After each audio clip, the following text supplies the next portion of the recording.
Hey y'all, Scott here. I've rediscovered one of my core talents, owning a Sharpie.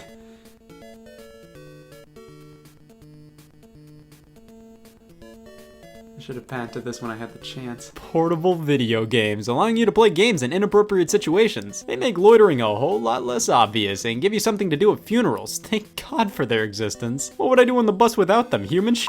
No, they didn't make Wario Land 4 for me to talk to people, I have to play it. Portable gaming seems like it was only a possibility long after gaming in general started to gain traction, but in reality, while video games started to become a consumer product in the late 60s, early 70s, portable electronic game devices started appearing by the mid-70s with stuff like Mattel Auto Race. Every timeline starts with Mattel Auto Race. Ever since, the idea of playing video games on the go has been just as prevalent as playing video games in general. Portability definitely forces graphical capabilities to take a hit, but that doesn't make handheld gaming any less amazing. These devices let me not talk to people. And the company most known for portable gaming is without a doubt Nintendo. Did you think I was gonna say Folgers? The Game Boy, Game Boy Color, Game Boy Advance, Nintendo DS, Nintendo 3DS, Nintendo Switch all have been leaders of the dedicated handheld market and have cemented Nintendo as the portable game company for the past 3 decades. Whenever a new company enters the ring, all they say is, "That's cute." They strike a balance between affordability and horsepower they deem as good enough. They may not put out the most technologically advanced systems, but they more than make up for it with their library of games and asking price alone.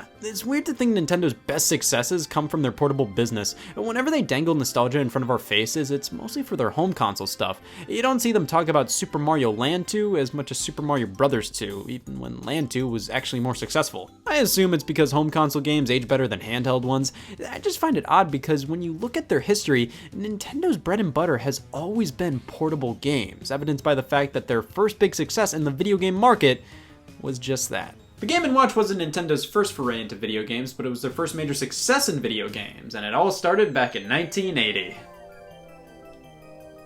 Humanity must have been really fucking bored before that. Game & Watch was a series of handheld games produced by Nintendo, but you already know that. What was my last paragraph about? Prior to the mid-60s, Nintendo was primarily into playing cards it is. Starting out as a playing card company, then moving on to taxis justifiably, Nintendo dipped their toes into various markets until settling on toys due to the ingenious of one of their employees, Gunpei Yokoi. He designed the Ultra Hand, a toy where the fun lies with what you can grab with it. This toy's success led Nintendo to focusing mostly on fun and games from 1966 onward, and with the inception of video games being a thing, they obviously had to take a whack at it. In 1975, they released EVR Race into arcades. I've spit games more iconic than that. Well, EVR Race might not have lit the world on fire, but that's okay. Nintendo followed it up with Shooting Trainer. We're overdue at this point. That's where Skyhawk comes into the picture. I would tell you the impact it left, but I got a letter from everybody. Best way to put it, Nintendo's video game ventures in the 1970s weren't all failures. Some of them did pretty well. For example, the Color TV game systems were released, fundamentally dedicated Pong machines, selling a couple million units combined. Some arcade games did pretty well, but at the end of the day, none of them were really runaway successes, and nothing left much of an impact. But Gunpei Yokoi struck again, as one day he noticed a businessman fiddling around with a calculator on the train out of sheer boredom. Surely more could be done than just spelling words on a display like this. Because of this very moment, Yokoi devised a pocket-sized device that could play a game while also being useful in other ways, like acting as a clock. And with that, he would design the next video game product of Nintendo's. Its name? Well, I know what Nintendo would name bread now. First Game & Watch unit hit store shelves on April 28th, 1980, titled Ball in Japan, but here in North America it was labeled as Toss Up. In fact, the initial North American release wasn't called Game & Watch at all. This was before Nintendo had much of a presence outside of Japan, so they worked with a distributor who labeled the units as Timeout games. See, I give this name shit, but at least it's upfront about what you're getting. What kid wants to play a Timeout? Ball is a pretty basic game and set the standard for what you could expect out of a typical Game & Watch release. First off, the build quality is phenomenal. This thing feels like a fine piece of jewelry, like an antique pocket watch. There's this feeling of elegance with them, and I'm not really hyperbolizing here. They never felt cheap or just like little games to keep the kids busy. You can tell they designed these with that businessman on the train in mind. These don't look out of place in a grown man's hand comparative to a child's. Game & Watch games were truly made for everybody. A couple watch batteries later and we're in business. We have Game A and Game B to choose from. Game A is all about juggling 2 balls at once. This is lame hell. Game B is much faster with 1 ball thrown in the picture. This is neat hell. It's pretty obvious Game B is way more fun. Now, fun enough to never turn off, that's tricky. These games don't have an on and off switch. They last quite a long time. You could go anywhere from 6 months to a year on just one set of batteries from light to heavy use. This is obviously because of the watch portion of the unit. You don't really turn off clocks, but just because I can see this game in standby mode all the time, I feel like I'm doing something wrong by not turning it off. It's just puzzling. They want the battery life is great and it has a clock. We don't need an off switch. We can set the time. There it is. I'm done. Surprisingly, there's not much to a video game made out of a calculator screen. Pretty much all Game & Watch games were simple high score based ROMs. These were games of endurance. See how long you can go for. I, for one, find it interesting how much they can get out of such simple technology. There's only so much you can do with these LCD screens in terms of making interactive video game experiences, but they truly thought outside the box with these games and made very enjoyable time killers. Now, Nintendo kept releasing new Game & Watch units consistently for the next few years and would regularly release them in new waves and series. The first series was the Silver series. The games inside were all different, but the shell containing them looked pretty similar across all of them. Some may have had different control layouts, but they were all pretty much the same shtick as the Game Ball. The next series to follow was the Gold series. Guess what the difference was? After the Gold series was the widescreen series. Again, take a shot in the dark. All of the games produced under the first three series had nearly identical builds though. They were all rectangles with rectangles in the rectangles. That wasn't until the next series, the multi-screen series. Alright, first one to answer wins. What does this remind you of? A clam! It's pretty obvious the multi-screen Game & Watch units were the inspiration for what would become the Nintendo DS, not only because of the dual screens, but the clamshell design. On top of that, these units were the first time Nintendo utilized their traditional D-pad to move a character in one of 8 directions. And if we want to extend these plagiarism allegations even further, various DS games utilize the system on its side like a book, and what do we have here? You son of a bitch plagiarist, what if they notice? A revised widescreen lineup was released later, and tabletop Game & Watches were the hot new thing in 1983. These were obviously responses to Coleco's tabletop line of mini arcades, and to me, they sort of missed the point of the original Game & Watch units. They're so bulky and not nearly as classy as the other ones. You whip this out at a funeral, you're gonna be the life of the party. Well, at this point, Nintendo was trying to innovate with the Game & Watch brand, and with each new series, they were trying to one-up the last, evident by the Panorama series. It uses a mirror to project color overlays onto the LCD graphics, so you get more detailed visuals. The Super Color series followed and had just straight-up color visuals. The Micro Versus series were multiplayer Game & Watch units with 2 detachable controllers. The Crystal Screen series had a see-through transparent screen. If the Game & Watch kept going after this, I'm sure we would have seen one that told us we were pretty. Yeah, there were a lot more types of Game & Watch than I initially thought, but the older series would still get new releases even when new series were announced.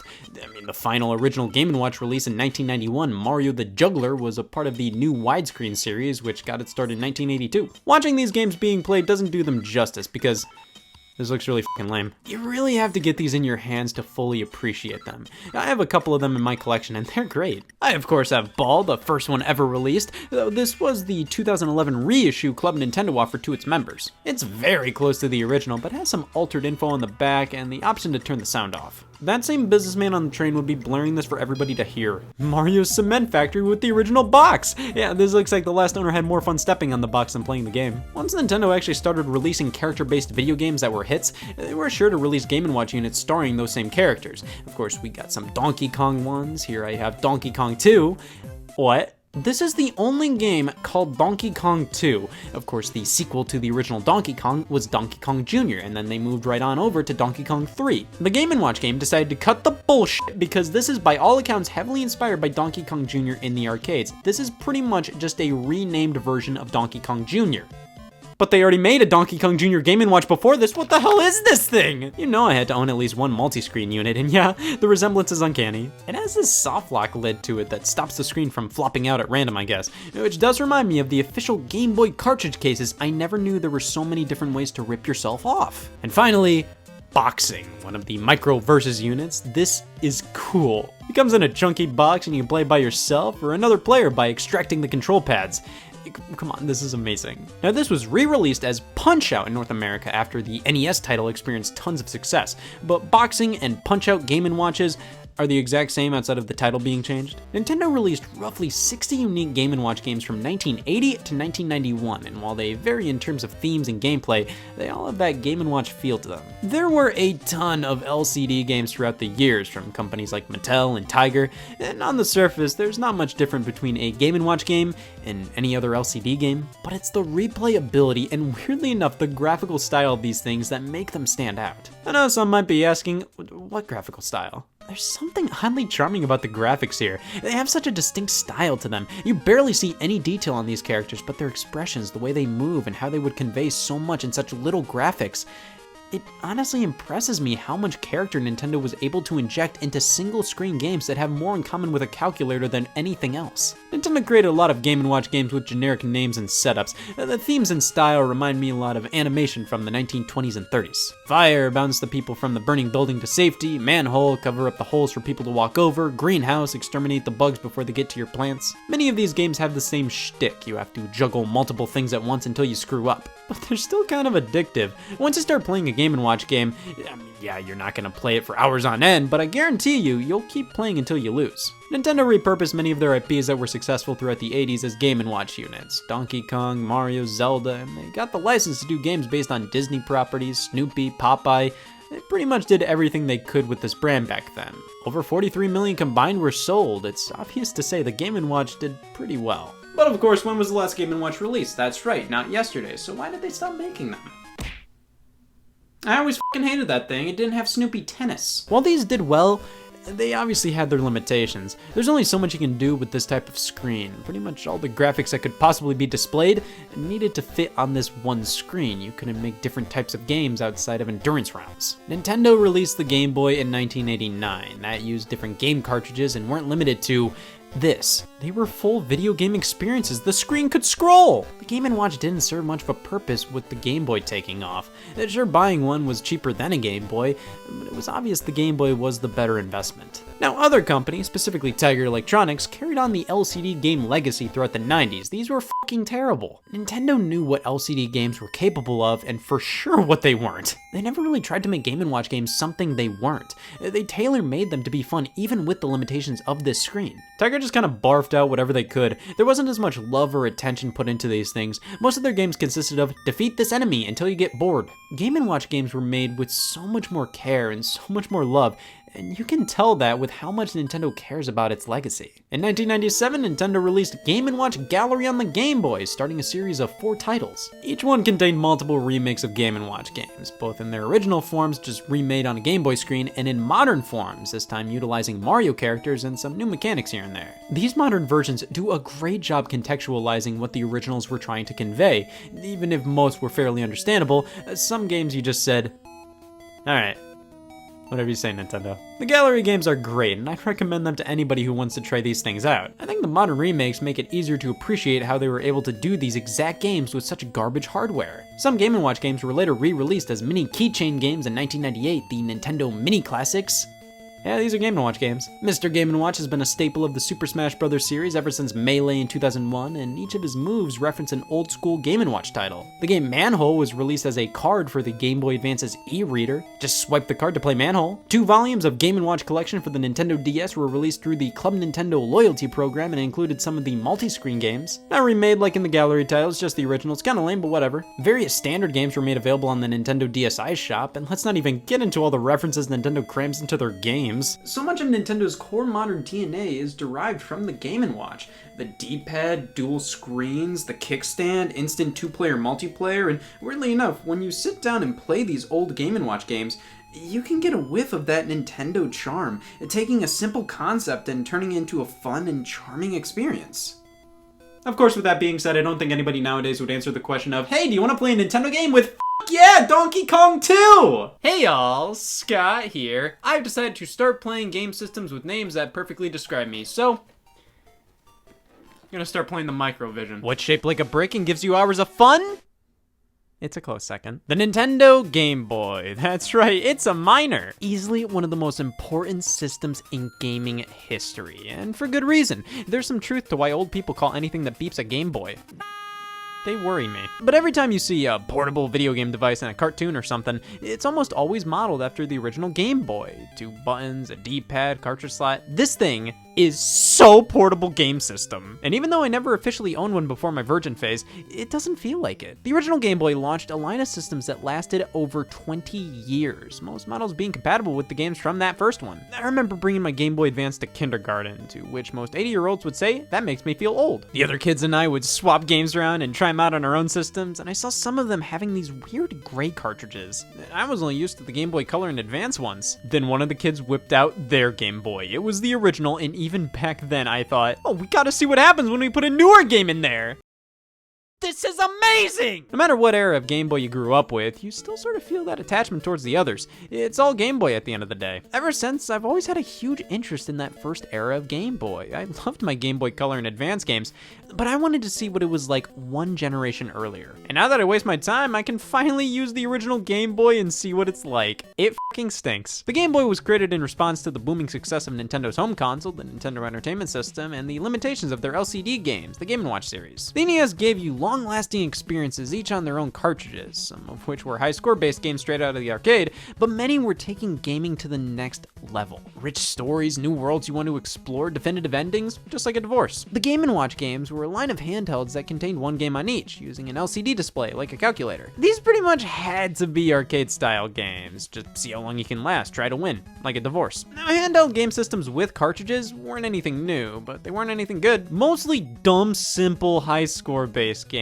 A few of them were kind of fun, but most of these, they mainly just gave your thumbs a job. So what if we took how rich and deep the games on NES can be and shrunk them down to fit in a mouse? That was what Gunpei Yokoi was born to do. The designer of numerous Nintendo toys, the Game & Watch, and Cataracts went in and created a portable game system using interchangeable cartridges and a dot matrix screen. That sounds more impressive than it is. It's a manually operated fiber divider. The project was codenamed after the screen, Dot Matrix Game, or DMG, and didn't have a final name until Shigesato Itoi suggested the name Game Boy. This thing was developed with durability, longevity, and budgetary constraints in mind, launching at only $89.99 on July 31st, 1989 here in North America, April 21st, 1989 in Japan, and September 28th, 1990 in Europe. Nintendo has almost always been about fun on a budget, and nowhere was that more obvious than with the Game Boy. Look at this box, the future is here, fucker, and it's called 1989. This looks incredible, and then you play it! Really funny stand-up routine, dog shit system. Even when Nintendo was being more realistic with their images, like on the back of the box here,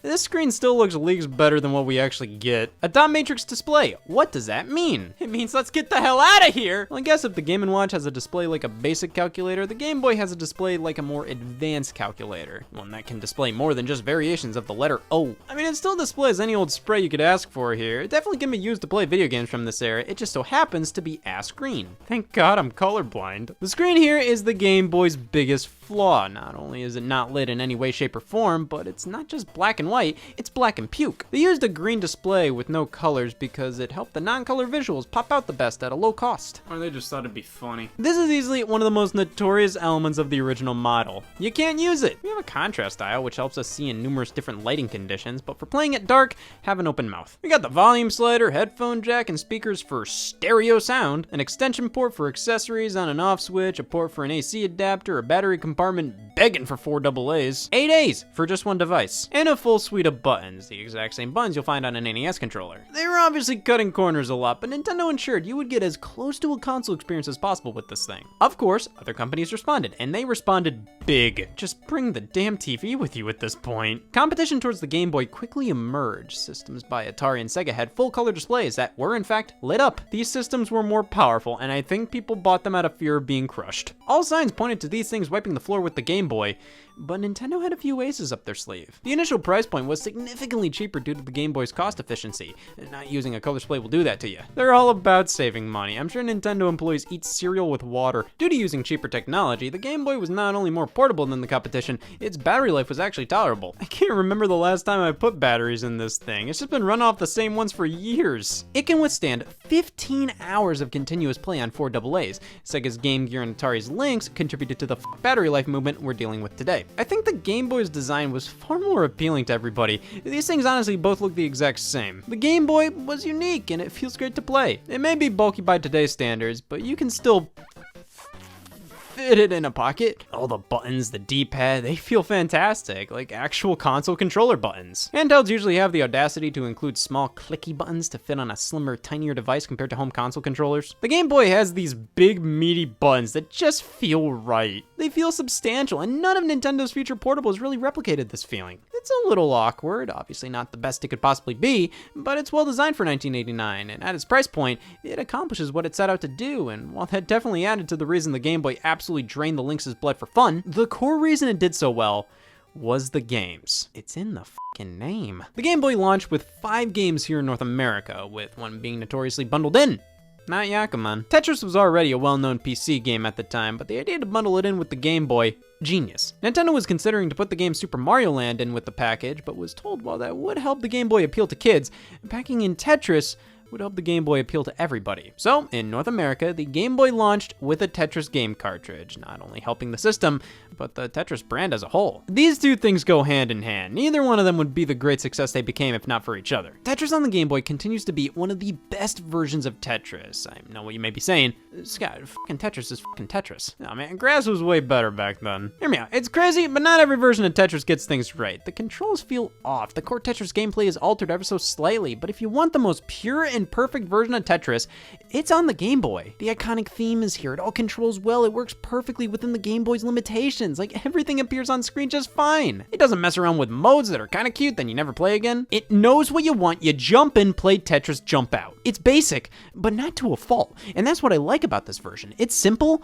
but it's perfectly simple. This helped the Game Boy tremendously, but that doesn't mean there weren't other games aiding to its success. Right alongside the system's launch came Super Mario Land. I always found this cover art to be so modern looking for a Mario game released in 1989. Prior to this, Mario artwork was still in its Peach Fuzz era. This one feels right in line with official art for the series released today. Of course, Super Mario Bros. Helped to catapult the NES into superstardom, really being a game everybody had to try for themselves. Truly a revolution, so it's fair to expect Super Mario Land to be the same. This game creeps me out. I love Super Mario Land, and I think most good people do. But I think it's mostly because of how charming the game is with how primitive and simple it can be. It's a very basic and short Mario game, though it has a few elements unique to it. You don't get fireballs, you get super balls that bounce around. Turtles explode on impact. A few side-scrolling shooting stages, and we have our first title with a question mark in the middle. The physics are messed up here. If you're running, it doesn't really carry into your jump that well. You fall like a rock. Precise jumps are hard to make.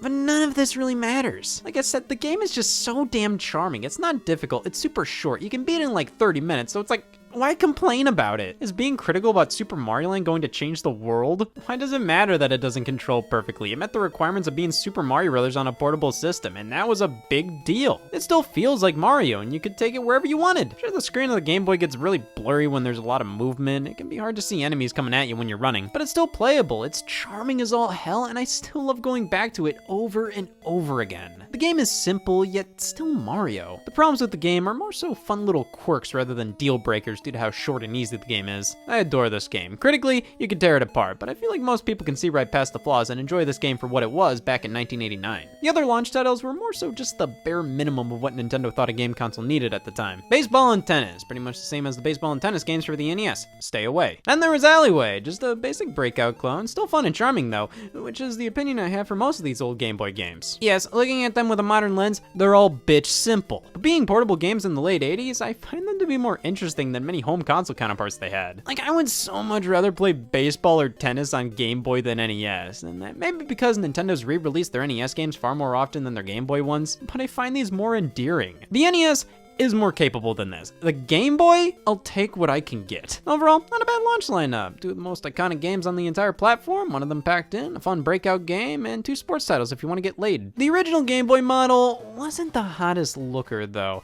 This thing looks like it would just taste awful. So eventually, 6 years later, Nintendo released a line of Game Boys under the slogan, "Play it loud." The deaf revolted. These were the exact same systems from '89, but now there were so many different color options. This was during Nintendo's rambunctious phase, trying to be cool for all the 90s kids. Yeah, stick it to the man, buy a yellow Game Boy. These are pretty nice additions to the lineup, but this was 6 years after the launch. The Game Boy lasted so long, and for a giant chunk of its lifespan, it was still just that old brick. The next year, in 1996, Nintendo finally released a revision titled the Game Boy Pocket, and the most tolerable handheld goes to this. It is a fraction of the size, comes in a variety of colors, only costs $69.99. The screen is bigger, clearer, doesn't get as blurry during motion sequences, doesn't look fucking disgusting, only uses 2 AAA batteries instead of 4 AA's. This is a huge improvement, though I do still think the original has more character. Just look at the fonts for the buttons, this looks like a PowerPoint presentation. Plus,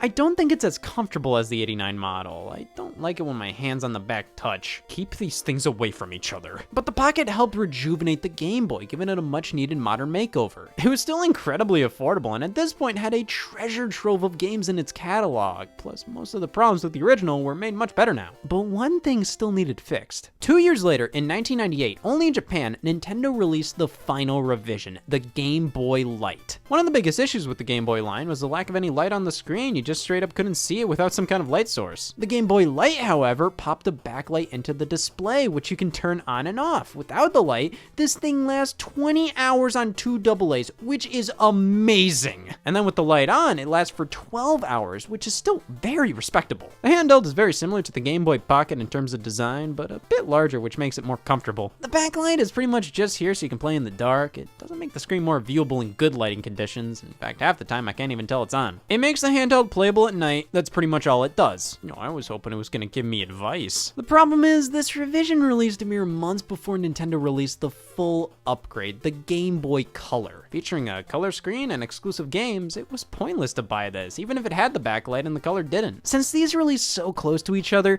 it's understandable why this never left Japan. Also, America hates vision. It didn't make sense to make consumers decide between a light and a color when it was obvious the color was what Nintendo really wanted to sell here. The original Game Boy wasn't discontinued until 2003, living an incredible 14 years, and it really lived on for far longer than that. The Game Boy Color and Advance were compatible with these old games, with the Advance being discontinued in 2010. The Game Boy line was so popular, with the original first 3 models selling 64 million plus units before the Color's release in '98. And all of that can be attributed to the great games released for this thing. Like Lock and Chase and Mortal Kombat 2. I have a soft spot for the Game Boy library, but even the best games are often gimped in some ways. Though every Game Boy game I've played, I can always appreciate them, far more than a lot of other games from this era. It is so charming to go back to when this was portable gaming. It's fun to see where concessions were made and they aren't too egregious considering you're playing it on this. Okay, what were you expecting? These cartridges are adorable. They're like NES cartridges you can choke on more easily. And the NES is the best console compared to the Game Boy, as most of these titles feel like black and white NES games. The Game Boy definitely isn't as capable as the NES in many ways, so games sometimes don't run as smoothly as they do on there. But again, taking the era in which this was released into consideration, you're getting a fairly comparable experience on the go. The problem is, the Super Nintendo was right around the corner and was the primary system during the Game Boy's life. So while the Game Boy can do NES-style games quite well, bringing Super Nintendo-like games over cracks me up. We can see that with the sequel to Super Mario Land, released 3 years later, Super Mario Land 2, 6 golden coins. You collect coins all the time, who cares? Mario Land 1 was a solid portable take on the Mario formula, though it was kind of in the camp of good enough. That game on any hardware other than the Game Boy would be executed. Mario Land 2, well, that's actually just a flat-out great game, regardless of it being on the Game Boy or not. Definitely feels more like Super Mario World on the Super Nintendo, for better or for worse. The game does struggle with how big and chunky the sprites are. I mean, the original Mario Land, I was worried the sprites were my spittle on the screen. Here, everything is big and bold and I love it, but we get a lot more slow down because of that. Mario Land 2 does struggle a bit with being a full-size Mario game on the handheld, but that doesn't stop it from being one of the best Game Boy games. I'm not sure I'd consider it to be one of my favorite Mario games. I kind of feel like it's made cooler just because it's a Game Boy game, but it's a great title in its own right and deserves more recognition. It was the debut of Wario, I can't say that about myself, but they ended up taking him from this game and making him the whole focus of the third Mario Land, Wario Land Super Mario Land 3. Can't wait for Max Payne's Super Mario Land 4. I always forget there were 3 Mario Lands, but it's completely fair considering the third game is an inbred take on a third game. Super Mario Land 3 isn't a Mario Land game, much like how Super Mario World 2 isn't a Mario World game. They both take characters from the previous entries and give them their own spin-off series. They just had to give them a Mario subtitle to really sell it to ya. Sure. Wario Land is its own game. Starring Wario, it launched an entire series of mostly handheld platformers, including Wario Land 2 on the original Game Boy as well. What makes Wario Land work is how it really throws you a curveball. You head into it expecting a Mario game, but you get off-key music and mechanics that make these games truly their own thing. There aren't a ton of Mario spin-offs on here. NES games like Yoshi, Yoshi's Cookie, and Dr. Mario got Game Boy versions. Dr. Mario's a weird one considering it's all about matching colors. Who did they to make this work? There was one Mario spin-off that was the Game Boy Zone though. Something fresh, something new, something definitively Mario. Mario's Picross, because the Ted Danson deal fell through. Picross is a puzzle game, kind of like mixing crossword puzzles with Sudoku. Each row and column has a number, and that denotes how many squares are shaded in. So you compare each and figure out where exactly to chip away, and we have art. This game has almost nothing to do with Mario outside of the menus and a few puzzles, but it doesn't stop me from loving this game to bits. It's such a fun and addictive puzzle game, and most critics say that that too. It sold like ass. Well, at least we have Donkey Kong. That's the full name. Most people call it Donkey Kong 94 based on the year it was released. In a sentence, it's great. In a longer sentence, it's really great. I mean, this is a Game Boy game, a continuation of the arcade title. We all asked, what happens next? Another whole ass game! A puzzle platformer made specifically for the Game Boy. This isn't like Mario Land 2, where that's an amazing game that does sort of struggle with the limitations of the handheld. This was made with everything in mind. It is, in my opinion, the perfect Game Boy game. And they followed it up with a nightmare. The Donkey Kong Land series. 3 games, all meant to be supplemental titles to the 3 Donkey Kong countries on Super Nintendo. You have to admit, these are impressive on the system, and they are their own games. They take heavily from their home console counterparts, but these are unique level designs. It's just, my god, these don't work on this thing. The sprites are so detailed, which is impressive, but it makes the game nearly unintelligible. That's a problem with many Game Boy titles. They didn't take the screen's quality into consideration. I will say, it's not as bad as you think it'd be, but you just can't make out what's on here sometimes. Man, these are just the novelty to go back to today. Even back then, they were like, wow, it's Donkey Kong Country on the go. Now it's like, wow, they sold this. Donkey Kong 94 is definitely the one to go for. These are neat from a historical point of view, but just play the Super Nintendo games, like Jesus. That was the biggest issue with Game Boy games, when they tried to be far more than what they could be. Like, stop it, man, you're gonna hurt yourself. If the Game Boy released a few years earlier, we wouldn't have had this issue as much, but because it was thriving during the reign of the Super Nintendo, Nintendo wanted to put Super Nintendo quality games on here, so we got games that tried to stand toe-in-toe with what was on consoles at the time. Case in point, The Legend of Zelda Link's Awakening. This is a full-blown Legend of Zelda game. It's pretty much the same length as Link to the Past on Super Nintendo. Nothing's compromised. If anything, Link's Awakening takes the core of Link to the Past and makes it work on a Game Boy. It's pretty crazy. Playing on an actual Game Boy model though, this is rough. I have no idea how anybody did this. I mean, at least with the Pocket, maybe. But I can't imagine playing this compared to the re-release they did for the Game Boy Color. Like, my god. The game also feels very shoehorned onto the platform. You have to switch between different items all the time in this game, like constantly, which forces you to go into the menu, swap out items, go back, swap them out again. It feels like if they made this game from the ground up for the Game Boy, they'd take the lack of buttons into consideration and not design a game around using all these items and having to swap between them over and over again. With that being said, Link's Awakening is a lovely game. It has so much charm being the first mainline portable Zelda adventure. They did some weird things with this one, including tons of cameos from other Nintendo properties. This is obviously a stone-cold classic. The only problem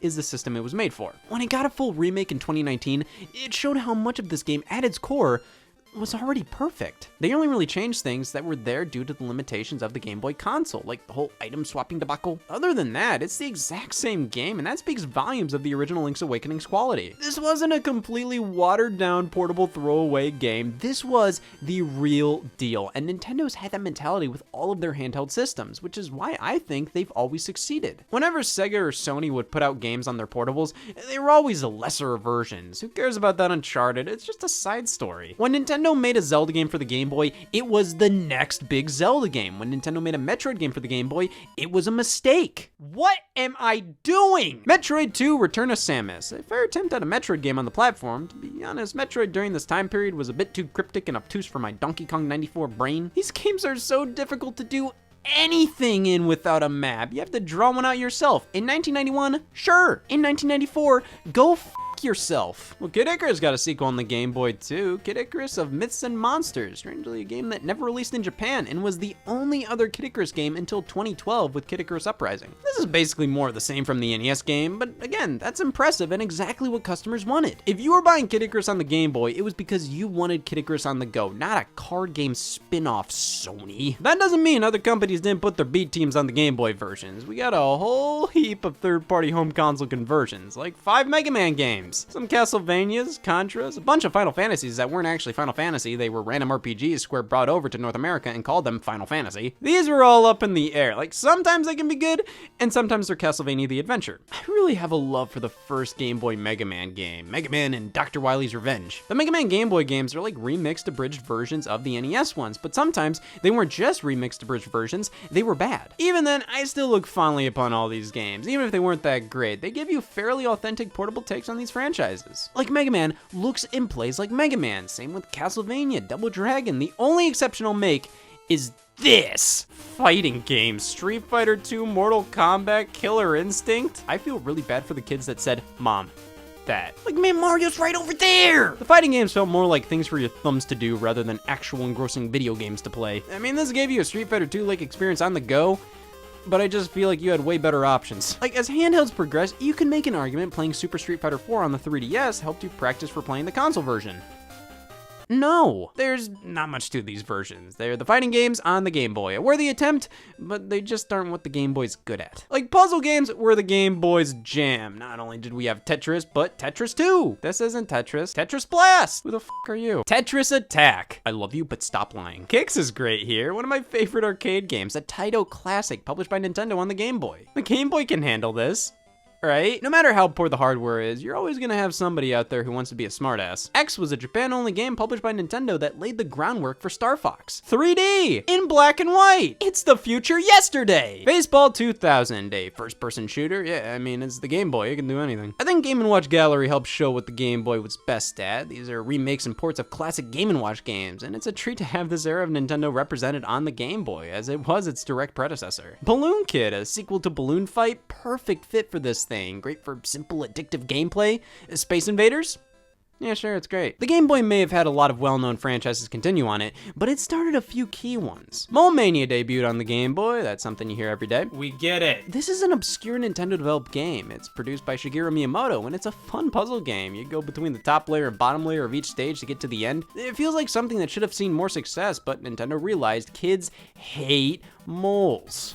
You! Wave Race started on the Game Boy. Yeah, Wave Race 64. That's a sequel to a Game Boy game just called Wave Race. I never hear anybody talk about this, and honestly, for the longest time, I just thought Wave Race 64 was the first Wave Race. They just put 64 on the title because it's Nintendo. They're crazy. They made a game about moles, okay? But shockingly more important was the conception of a white guy. Kirby's Dream Land debuted on this thing, ushering in the Kirby series as a whole. The box art illustrator didn't know he was supposed to be pink. Welcome to hell. The original Kirby's Dream Land was designed around being a beginner's game. It's stupid easy and short, but that's what it was always meant to be. Kirby's supposed to be a shut your brain off kind of game, and Dreamland is a fun one to blast through sometimes. This was followed up with an NES sequel, Kirby's Adventure, but back on the Game Boy we got Dreamland 2, which was definitely a huge upgrade, but even back then Nintendo milked the hell out of Kirby. Pinball Land, Block Ball, Star Stacker, Kirby got so many spin-offs on the Game Boy, it's ridiculous. It's probably because Kirby was the perfect choice for the face of that original brick. All of his games were simple, easy to pick up, and worked on the system well. Putting him in a pinball game, a breakout clone, a puzzle game, it all made sense. Kirby fits everywhere. Put him in court, I don't care. Well, those are the most iconic titles on the Game Boy. Of course, there were hundreds of garbage whatever games, but even the worst games, honestly, I still have a weird appreciation for them on this thing. Bad games are way more tolerable on the Game Boy, and I feel like it's because I look at everything here and appreciate it all due to the limitations. Rummaging through a crate full of old gray Game Boy cartridges, there's something magical about it. No matter how good or bad the game is, I just find original Game Boy games to have this undeniable charm about them. Being in black and white and on a system you have to hold up to a light to be able to play, it's weirdly endearing. And just the fact Nintendo supported the system with so many accessories shows other people agree. I mean, come on. The Game Boy camera? That's so stupid, I love it. At one point, this held the world record for smallest digital camera. Doesn't mean it's good, you can't hold me accountable for saying that. You can hook this up to the Game Boy printer to print off your pictures. It works across a few other games and uses receipt paper. That way, it doesn't require ink cartridges, just a specific roll of paper, which is such a Nintendo decision to make. The Super Game Boy allows you to play these games on a Super Nintendo on a TV, which made for the ability to actually enjoy some of these titles. We got screen lights and magnifiers, which just made things worse. Battery packs, the link cable, connecting your Game Boy to another one for multiplayer action. God damn it. Pokemon is the biggest media franchise of all time. Starting on the original Game Boy, it helped keep the handheld alive for so long, releasing late in its life. It's an RPG series about collecting and battling monsters called Pokemon, and it spawned countless sequels, spin-offs, movies, music, merchandise. It's hard to think where Nintendo would be in the portable market today without Pokemon. Okay, I said it. Hey y'all, Scott here. Let's rank our cousins. Well, Betty stinks. That's great, that man was born to be a cousin. Gary, not worth the hype. Jeremiah, the definitive cousin experience. See, I am completely unbiased when it comes to critiques. If I can hate my cousin Betty, surely you can take my opinion on the Virtual Boy to heart. Oh my god! Nintendo is guilty of creating some of the most beloved and iconic video games and video game platforms of all time. Even though nearly all of the PlayStations outsold it, that original NES will forever be more widely recognized as video game. They have the biggest war chest of the most quintessential characters of all time, an ashtray of characters they'll never use again. And the games they make can be masterclasses of design. They appeal to damn near everybody, and most will forever hold the test of time. They also made this fucking thing. This is the Nintendo Virtual Boy, one of their biggest mistakes outside of not naming it Stinky Stinky Mr. F***. See, Nintendo has this lineage of iconic failures. The Nintendo 64 DD, the Game Boy Micro, the Wii U. But none can compare to the Virtual Boy. At least with the 64 DD, that was just an add-on exclusive to Japan. The Game Boy Micro was just a variant of the Game Boy Advance. The Wii U outsold Sweden. But the Virtual Boy was different. It was its own platform. It was its own entirely unique creature. It had its own games, its own style, and it couldn't even outsell Maine. Let's head back to a simpler time, before my conception. Nintendo was king. The Nintendo Entertainment System and Super Nintendo Entertainment System were at the top of both of their respective generations. They were dominating the handheld world with the Game Boy, and things were looking up for them as they were heading into the era of their next console. Sure, competitors like Sega put up quite a fight and proved that Nintendo couldn't just rest on their laurels, but when all was said and done, Nintendo still reigned supreme. But what do you do when your next child is taking longer than expected to conceive? Have one in the meantime! Nintendo's next system, the Nintendo 64, then named the Nintendo Ultra 64, was taking a while to come out. Sega released their next generation console, the Sega Saturn, in 1994, alongside newcomer Sony's PlayStation, and don't get me started on the slew of nobodies trying to be the next big thing. Looking back at my high school yearbook, oh my god, there was a 3DO? Everybody was releasing their next generation system around this time. But then there was Nintendo. The 64 ended up releasing in 1996. Jesus, you know, this brand new system is getting delayed left and right. These other guys are making us look weak in comparison with their shiny new consoles. We gotta just throw something at the wall, see what sticks. Well, that doesn't. At this time, Nintendo was already experimenting with a new display technology, allowing for 3D visuals, not necessarily this 3D, but this 3D. Showcasing varying degrees of depth and featuring head tracking abilities, it was pitched to Nintendo by the company Reflection Technology after Sega turned them down. Now, why was this technology not appealing to Sega? It only displayed the colors red and black, and they were pretty sure this was going to make the nation motion sick.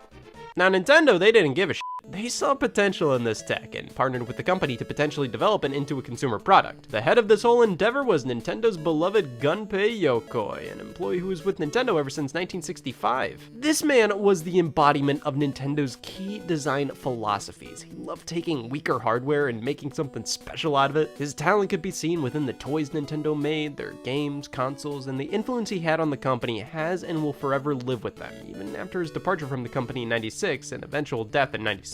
He found the 3D screen technology in this VR headset type thing to have loads of potential. This could make Nintendo stick out that much more in gaming. And thus, the project, codenamed VR32, was kicked into production, and over the course of 4 years, Nintendo chipped away at development. However, the device was consistently being stripped down for cost-cutting and health concerns. While a color screen would have been possible, it would have made the Virtual Boy cost over $500. I spent $6 on mine. So, red and black will do. It was perfect, affordable and ugly. Head tracking was proposed via the initial pitch, but was thrown to the side in favor of, I don't know, chopsticks? Motion sickness was a big concern. Making sure children could see after playing one of these things was generally not frowned upon. The device was originally set to be similar in design to modern-day VR headsets. I mean, head tracking, potentially a color screen. But the original and/or best vision was consistently whittled down until we got this. All because Nintendo wanted something cheap and something that wouldn't get them sued. And they still got none of that. Nintendo started to discuss VR32 via Nintendo Power magazines and press releases, eventually giving it the name Virtual Boy in late 1994, showing it off publicly for the first time at the Shoshinkai Software Exhibition in Japan. This was an expo Nintendo held that eventually was renamed to Space World, where Nintendo would talk to the press about their feelings. That, of course, involved game and console showcases, basically what Nintendo had planned for the near future, and the 1994 show was all about Virtual Boys. Well, I misread that. Nintendo's then president, Hiroshi Yamauchi, stood proudly and unveiled the future of his company. You don't even know what it is! Keep in mind, prior to this, rumors of Nintendo's revolutionary take on virtual reality were constant. People were expecting to be blown away. What they got, just straight blue. Power-wise, it was 32 bits, which the Super Nintendo was 16, and their next home console was 64, so take that as you will. But the decision to make the display limited to red and black, I I mean, you could get away with something like that on the Game Boy. That handheld was 5 years old at this point, and it wasn't meant to be cutting edge or about the graphics. It was meant to give you something to do in the car. The Virtual Boy's entire thing was its graphical capabilities. It was supposed to wow you with its immersion, or at least that's what Nintendo's marketing wanted you to think. Virtual reality was the term constantly coined. Virtual Boy will transport players into a virtual utopia with sights and sounds unlike anything they've ever experienced. You know, drugs are a safer option. Turned out Virtual Boy was far less virtual reality than Nintendo was letting on. When I think VR, this comes to mind, feeling like I am truly in the game world. I move my head in real life, I move my head in the game. Attendees at the show were puzzled by the lack of head tracking and the use of simple red and black visuals. Units at the show were using AC adapters, so it wasn't like you could walk around with this thing on, living the rest of your life in Space Pinball. Only 3 games were on display at the event: Tyler Boxer, Mario Bros. VB, and Space Pinball. These games didn't necessarily show off Virtual Boy in the greatest light. They were perfectly playable games, nothing inherently wrong with them, but they weren't drawing anybody in. They didn't validate what was going on here. Tyler Boxer was pretty much a clone of Nintendo's Punch-Out series. Mario Bros. VB was just Mario Bros. Everybody's played that at this point. In Space Pinball, my god, that is the last place I'd want to play. These were games that would work perfectly on the Game Boy, NES, SNES, Nintendo 64. If you're gonna have this giant muffler on sticks, these better be games that couldn't play any other way. At the end of the day, attendees discovered Virtual Boy was pretty much just a Viewmaster for video games. Yeah, remember this thing? It was Burglar's favorite toy. Damn it. Basically, a little headset where you insert these special photo reels, look into it, and bam, you're viewing 3D images. Never really occurred to me that these were 3D images as a kid. I just thought this was a stupid way to look at pictures. But looking at them now, I can see so much depth. It's like the background is really in the background. So, take everything about this right down to the design and play a video game on it. Didn't matter, fans were still interested. Nintendo, I would play Mario on an enema for you. Virtual Boy was less about virtual reality and more about stereoscopic 3D visuals, having background elements way in the background and shoving some graphics right in your face. While this aspect of the system worked, it wasn't enough for critics, and Virtual Boy failed to win over attendees at the show. The games were lackluster and frankly not abundant. Many could feel headaches coming on after playing for a bit, and the proposed price tag of around 200 US bones was quite a lot for what was being shown off. Regardless, it was releasing in 1995, so get your face ready. The Virtual Boy was later shown off in the US at the Consumer Electronics Show in January 1995, where more games were announced and shown off, including a demo of a Star Fox title, VB Mario Land, some tech demos, the game's Red Alarm, Vertical Force, known at the time as Shoot 'em Up, and Virtual League Baseball. Guess who wasn't impressed? Nintendo brought the Virtual Boy to various other events throughout 1995, such as E3 and Game Expo, before releasing in Japan on July 21st, 1995, and on August 14th, 1995, here in North America for 180 bones. You know, Nintendo initially projected to sell 3 million units within the first year on the market, and with a $20 million marketing campaign here in the States, no matter what, I think it deserved to sell at least 771K. Damn! The Virtual Boy came packed in this here box. It looks more Magic Eye Picture than video game. Oh, it's a piece of shit. The Virtual Boy's marketing was bizarre. Many commercials portrayed it as a B-movie monster with the player running away from it. Reverse psychology, not a bad idea. Oh, don't buy the Virtual Boy. You'll fucking hate it. Seriously, don't buy it. It'll kill you. For the love of God, don't buy it! Some commercials really honed in on the futuristic alternate dimension or reality aspect. Others just treated it like any other game console, which made the fact that the gameplay was all red and black stick out that much more. Sure, when you're trying to sell this on being futuristic, the red and black is jarring, but you could swing it as, in the future when the world ends, these will be the only colors left. A 3D game for a 3D world. That spinning vortex, ominous voice, how could this possibly fail? Well, there's a first problem. This is the Nintendo Virtual Boy. It's red.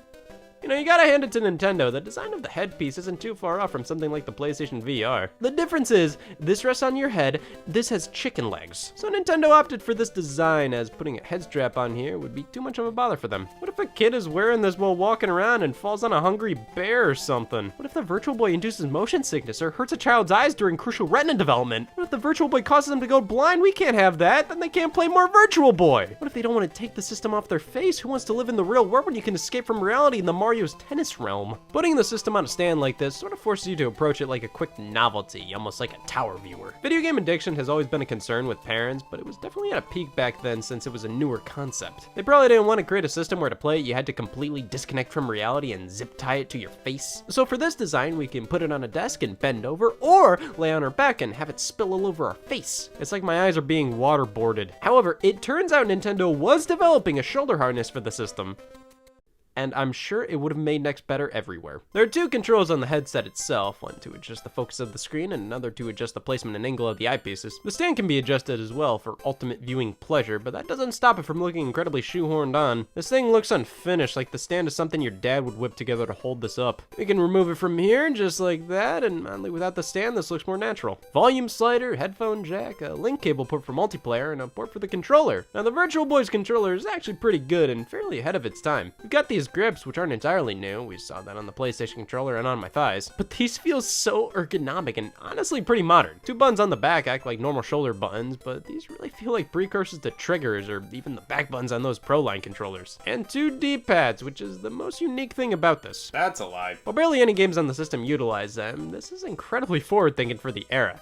We didn't really have dual analog controllers yet, and the Virtual Boy was one of the first to implement something. All these buttons feel fantastic. Nice sizes, comfortable locations. This is a legitimately good controller. Though I find its mirror design kind of odd, like the start, select, A and B buttons are all the exact same size and mimic each other on both sides. If any system needed buttons of varying shapes and sizes, it's the Virtual Boy. This is an experience where I can't easily look down to check what button to press. A button layout like the GameCube controller, or something as simple as making some buttons concave and convex like the Super Nintendo's, or even just engraving something into the buttons themselves like on the Nintendo 64s would have made perfect sense. Out of all controllers not to do that, it's bizarre to me it's the one where I physically have the hardest time looking at it during a game. And with prototype versions of this controller, each button was colored differently, which makes even less sense. Hey, hit the yellow button. Well, I can't see the controller. I'm playing the damn game. The unit's powered through the controller too, which is weird. You can't turn this thing on without the controller, even the power button's on it. You can use an AC adapter or 6 AA batteries because Nintendo kept claiming the Virtual Boy was a portable device. So was a house.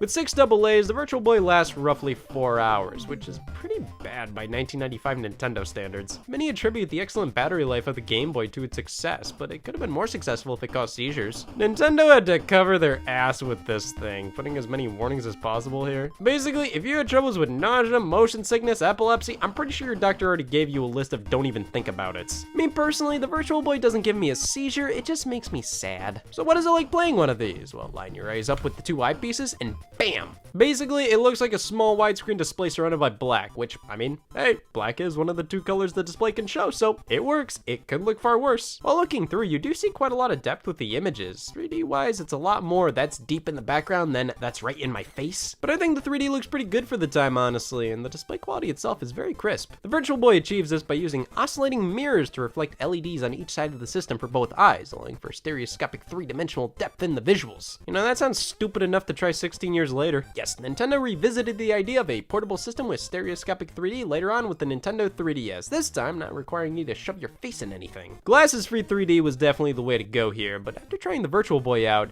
these two have a lot more in common than I ever imagined. Much like the 3DS, you can't see the 3D effect on anything but an actual unit. However, if you've ever experienced a 3D effect on a Nintendo 3DS, imagine playing that system in the dark and the game was just in red and black. That's the Virtual Boy. At least with the 3DS, you can turn the 3D off if you want. If you want to turn it off with the Virtual Boy, I don't know, wear an eye patch. Let's move on to the games. They go on the front, like a debit card. They'll come with a dust cover, mainly because the connector is completely exposed with this design. Boxes are like this. Square. You know, Nintendo announced loads of Virtual Boy titles, third-party supporters, all that. It was clear they wanted the first year of this system's release to be impactful. Let's call their bluff. I got a stack of Virtual Boy games that released within a year of the launch. Let's give them all a whirl. Yes, let us delve into the world of Virtual Boy with the help of my patented 12-point scale and liquor. Each Virtual Boy game will be rated on a scale from 1 to 12. If you're asking why it goes up to 12, why are you asking about the validity of Virtual Boy review scores? First up is Mario's Tennis, originally known as Mario's Dream Tennis prior to launch. Here in North America, this was bundled in with each Virtual Boy system, which never made much sense to me. Wow, the system is so badass. Did you play the tennis game it came with? Each Virtual Boy game starts off with a warning. No, a plea. I don't care. Even though I'm of age, I still lie about my age on adult websites. Moves on to the Virtual Boy startup screen. This is here for you to adjust the focus or viewing angles prior to starting the game, and afterwards we have to set the automatic pause feature every single game does this. Turning this on pauses the game after 15 to 30 minutes to force you to get a life. That's right, Nintendo's been doing that go take a break shtick ever since the Virtual Boy. Stop playing our games, you fucking dork! Mario's Tennis stands out to me as being one of the first legitimate Mario sports games. I'm sure we had Mario featured in some golf games prior to this, but this is the first one to carry Mario's name in the title. We can select between singles or doubles play, play in a tournament or a single match, choose the difficulty, 1 set or 3 set, pick a Mario character. Wow, tell me more!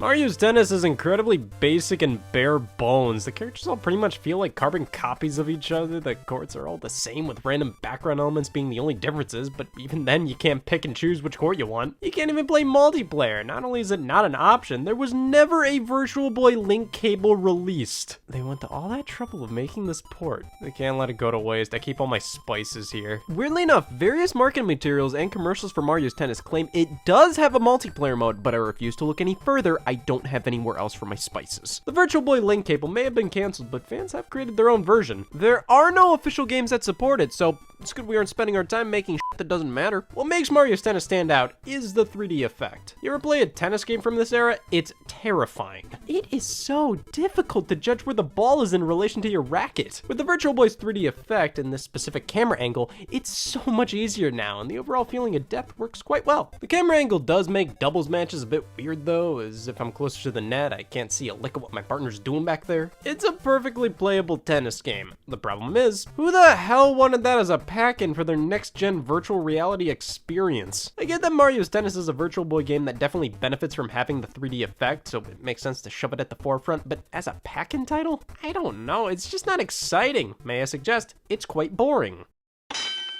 Well, that's a great first impression. Not only are my eyes being gouged out, but I'm bored too. Let's move on to another one of the 4 launch titles, Red Alarm. This one's a bit of a technical showcase for the Virtual Boy. While its main selling point was stereoscopic 3D, it could also do a bit of graphical 3D. Wow, a portable system that can do 3D graphics?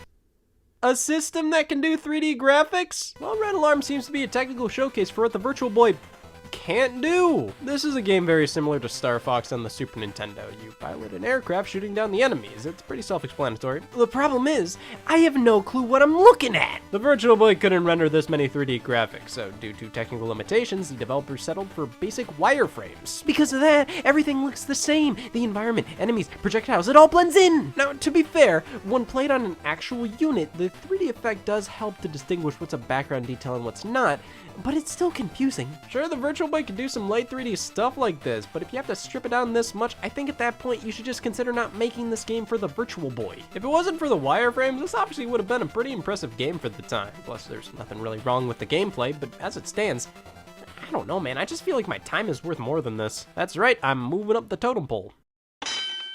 Tellero Boxer. Honestly, if any game should have been a pack-in title, it's this one. Sure, Mario's Tennis is pretty easy for anybody to understand, but Tellero Boxer is probably one of the most at-home feeling games on the system. It's played via the first person, uses the 2 D-pads on the controller, the 3D works quite well, and with this perspective, it's pretty effective. The futuristic robot theming works well with the design of the Virtual Boy.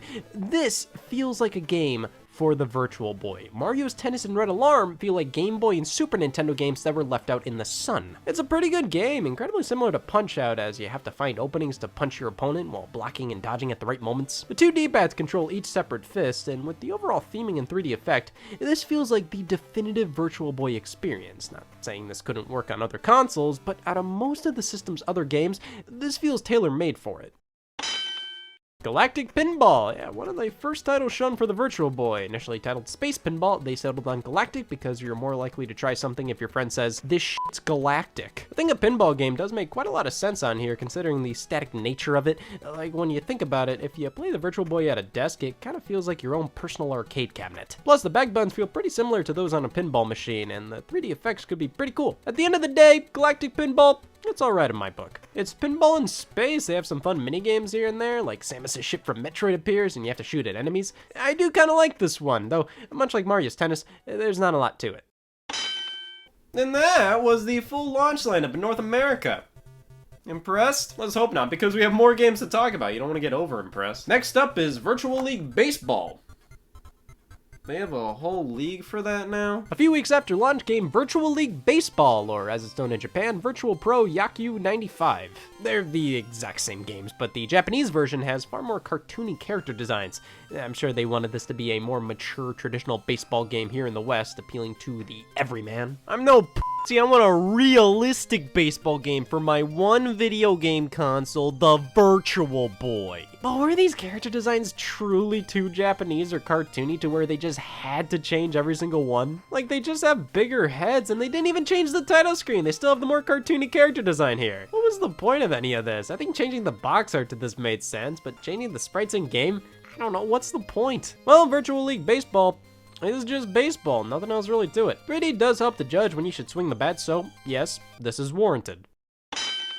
Next game to release was Mario Clash, so this is kind of what came of that Mario Bros. VB demo when the Virtual Boy was first revealed. It's a new take on the original Mario Bros. Arcade formula, kind of like Donkey Kong on the original Game Boy. That took the original arcade Donkey Kong and expanded it with a huge single-player campaign, turning it into a puzzle platformer with new moves, mechanics, enemies. It's one of my biggest turn-ons. Mario Clash is more so just another game in the same style of Mario Bros. Arcade. It's all about clearing the level of all enemies. You throw shells at them, but some require you to throw them from the foreground or background. This ends up being more of a chore than a puzzle or challenge, however. Half the time the enemies change direction so much, it's just annoying to constantly line myself up to throw a shell, and I miss, so line myself up again, miss again, line up again, my head's in a fucking tub. Mario Clash is a fine little arcade throwback, but it doesn't hold my attention for long. It definitely feels like it's missing something. This came out after Donkey Kong 94 and follows a similar idea of taking an arcade game and expanding it, but the difference is, Donkey Kong 94 adapted itself to the video game system it was on. Mario Clash feels stuck in the arcades. Its gameplay is a test of endurance, not necessarily like a high score arcade type, more so see how patient you can be type. Jack Brothers, easily one of the most expensive Virtual Boy games. That's right, I'm an idiot. Not only is it rare because of low sales, but it's generally considered one of the better Virtual Boy games out there, while also being the only game for the system developed and published by Atlus. It's actually a spin-off of their Shin Megami Tensei franchise, with this being the first game from the series to release outside of Japan. I can totally understand why. If you were Atlus in 1995, what do you think would do better in America? This or this? Well, joke's on you, because you made this one for the Virtual Boy. The game stars the Megami Tensei mascot Jack Frost alongside two other Jack characters. Your goal is to find all the keys in an overhead maze, defeating enemies along the way. Once you get all the keys, you can head for the exit and drop down to the next floor. You repeat the process until you hit a boss fight. It's pretty simple, and the 3D effect is barely there. It's just, ooh, this game has a background. The future is here, fucker! But it's legitimately pretty fun, and the music is great. I'm very happy I spent $2,000 on this. Golf, much like Virtual League Baseball, it's not tennis. This is another very basic traditional sports game. The 3D here doesn't matter at all. At least with the other ones, I felt like hitting the ball was made easier. Here, I gained nothing from this. It's shocking. Virtual Boy Wario Land was the big holiday release for the Virtual Boy in 1995, and for good reason. Originally titled Wario Cruise, it's even called that on the Virtual Boy's box itself. Why they settled on Virtual Boy Wario Land, I don't know, but it inspired the name Little Big Planet PS Vita. This released after Wario Land Super Mario Land 3, but before Wario Land 2, so which of these can be considered the true precursor to Wario Land 2, 3, and 4? I assume not the one nobody played. We control Wario exploring a handful of levels. It's a fairly short game, but each area is fun to dig through and uncover secrets. You want to find the key hidden in the level to finish the stage, and we have these awesome power-up pads and bonus games. The level design is excellent here. This is just a fantastic 2D platformer. But of course, Virtual Boy is in the name, so where did the unique properties of the system come into play? You jump into the background sometimes, the boss fights are from this perspective. Well, that stinks. You have this great game that's stuck on the Virtual Boy for no reason. It's like you have a fine steak you have to eat off the shower floor. Panic Bomber, a Bomberman-themed puzzle game. Look at this, and it seems pretty familiar, looking like most other falling block puzzlers out there. This is actually a full-blown series of games, though we wouldn't know that. Panic Bomber games rarely left Japan. In fact, this is pretty much the only one that ever did. The only thing we can play is story mode, which is super weird. There's not even just a single match mode or whatever. If you want to play Panic Bomber, you gotta play story mode. To play, you want to match up like icons, which sends unlit bombs to your opponent's side. When you get a lit bomb, it can detonate the ones piled up from your opponent. First one to fill up their board loses. It's very easy to pick up and play. Now why it's on this thing is beyond me. Who wants to cock their head into a coffin on stilts to play a falling block puzzle game like this that has no worthwhile 3D effect whatsoever? Oh, the background is obviously in the background. Holy shit! Vertical Force, one of the most basic names possible for a vertical shooter. That's Super Mario Brothers? Nah, X-axis antics. A pretty generic shoot 'em up where you have targets to shoot at 2 different planes. You can shift between the background and foreground, which really is the only major thing this game can call its own. Again, much like Virtual League Baseball, it's not tennis. Waterworld, the only movie licensed game to grace the system. What the hell am I looking at? So we have to shoot everything in sight, then move on to the next stage. Huh. Nestor's Bowling.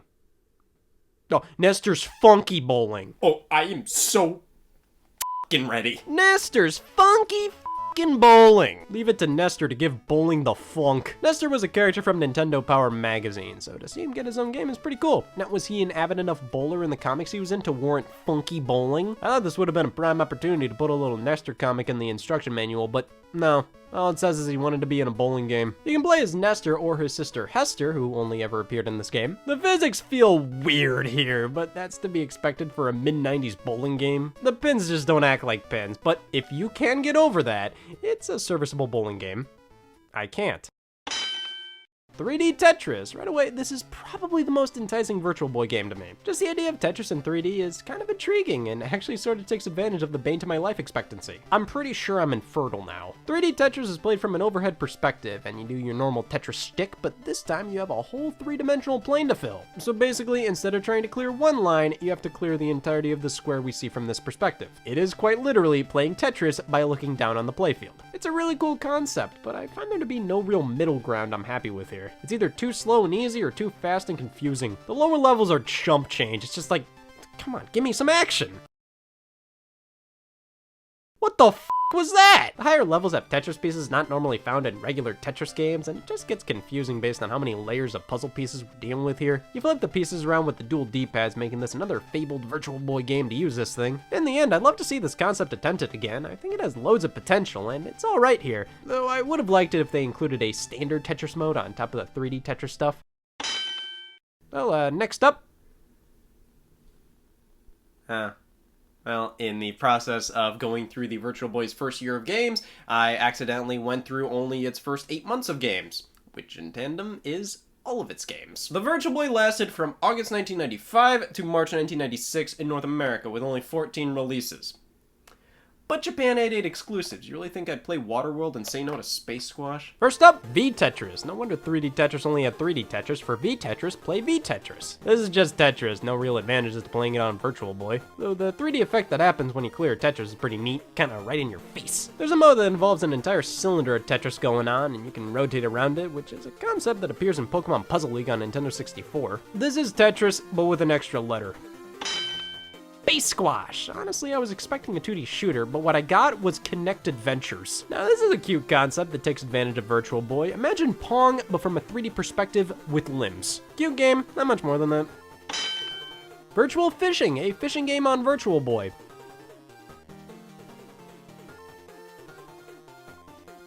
It's not tennis. Innsmouth no Yakata. Now, this is an experience. One of the most unique titles on the console. A first-person survival horror game. It uses both D-pads, works surprisingly well, and for a console like this, what better game to play on it than a first-person survival horror? I wouldn't put this game in the same league as something like Virtual Boy Wario Land. That was a legitimately good game regardless of the system it was on. But Innsmouth no Yakata is an extremely cool novelty that deserves more attention. Space Invaders Virtual Collection. Is there anybody who's a legitimate fan of Space Invaders? Anybody? Well, here's the first 2 games on Virtual Boy. You can play part 1 and part 2 as they usually play, or try a brand new version with a slightly tilted 3D perspective. This game cost me $500. And now we have the final 3 Virtual Boy games that I just flat out don't own. It's cause I'm not good enough. Virtual Lab is an intestine puzzle game. You have to connect the intestines, that's about it. This game was rushed out the door. You get passwords to save your progress, yet there is no password input screen. I did not feel like spending $2 grand. I already bought Waterworld for $500.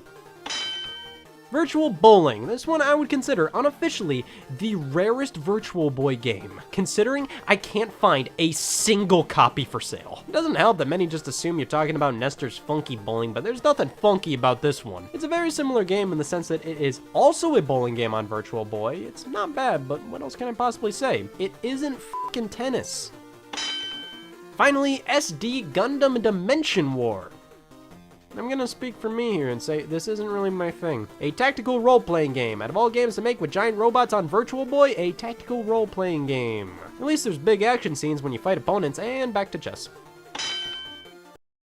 Can you tell the system was rushed? Nintendo released Virtual Boy before it was properly finished. Gunpei Yokoi was not pleased that they decided to release it in this state. And when the system itself wasn't finished, it's a miracle most of the games are as tolerable as they are. None of them outside of Wario Land are really anything to write home about, but I honestly think the Virtual Boy has a pretty quality library overall. Just none of them are worth going through all of this. It's an awkward system to play, and when the games are mostly simple, high score-based ones, or games that play like anything on a Super Nintendo or Game Boy that truly gain nothing from the Virtual Boy's gimmick, it makes playing it that much more annoying. The 3D is alright though, and I do think the rumors that it'll make you go blind for most people is untrue. I think at the most, it can just be a bit hard on your eyes. But combine all of this, the unfinished system, games that, well, fine, nobody really cared about, a gimmick that wasn't thought through and not utilized properly, this number makes so much sense. Nintendo discontinued the Virtual Boy incredibly quickly. This system was always seen by them as something to put on the market and nothing more. But that doesn't mean they didn't try, and that nobody likes this thing. So many canceled projects. BB Mario Land, a traditional Mario platformer, a GoldenEye 007 racing game, a port of Donkey Kong Country 2, various other projects like Bound High. This game leaked online. You can play it, and this would have been lovely on the system. It actually utilizes the 3D and is a unique and fun little action puzzle game. Dragon Hopper by Intelligent Systems, a traditional Bomberman game, Virtual League Baseball 2, Worms, Star Fox, and F-Zero spin-off Zero Racers. They were given it an actual go, and then they realized this thing was beyond saving. But fans still really like this thing. The homebrew community is pretty wild. They made games to actually use the fan-made link cable. Now, do they actually like this thing, or do they like it because it makes them quirky? The Virtual Boy is a prime example of what happens when Nintendo just thinks of a gimmick and rolls with it before thinking up any worthwhile uses for it. But it's not that bad. I think the 3D effect works okay, and the games themselves are inoffensive. While they aren't going to light the world on fire and are too simple and basic, they work fine. They aren't anything crazy, but they're fun enough. The problem is, barely any of the games are good enough to warrant shoving your head in this thing for over 15 minutes. And when they are, they're games that would work better on normal-ass game consoles. But in the end, I don't hate this thing. In fact, I think it's a bit misunderstood. It's not good, but it's better than my cousin Betty. Hey y'all, Scott here. Have you seen something that looks like this? If you found that, that's me caring about the Nintendo 64. Please dispose of it immediately. I know, I'm putting these up and I just like the attention. Family photo. Oh god, that's embarrassing. That's better. The Nintendo 64, one of the most revolutionary consoles of all time, helped standardize how games in the third dimension look, play, and control, introduced so many genres, franchises, concepts, and I still don't give a shit. I'm being a bit harsh here. It's not that I don't like the Nintendo 64, I just don't care about it. This is not my favorite Nintendo console. It's not my least favorite, but this is one of the tougher ones to go back to for me. I totally understand its worth, and why to many this is their favorite, and I love so many of the things everybody else loves about this guy. But after I dug my grave, I decided to dig back into this system, look back at what gave it its groove, the games, the accessories, the innovation, the lack of Scott's shit-giving. Everything that made the Nintendo 64 the Nintendo 64. I want to learn to love this console, because as it stands, it's alright. But that won't do. I have to appreciate everything Nintendo does for me. Criticism is just whining. Nintendo made buttons. What did you do, Dad? Well, let's go back to the beginning here, where everything precisely started. The mid-90s. Nintendo was king of the video game space. Their first two consoles, the Nintendo Entertainment System and Super Nintendo Entertainment System, both were at the top of the food chain in nearly every category. They had the best games, the best developers, the best sales. They were the video game company. There's a reason people would call any video game thing a Nintendo. It's like, Mom, this is a calculator. However, as time went on, more and more competition started appearing. And not only that, they weren't complete laughingstocks. Pretty much most consoles that fought against the original NES, there's a reason I dug this grave deeper than usual. But with the SNES, Sega brought the big guns with their Genesis and ended up taking a lot of market share away from Nintendo, even surpassing them for a brief moment. And when Nintendo was working to create a CD add-on for the Super Nintendo, they worked with Sony on it, but canceled plans after re-evaluating their contract. This made Sony so mad they created a worldwide phenomenon out of spite. Basically, Sega was legitimately scaring Nintendo and me, and Sony was a promising up-and-coming rival. They were burned by Nintendo and wanted to make their own video game console, and this isn't even covering the dozens of other companies that tried. Nintendo couldn't just sit there and expect everybody to only want Nintendo products. Sega customers proved that not everybody was born a Nintendo diehard. So, they had to get to work on a successor to the Super Nintendo, and near the end of the console's life, it was pretty obvious where the video game industry was heading. Downhill! This console. 3D graphics and gameplay was the next big thing. Games like Donkey Kong Country and Star Fox gave us a taste as to how 3D can change how games look and play. Of course, cramming all of this onto a Super Nintendo cartridge, while possible, it felt more like they were shoehorning these types of games on the system. For Donkey Kong Country, they would create 3D models of these characters and recreate them in the form of a 2D SNES sprite. That was one way to get 3D looking games on your Super Nintendo, but what if you didn't have to do that? What if the game console could create 3D visuals right from the get-go? Well, Nintendo partnered with Silicon Graphics to do such a thing, announcing their collaboration on Project Reality in 1993.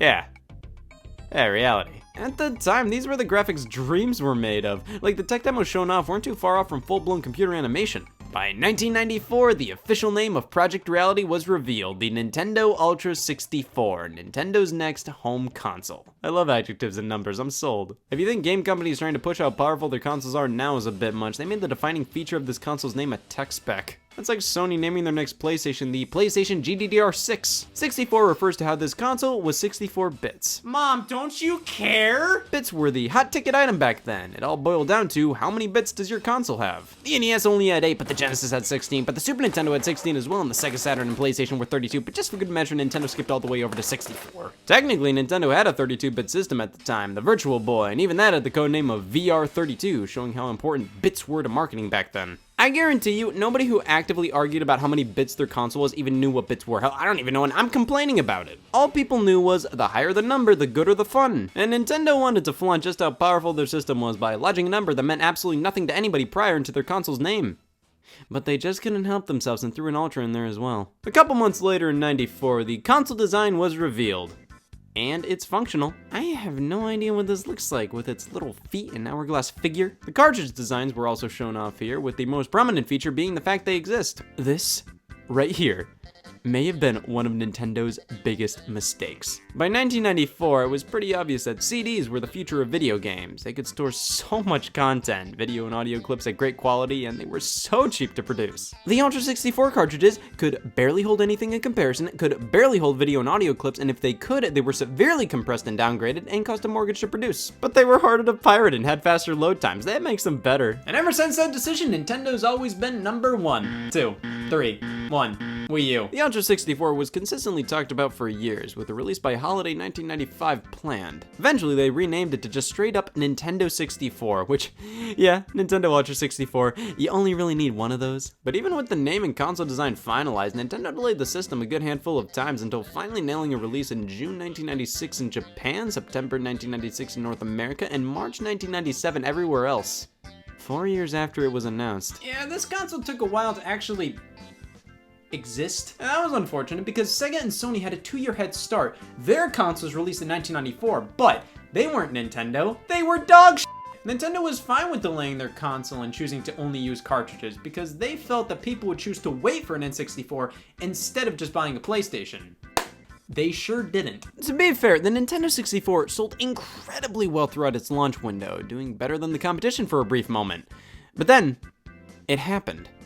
Nothing. The Nintendo 64 had numerous software droughts. Nintendo just couldn't pump games out fast enough for the system. Games were becoming harder to develop. This was the first generation where 3D was the norm, so it was understandable development times may have been longer. But see, that's where the other developers come in. When Nintendo's not releasing games, surely the third parties can fill the void. And we return to one of Nintendo's greatest mistakes. See, the Sega Saturn and PlayStation may have only been stinky-ass 32-bit systems, but they used CDs for their games. That meant the games would cost less and store far more information. And with these systems having a 2-year head start on the N64, developers got used to having all that leg room. A standard PlayStation disc could fit roughly 700 megabytes of all kinds of stuff. A Nintendo 64 cartridge, at the most, could fit 64 megabytes. And even then, a game that used a 64 megabyte cartridge cost your soul to buy. So, to third-party developers, would you rather develop for a system that's been out for 2 years with a good install base that uses CDs so you can make bigger games with not as many limitations, or would you rather f with Mario? So, yeah, the Nintendo 64 had third-party support, but not a lot of it. The biggest third-party games that released that generation, there was a really good chance they did not come out on Nintendo 64. Not only was Nintendo's output of software a bit lower than usual, but the amount of third-party software was just not up to snuff with the competition. When Nintendo wasn't releasing a new game, there really wasn't anything else to play. But I mean, when there was stuff to play, there was stuff to play. People loved their N64s, and while the PlayStation sold over 100 million units, with the Nintendo 64 coming in a distant second place with 32 million, it did better than the Sega Saturn.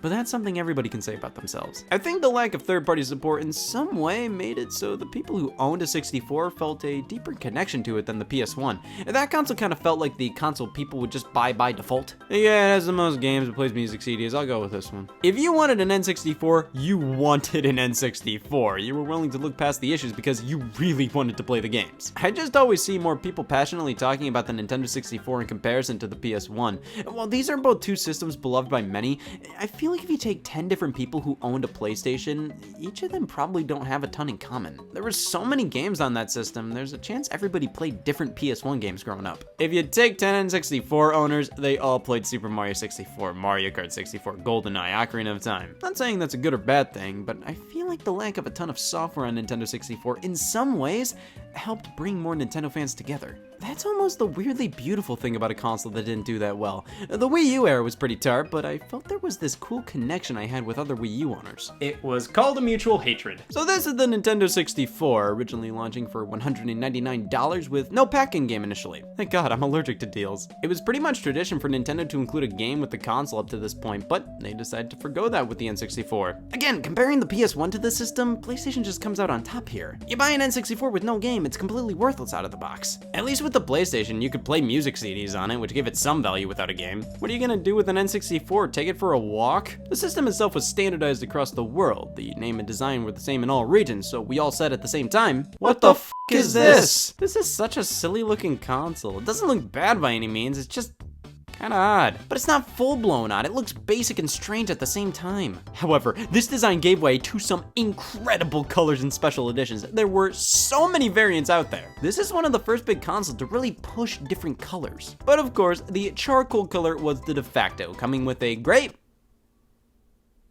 Spider? oh look, it's time to be confused about the Nintendo 64 controller. What the hell? Of course, with the system being so focused on delivering three-dimensional experiences, a simple 8-way directional pad wasn't gonna do. We needed full 360-degree movement, so here's an old friend I wouldn't trust with my life. The analog stick, a tiny little joystick made for one thumb in all the directions in the world. Outside of this edition, most of the controller is fairly typical. The buttons and D-pad all feel fine, and while the layout is odd, it's functional. 3 grips is just flat out bizarre though. There's no right or wrong way to hold this thing, though there's really no Nintendo 64 game out there that would ask you to use the D-pad if you're already using the stick and A and B buttons. For 3D games, you hold the middle prong and right prong. For 2D games, left prong and right prong. For weird-ass games, left prong and middle prong. There's a trigger on the back of the middle prong here, these new C buttons, and a port for all kinds of activities. It's not a terrible controller.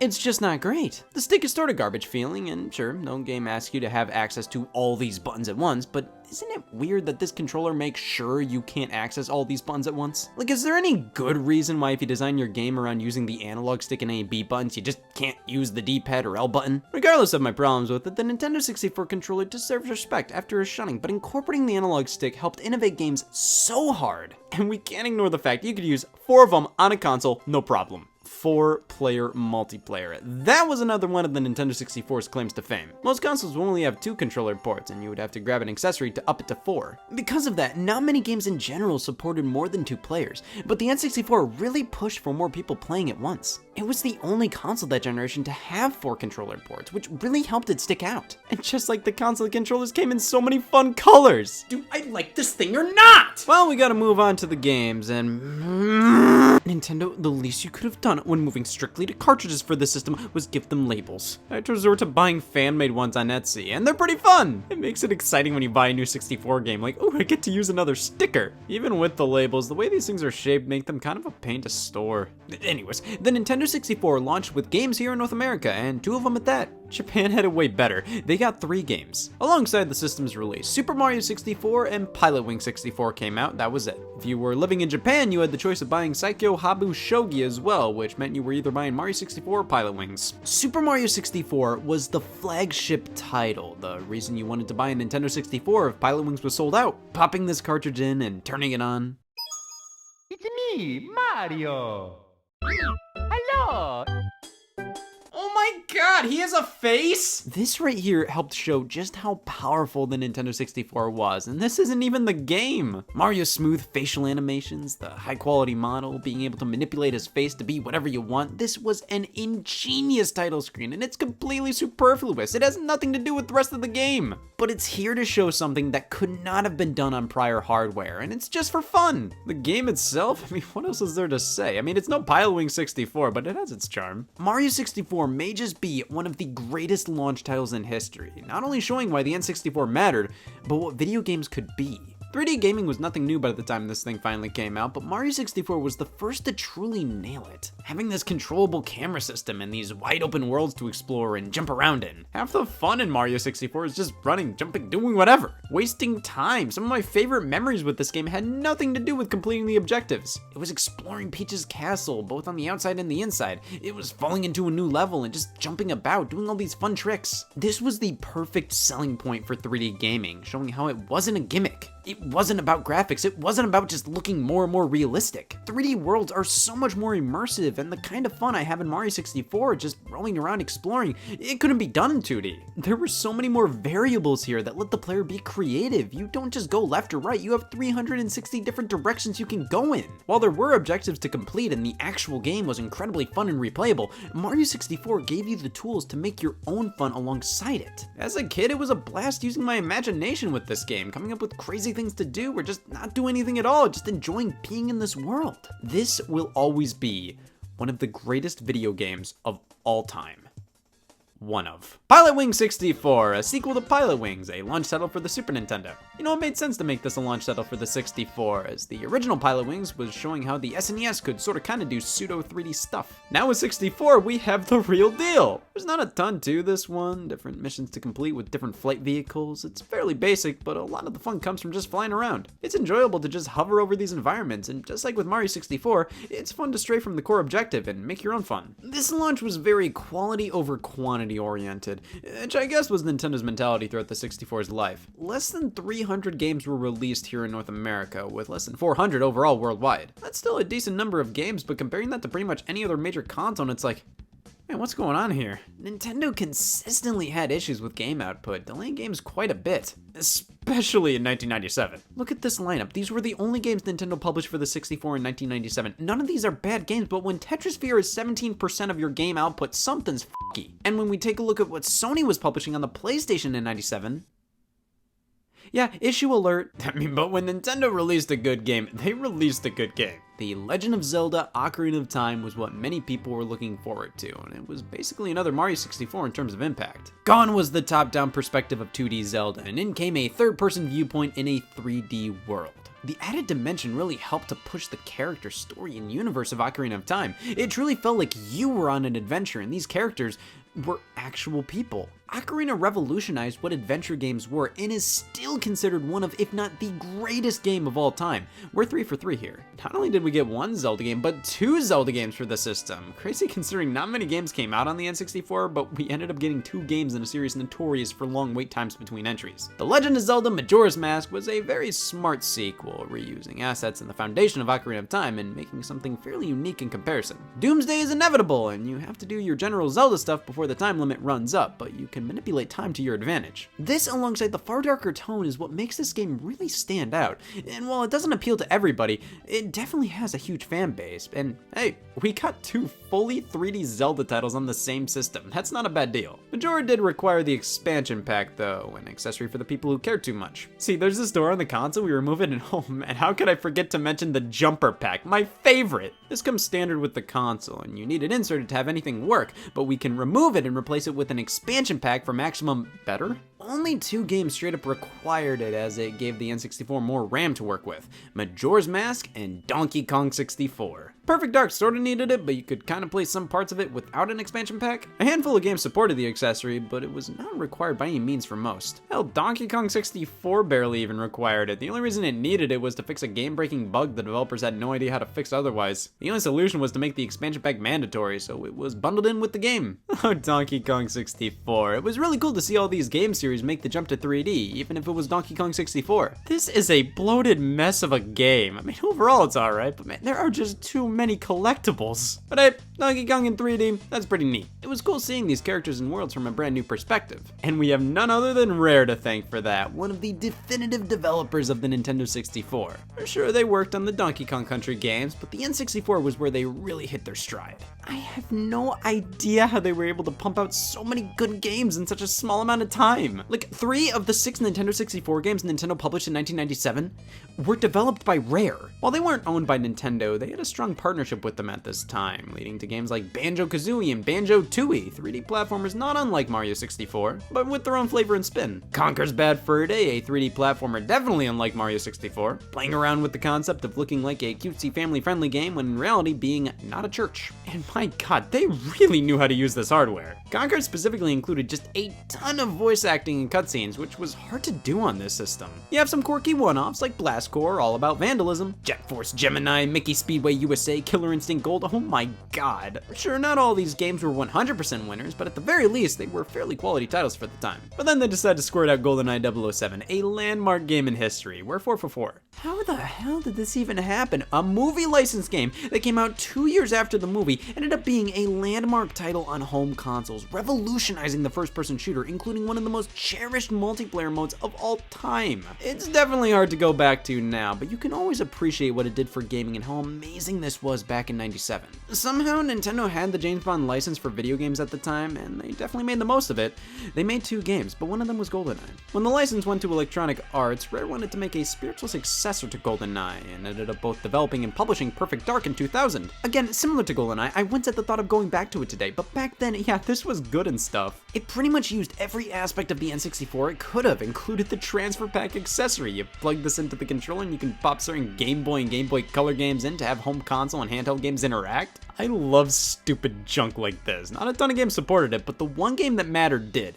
Pokemon Stadium. The Nintendo 64 released during the big Pokemon boom when the craze just started to happen worldwide. So Nintendo acted upon that. They had crazy successful Pokemon games on the Game Boy and Game Boy Color. Let's make some Nintendo 64 Pokemon spin-offs. Yeah, Pokemon Stadium is like taking a standard Pokemon game with the adventure and battles, putting it in 3D and taking out the adventure. You're just left with the battles with not much substance. Of course, back then, that was pretty cool to see your favorite Pokemon in 3D, just like how it was cool for me to see my favorite Donkey Kong. And you could transfer your very own Pokemon from the Game Boy games into Stadium, plus play the Game Boy games on the TV with the transfer pack. You couldn't really play any other Game Boy games on the TV with the N64.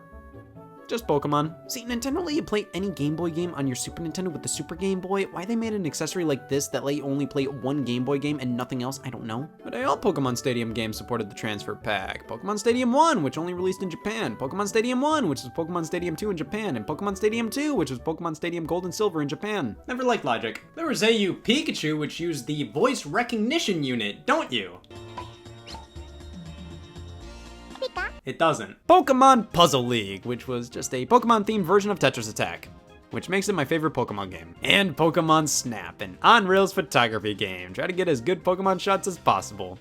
This was the best non-puzzle Pokemon game on the system. I understand that the developers behind Pokemon strongly believed that the Game Boy was the best platform for the series at the time, but I'm just surprised Nintendo didn't straight up force them to make a true N64 Pokemon adventure. That really would have been the kick in the pants the system needed. But I mean, it still had some of the best-selling games that generation. Mario Kart 64 came out a few months after the system's launch, and this is the big one. Easily one of my favorite Mario Karts nostalgia-wise. I don't know what it was, but my memories of this game are better than any other game in the series. The tracks, the multiplayer, the items, the battle mode, it was all the best. Playing it now?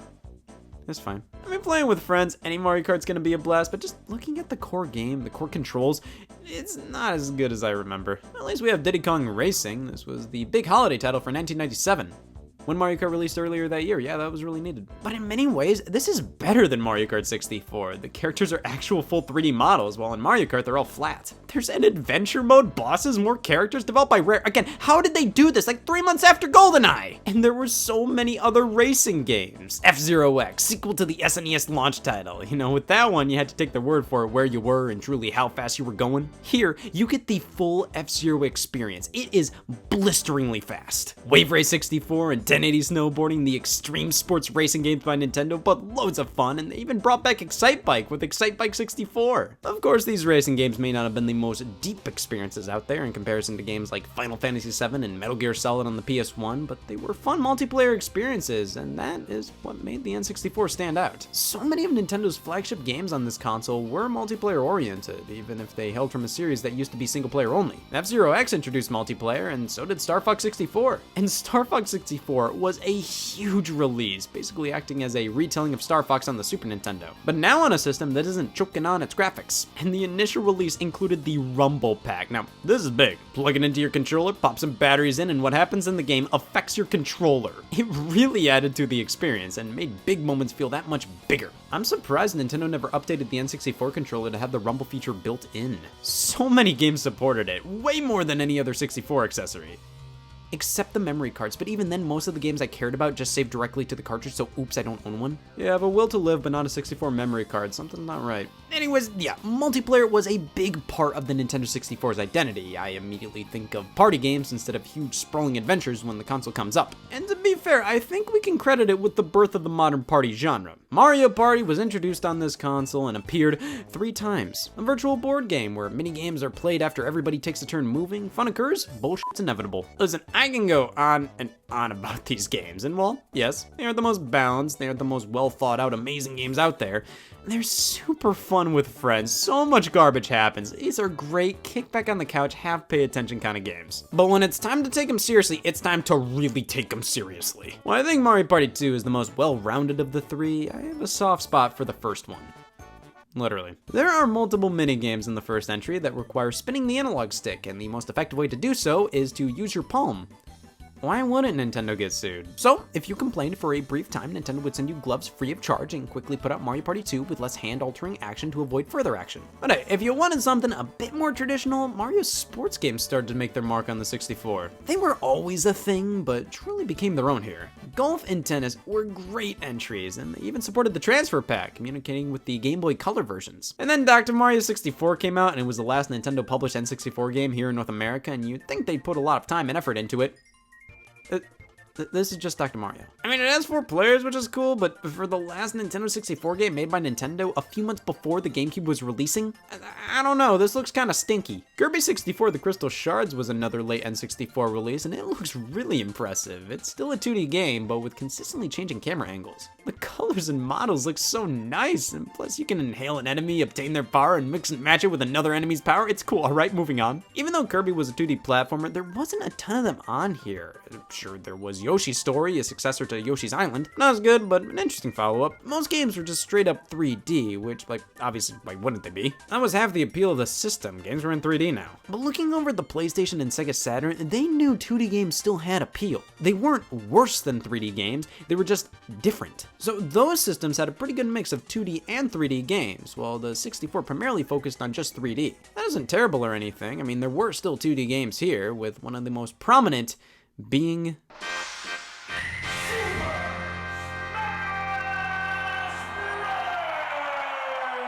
Yes, the first entry in the Nintendo crossover fighting series. Super Smash Bros. Appeared on the Nintendo 64. Look at this. This is adorably tiny. Who would have thought this game featuring 12 Nintendo characters would kaboom into this? 4-player mayhem, a cross between a fighting game and a party game. This is the Nintendo 64 doing what it does best. Mario 64 and Ocarina of Time may be some of the best games out there, but Smash Bros. Is really what the Nintendo 64 was at its core. The fun machine. They had Paper Mario too. But that's pretty much everything Nintendo made on the system. Sure, there were some Japan exclusives. Animal Crossing got its start here.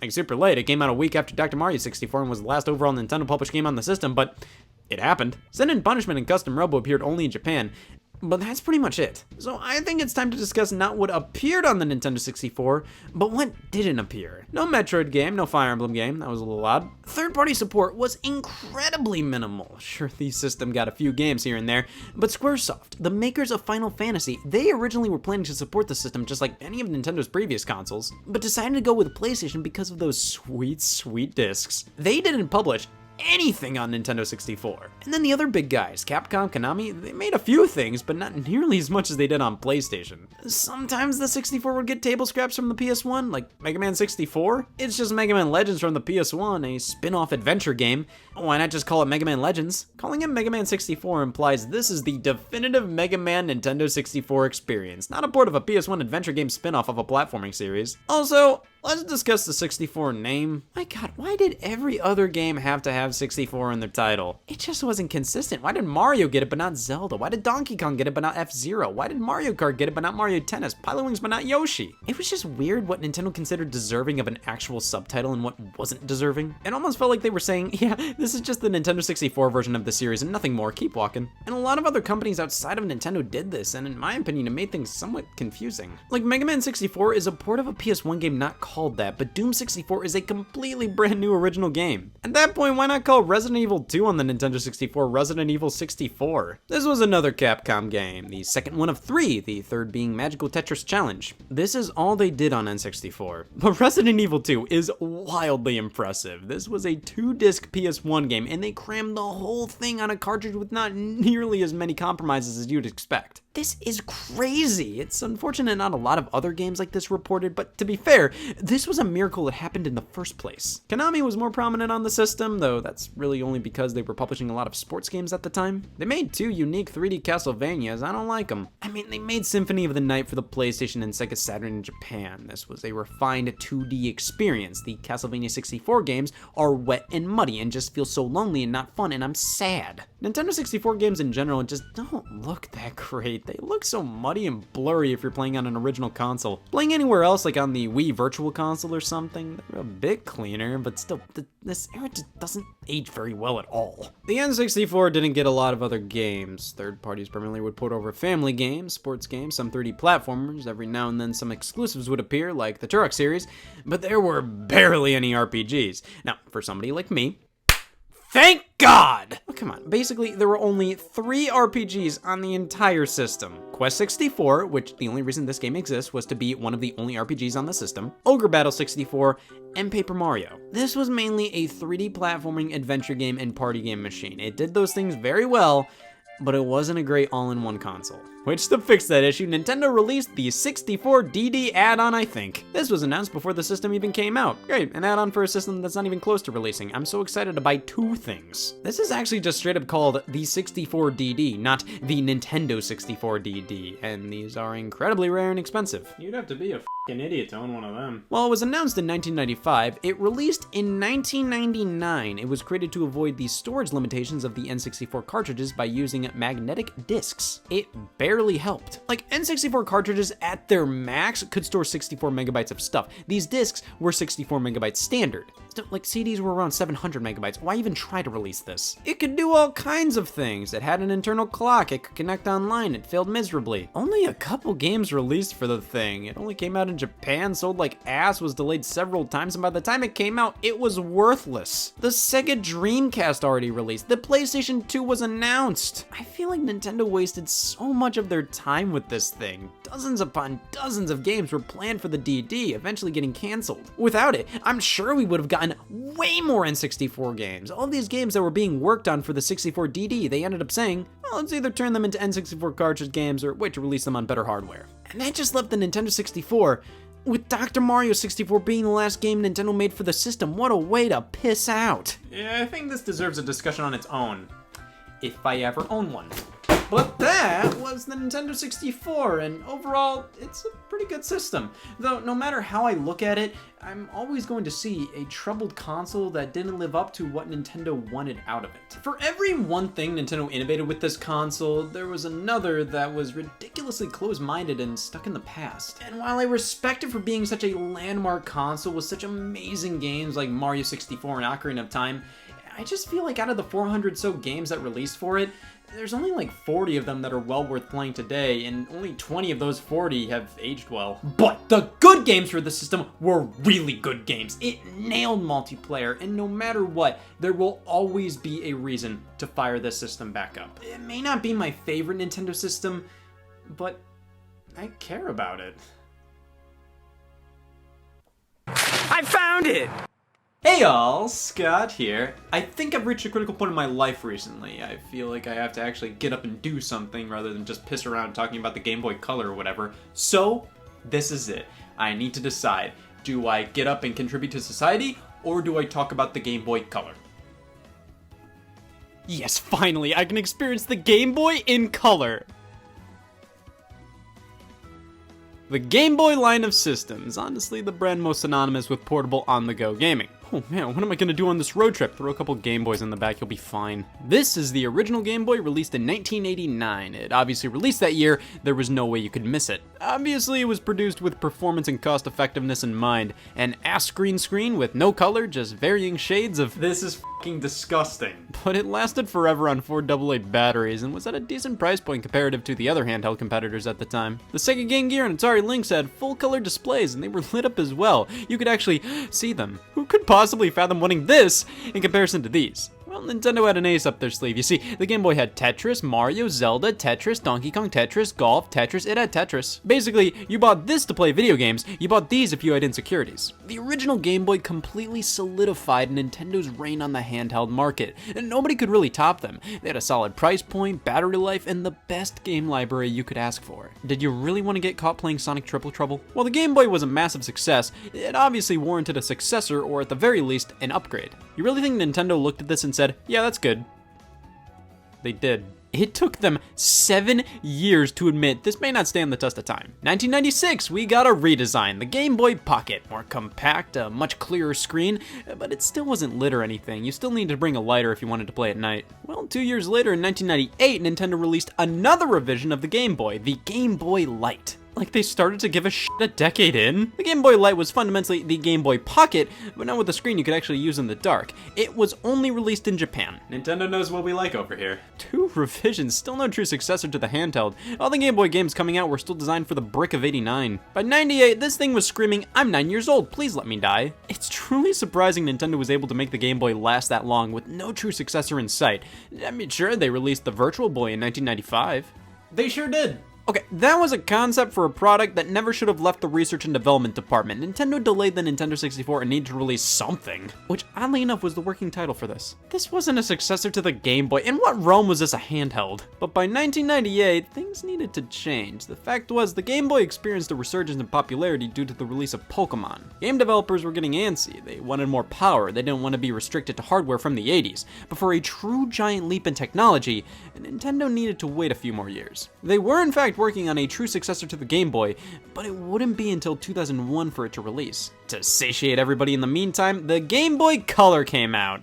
The same year as the Game Boy Light. What was the goal there? This is the Game Boy Color. It's the Nintendo console that won the attendance award in high school. It happened. It did well. That's all there is to this one. What was its core innovation? The fact it could display something handheld game systems were displaying for decades? Yeah, big whoop. Holy shit, that's fucking purple! The Game Boy Color is an odd duck. So many consider it to be a true successor to the original Game Boy. I'm one of those swine. But others consider it to be an upgraded Game Boy and nothing more.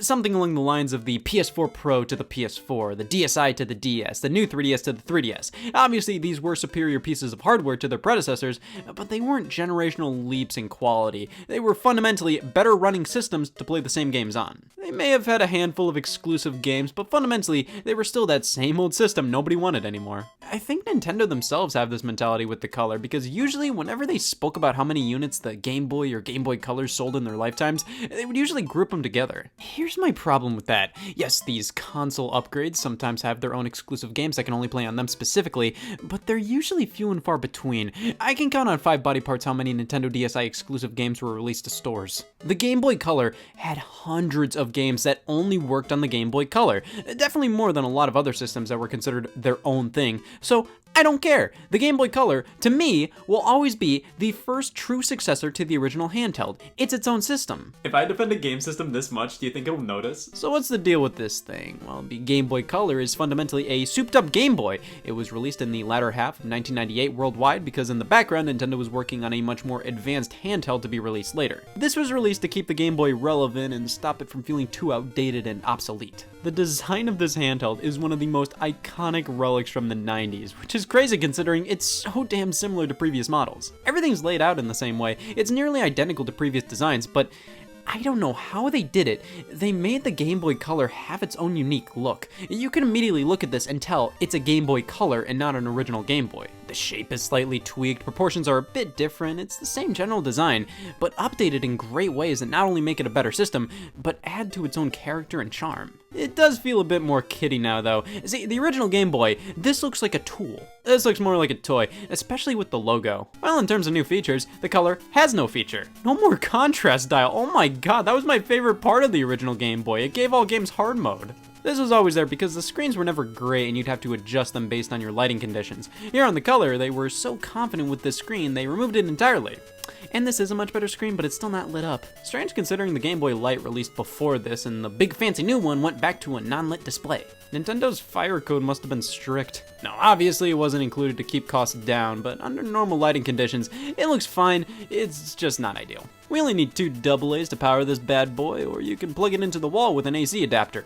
I've never seen somebody do this with an old school Game Boy. There's an IR blaster on the top, basically the same thing used on most TV remotes. It's not used in a ton of games, but when it was used, it was mainly just a way to transfer stuff like high scores to other players. Thank God the screen wasn't lit for us to get this. The buttons all have a comfortable, slightly rubbery feel to them, and I like that. They are all slightly smaller than I may prefer, but hey, at the time, this was the definitive Game Boy if you hated seeing things. So to quote any parent who picks this up, What the f is this? the Game Boy Color works as a regular old Game Boy. You can play all your old cartridges, with some of them having added color to them. Most of the time, the color added is literally just...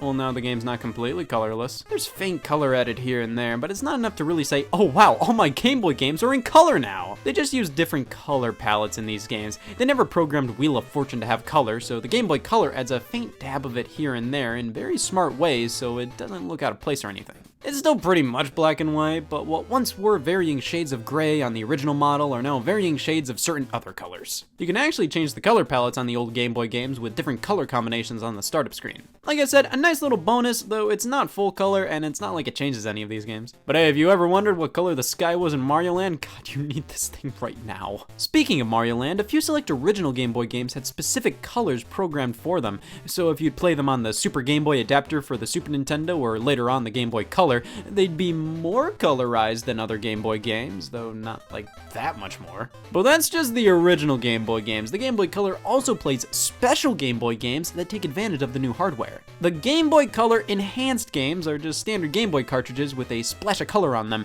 normally black. These play perfectly fine on both systems, but if you have a sense of self-worth, you play them on the Game Boy Color to see everything in Crayola flavors. Basically, these are Game Boy Color games that also run on the original Game Boy. But then we have the games that are apparently too good to be seen on the original Game Boy models. These have distinct Game Boy Color logos on the cartridges, are translucent, and have convex tops. Easiest way to put it, the original Game Boy cartridges you could use as pill organizers. Game Boy Color, not so much. These games take advantage not only of the color, but the upgraded hardware as well. But here's what I find really bizarre. Nintendo went to all the trouble to ensure by looking at the game cartridges, you could tell what played on the original Game Boy and what couldn't. But the original cardboard boxes these games came in, they only said Game Boy Color on the front. Even if it played on the original Game Boy, you'd have to turn it around to see if it could play on the original. Now, the exclusive games generally had only for Game Boy Color on the box, but the fact that I just realized that, like, right now, I am shocked there wasn't nearly as much confusion when these games came out. I mean, a lot of these Game Boy Color games that said Game Boy Color on the box played on the original Game Boy no problem. Now, if you tried to play Game Boy Color only games on the original Game Boy, you'd get unique screens telling you to piss out. I always liked that many of these games didn't just display generic error messages. Just seeing a logo or special design is a cool little detail. But whatever, what matters is the games on the Game Boy Color and what released on it. So what released on it? Well, here in North America, we got 4 titles that launched alongside the system, and it was just a bunch of old shit. Tetris DX, so this is Tetris again. We have full color and some very basic different modes to play in, but it doesn't feel really all too distinct from the original Game Boy Tetris, and it lacks the iconic Tetris theme. Alright, this is going in the pile. Game & Watch Gallery 2! So, the Game & Watch Gallery games were compilations of the old school LCD Game & Watch units Nintendo would make. They're all very simple games, and Gallery took those titles and remade them with Mario characters and some new twists, while also incorporating the original versions as well. I couldn't have thought of anything better to launch with this brand new high-tech Game Boy. Game & Watch games. Centipede, yeah, that was a graphical showcase. And Pocket Bomberman, which in all fairness is a cool Bomberman title. It's actually more of a side-scrolling platformer compared to the traditional overhead Bomberman games. Yep, can't think of better games to launch a system with. These all worked on the original Game Boy. The Game Boy Color has a weird library, and I think the launch titles are indicative of that. I know I said how I consider it to be its own system, but so many of the titles that are labeled as Game Boy Color games are just Game Boy games that display in color when you pop them in the system. But there were still tons of games that were exclusive to the Game Boy Color that took advantage of the better hardware. But it just so happened around the time the Color released, Nintendo got really weird with what they considered publishing worthy. I would scream if they ever decided to publish a game called Little Mermaid 2 Pinball Frenzy. Nintendo's output was incredibly strange on this thing. If I had to guess why, I'd say it's because they didn't want to fully commit to dropping the original Game Boy in favor of the Game Boy Color, so they kept at it with these cross-compatible releases for a while, and by the time they really started to put out color-exclusive titles, the Game Boy Advance was right around the corner. This thing was the new kid in town for only 3 years, so Nintendo really didn't pour a ton of support into it. Because of this, we got a lot of re-releases, reimaginings, and games that were companion titles to N64 games. Let this sink in. One of the defining Game Boy Color games was a re-release of an original Game Boy game, The Legend of Zelda Link's Awakening DX. It was Link's Awakening in color. Yep. I get a little miffed when they decide to re-release games on platforms that could already play those games. You could already play Link's Awakening on the Game Boy Color with just the Game Boy cartridge. Why not remake Zelda 1 or 2 for the handheld? To be fair, they did add a few things, like a brand new optional dungeon to explore that focused on color-based puzzles, and with DX actually getting the full color treatment, it really made this the definitive version at the time. This is a fantastic game. It was just an old one. Of course, this re-release worked on the original Game Boy as well, good for it, but what about something that could have only run on the Game Boy Color? Well, lucky for us, Nintendo put out the original Donkey Kong Country on the system. Holy shit, this is raw. I mean, at the time, this was a pretty faithful interpretation of the original SNES game. It was always amazing seeing what once was a home console game run on a handheld. And Donkey Kong Country on Game Boy Color, it's obviously downgraded and not the ideal way to play, but they did it alright. I mean, the original Game Boy had the Donkey Kong Land games, and the Game Boy Color version of Country was definitely a step up from those.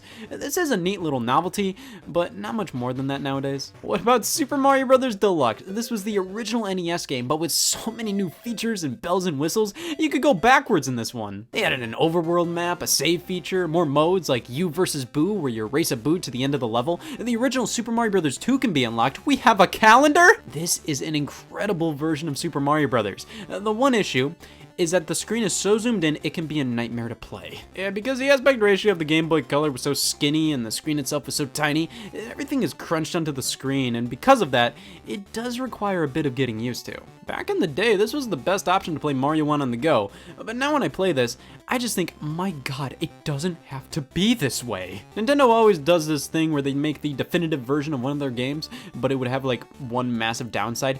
It happens every time. Donkey Kong Country returns 3D. It includes brand new content, a new difficulty mode, it gets rid of the motion controls from the Wii version, it doesn't look as nice, it runs at half the frame rate. Come on! Mario Tennis and Mario Golf released on the Nintendo 64, so in tandem with that, they made some Game Boy Color versions. These are completely different. While the console versions were basically sports party games, these are full-blown RPGs. You play as children, and your goal is to try to beat Mario at sports. IGN gave Golf a 10 out of 10. I'm definitely more of a golf guy, but these are both still solid titles. I'd say give them a shot purely based on the fact that they are exactly what you don't expect a Mario sports game to be. Wait, who are these people? But what about the wackier, more experimental side of Nintendo? Well, there was Kirby Tilt and Tumble, a motion control game with a tuner/accelerometer. You tilt the Game Boy around to move Kirby. It was incredibly novel and still works best on the original Game Boy Color. It was designed for this hardware's specific build, but you can play it on the Game Boy Player on the GameCube if you're a masochist. Wario Land 2 and 3 were on here, with 2 being released for the Game Boy and then being released for the Game Boy Color later. The Game Boy Color release still worked on the original Game Boy. Why is this so confusing to me? Wario Land 3 was a full-on Game Boy Color exclusive though. I don't know much about the meat of Wario Land. I'm more of a bread guy. Basically, I've played 1 and 4.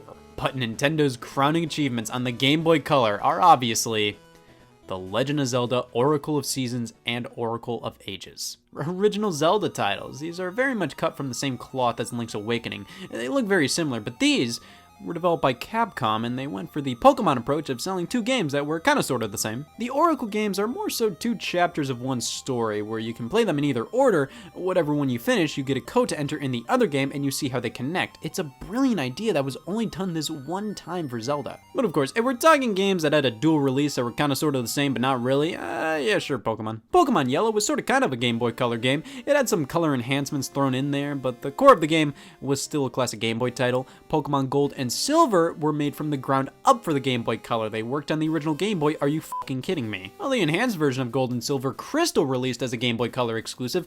Look at that cartridge shape. It can't be anything but a Game Boy Color exclusive. Where the was the only for Game Boy Color logo on the box? How is nobody confused? The Game Boy Color was definitely where more and more Pokemon spin-offs were starting to show their head. The trading card game, pinball, puzzle challenge, they were definitely up to do weirder stuff back then.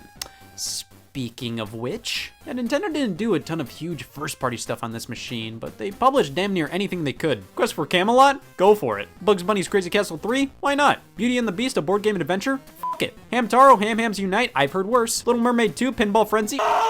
What may be even weirder is Nintendo's internal American development studio, Nintendo Software Technology, developed the games Bionic Commando Elite Forces and Crystalis, with Nintendo as a whole publishing them. These were Capcom and SNK properties that Nintendo just decided to develop and publish on the Game Boy Color. Like I said, their output was weird on this thing. And not only that, but we got games that nobody ever expected on this handheld. Metal Gear Solid, Resident Evil Gaiden, Tomb Raider, Driver, GTA 2, and many of these actually played fairly well. There were tons of cool games developers tried to bring over to the Game Boy Color, and shockingly, many of them worked out fairly well. Not only that, but series like Dragon Quest and Mega Man came over gracefully, and new ones like Tokitori and Shantae started out here.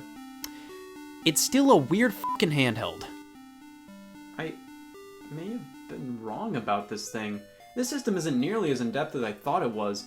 A lot of the games that were labeled as Game Boy Color titles were just Game Boy games with colors programmed into them. Even Nintendo support on this thing was really weird and lackluster. We got a few original Zeldas, some ports and remakes, Mario sports titles, and enhanced Pokemon. That's basically it. But still, original Zeldas and a Pokemon. Those are huge games for Nintendo to just put them on a simple upgraded Game Boy if it was only a simple upgraded Game Boy. What the f*** was this thing? An excuse for me to waste 17 minutes. Hey y'all, Scott here. So I was just working on my definitive list of Nintendo consoles with microphones on them. Yeah, the Game Boy Advance didn't make the list. That's actually a good thing. It's fairly annoying to have to blow into the microphone or something for a game. But I actually found a loophole with some Nintendo systems where you don't actually have to blow into the mic. So all you have to do is grab your system, grab an air horn, bring it close. Your entire life you come to expect this, but then Nintendo decides to throw this at you. Oh f***, the letters are evolving! This is the Game Boy Advance, the last survivor of the Game Boy line, starting with the Game Boy in 1989, upgrading to the Game Boy Color in 1998, and finally reaching the final evolution, the GBA in 2001. And after everything was said and done, I think it's fair to say they ended the line on a high note. The Game Boy Advance was pretty much the ultimate Game Boy. Most of the models played all previous Game Boy games. The GBA's own game library was seemingly endless, and certain revisions introduced features that we may take for granted today, but back then it was like, whoa, the Game Boy folds? This was the first system I owned brand new that wasn't a hand-me-down, and I hold it close to my heart. And it all started back in the mid-90s. The original Game Boy was starting to lose steam. I mean, bless Nintendo's heart. They were able to make this thing last over a decade, but at some point you just gotta look at Game Boy Mortal Kombat and say it's time to move on. This original black and white chunk of a portable was aging rapidly, and Nintendo wanted to create a new handheld that was far more powerful. Enter Project Atlantis. This was an ambitious planned successor to the original Game Boy. With 32-bit hardware, a larger screen, battery life of up to 30 hours, this was 1995. My 3DS doesn't even last 5 hours playing Wario's Woods. Rumors and reports consistently were floating around about Atlantis, and Nintendo did confirm its existence back in the day and originally planned to release it in 1996, before delaying it into obscurity and then just simply shelving the idea. Atlantis was simply far ahead of its time. The system was proving to be too expensive to manufacture and too large for Nintendo's liking. They opted to release revisions and upgrades to the original Game Boy instead to keep interest up. We got the Game Boy Pocket in 1996, the Game Boy Light, a Game Boy with a backlight in 1998 only in Japan, and the Game Boy Color also in 1998. You will find me dead in the ground before I admit the Game Boy Color was simply an upgrade to the original model. I've always considered the Color to be its own system, the first true successor to the Game Boy. It just had so many exclusive games. But it turns out Nintendo just looked at it as more of a souped up Game Boy rather than a true successor. Think the Nintendo DSi to the DS, or the new 3DS to the 3DS. Because of that, a true next generation Game Boy was still being thought of, and while it didn't end up being Project Atlantis, a few of the core ideas that made up that project were incorporated into this new one, codenamed Advanced Game Boy. Oh, I wonder what the final name will be. Initially announced in September of 1999 and fully unveiled at Nintendo's Space World event on August 24th, 2000, the Game Boy Advance was the most radically different looking Game Boy yet. It's long. Oh, and I can play Mario Kart. This was the main game Nintendo was flaunting with the GBA during its unveil. It was always really cool for me to see what used to be home console-only series finally making the jump to portable systems. So to have a Mario Kart playable on the go was honestly amazing and easily showcased how powerful this system was at the time. The rest of the GBA titles at Space World during this unveil were just Silent Hill for Game Boy Advance. Was I the only one to not know they made a remake of Silent Hill 1 in the form of a visual novel for the Game Boy Advance as a launch title?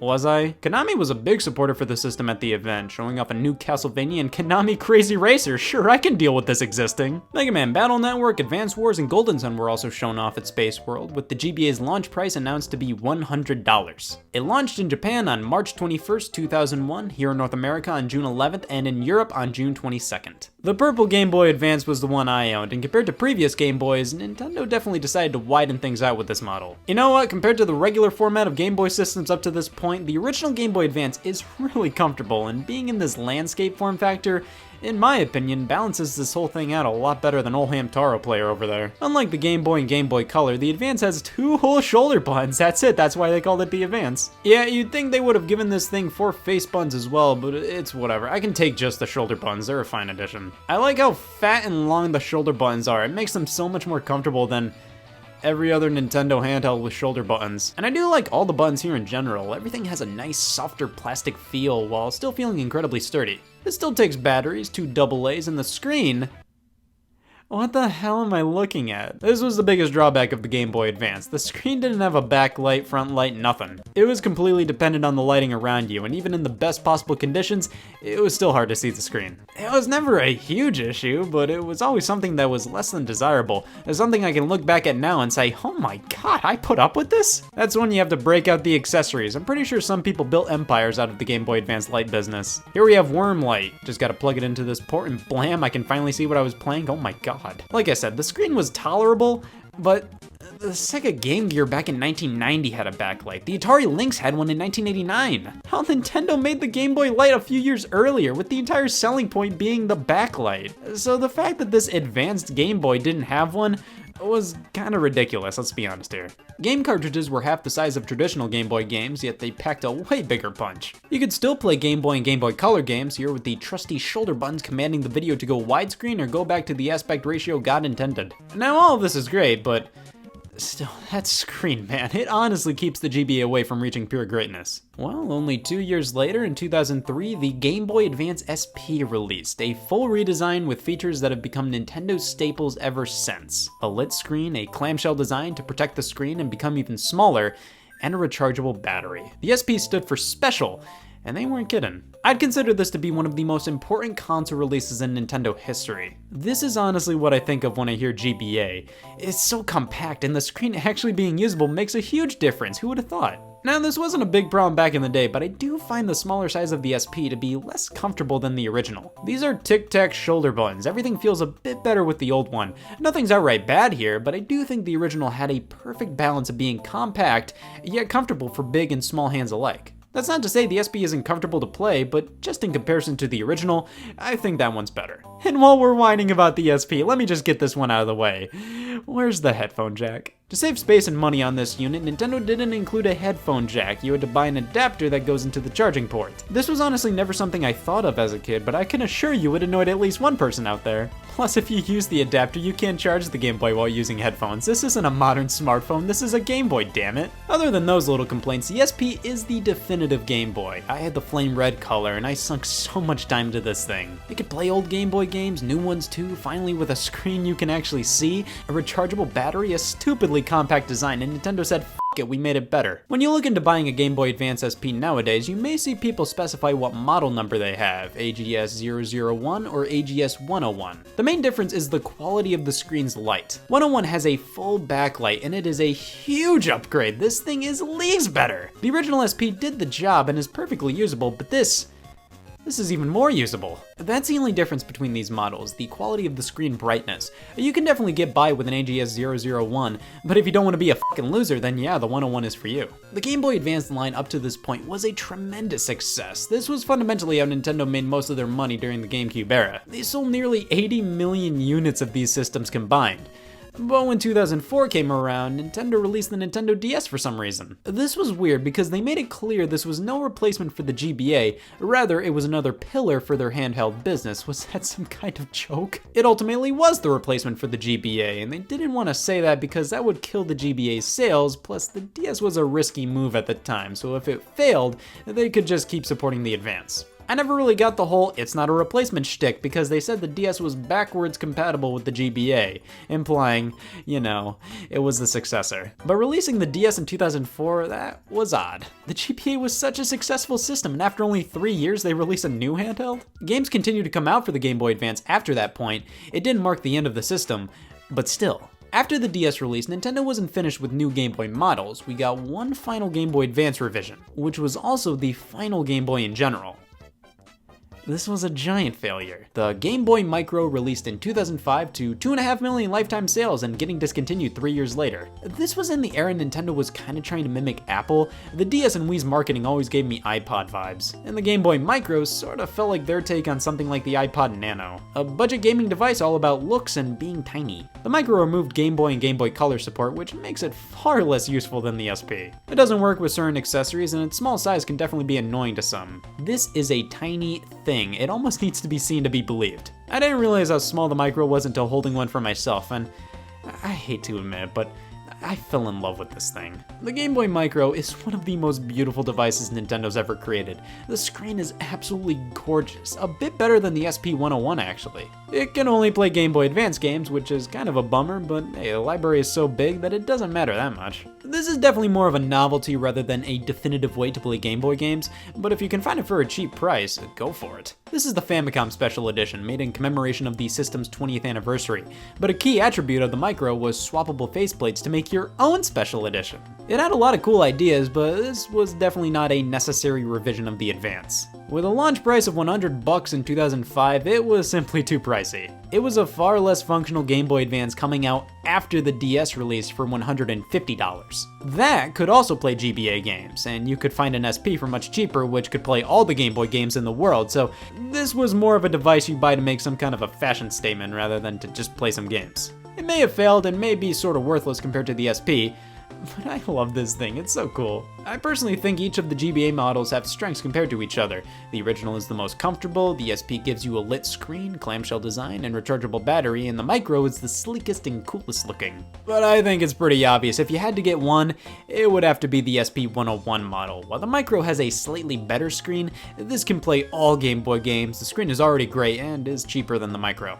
Now, why would you buy a Game Boy Advance today? Because this thing has an amazing library of games, over 1,500 titles, 1,400 of them being re-releases. Yeah, that was definitely a trend with the Game Boy Advance, old games thrown onto the system, maybe with a few tweaks here and there, some additions, some alterations, but hey, back then, this was awesome. It was great to be able to play a lot of these legendary games portably, but looking at the first-party lineup now, I have to admit, it's a bit disappointing. Sure, good games are still good games regardless of if they're ports, albeit if they're good ports. Back in 2002, I had no idea Yoshi's Island on the GBA was an old game, and I'm sure other people who grew up with a re-release of a game didn't think of it as an old game, it was just a game.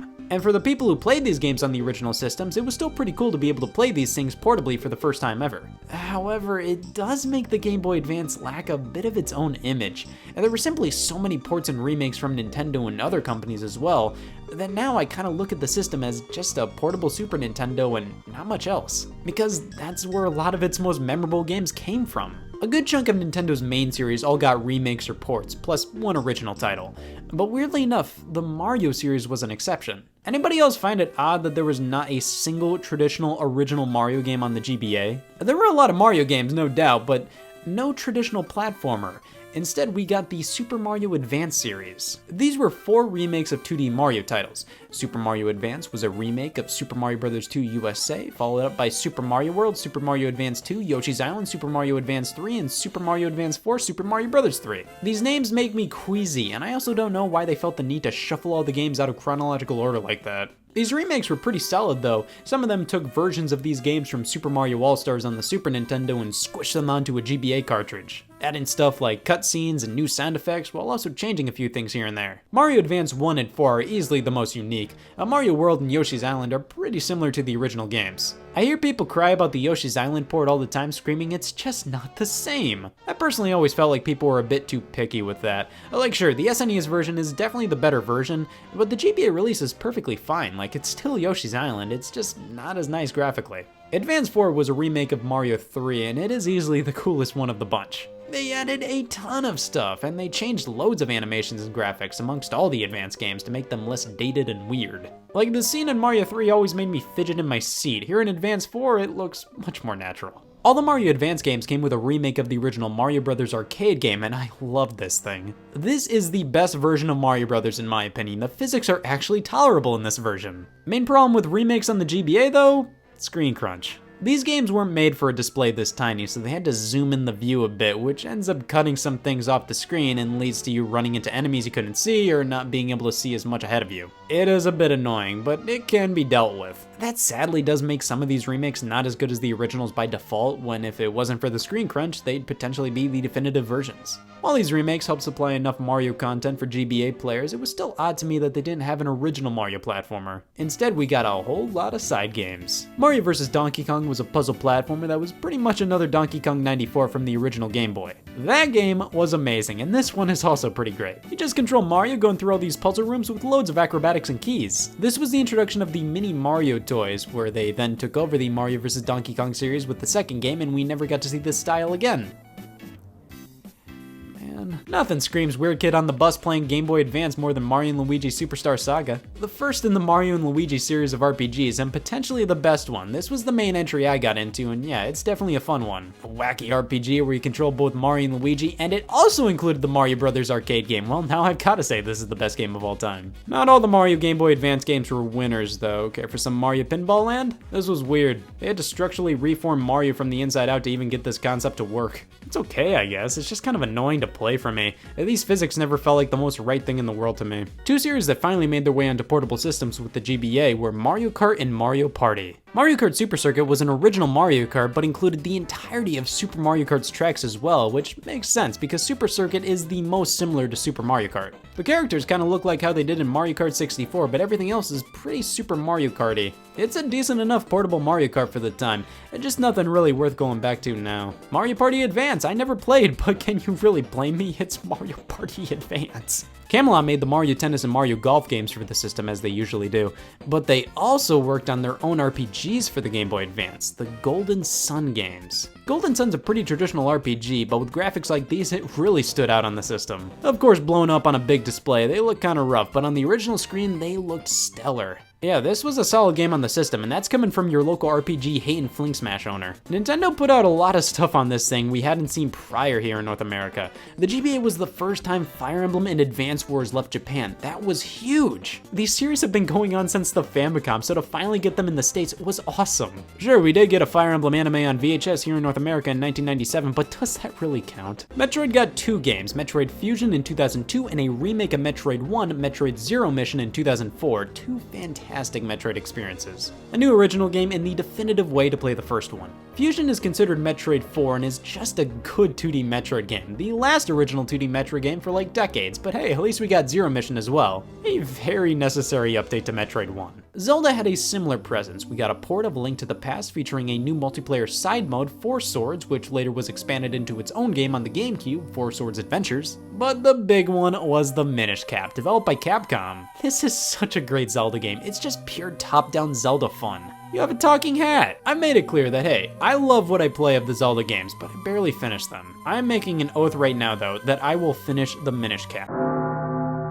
Kirby's Nightmare in Dreamland was a great remake of Kirby's Adventure, and Kirby and the Amazing Mirror was a neat little multiplayer-focused Kirby game. It's actually one of the most unique mainline Kirby games out there. Wario actually took over from Mario in terms of original platformers. We got Wario Land 4! The Wario Land series always weirded me out. Like, it started with the third Mario Land game, it became its own series, and really plays nothing like a Mario game. Which I'm fine with, it's just weird that it all started out with a game titled Mario Land 3. Which is the same as the Yoshi series, starting with a game called Mario World 2. The Sonic Advance series was one of the best things THQ's ever published. It was a fun modernization of 2D Sonic. I still prefer the original classic style, but this was great for the time, and I'd love to see something like this return. The Castlevania GBA games, oh my god. These were amazing handheld entries in the series following the success of Symphony of the Night. I played the first one, Circle of the Moon, and it is so good. Just exploring this giant map, finding upgrades to lead to more areas, it's what you'd want and expect out of a post-Symphony of the Night Castlevania game. Mega Man games were everywhere, especially Battle Network. This was a complete departure from standard Mega Man. It's a side series, tactical RPGs. They made 6. I've heard some of these games were quite good, although they definitely made too many of them. There were the Mega Man Zero games, definitely more in line with what we'd expect from Mega Man, and who could forget Mega Man in Base, a Super Famicom game that left Japan for the first time on the GBA. It wasn't good. But hey, we actually got F-Zero games on this thing, can you believe it? Pokemon happened here, of course. We got a new generation with Ruby, Sapphire, and Emerald alongside remakes of the first generation, Fire Red and Leaf Green.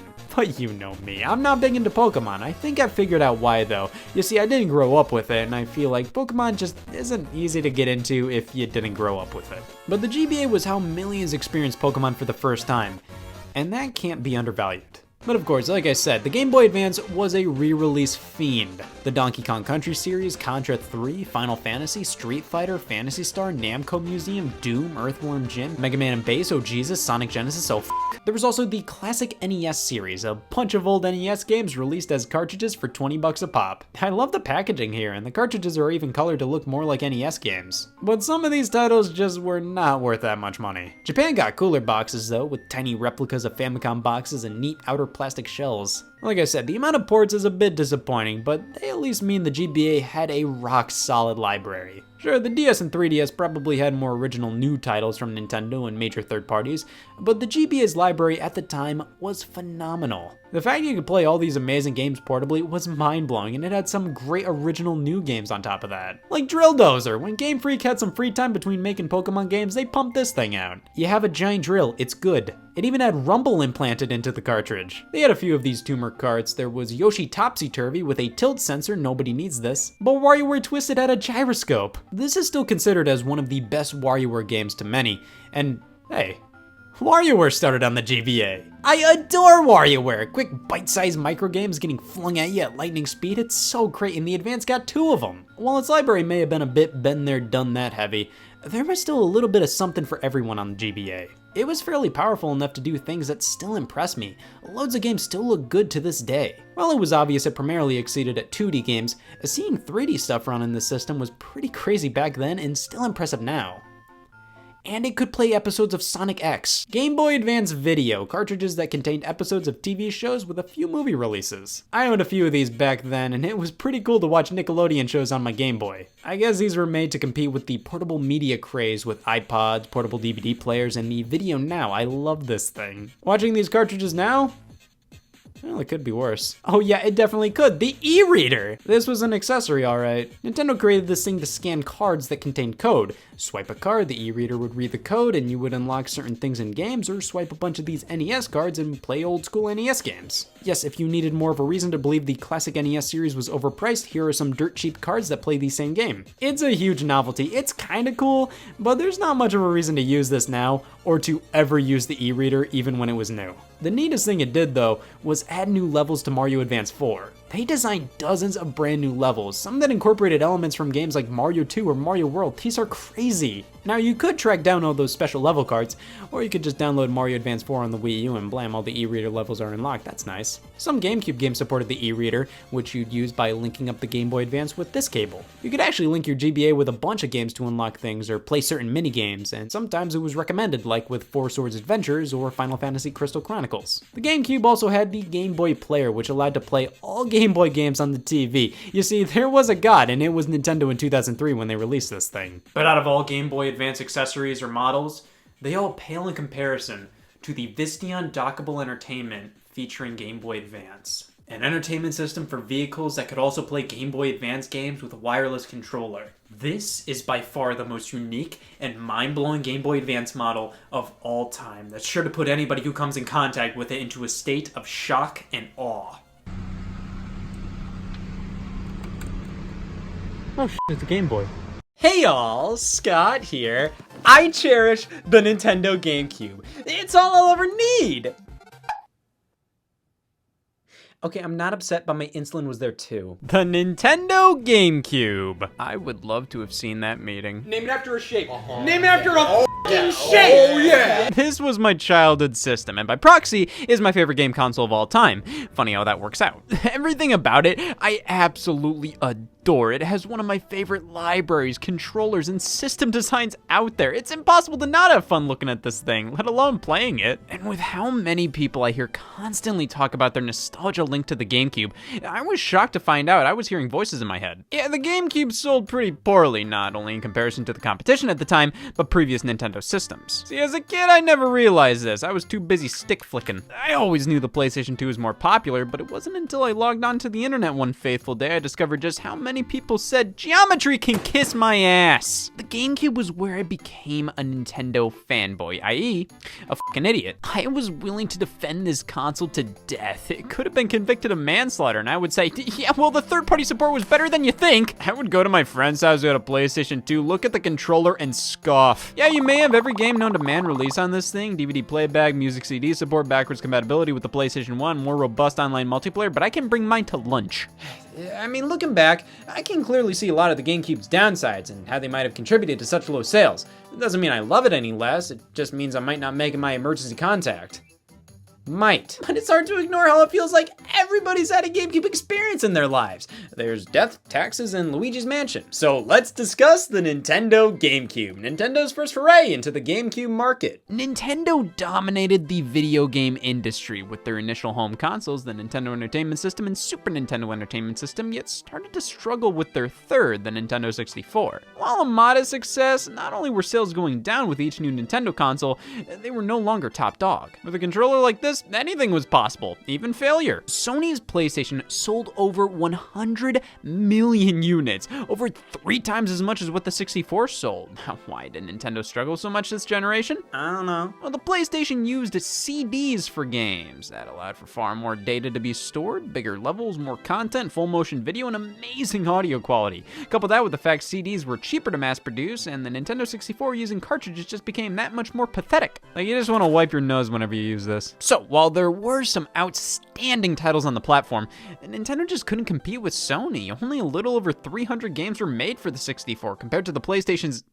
Point made. Onto the drawing board for Nintendo. Their successor to the Nintendo 64 was poised to be the successor to the Nintendo 64. Yeah, there wasn't necessarily a massive directional change Nintendo was making with this project. It was just meant to be a more powerful new video game machine. Codenamed Project Dolphin. Oh, badass! Development started in 1998, with the first public announcement of the codename being just prior to E3 1999. Though nothing else of worth was really talked about outside of the graphics. You'll like them. DVD support was teased, though in reality it was still up in the air. This system was a ways off, and it felt like Nintendo announced it because the Nintendo 64 just was not working out, and everybody else was showing off their new consoles. How Sega already released theirs. With Sony debuting the PlayStation 2 and Microsoft talking about stepping into the ring with their own system, Nintendo pulled a me at a high school reunion. Yeah, I got some projects in the works. You work at Big Boy. Nintendo waited a year and a half until August of 2000 at their Space World Expo in Japan to fully reveal not only their new handheld, the Game Boy Advance,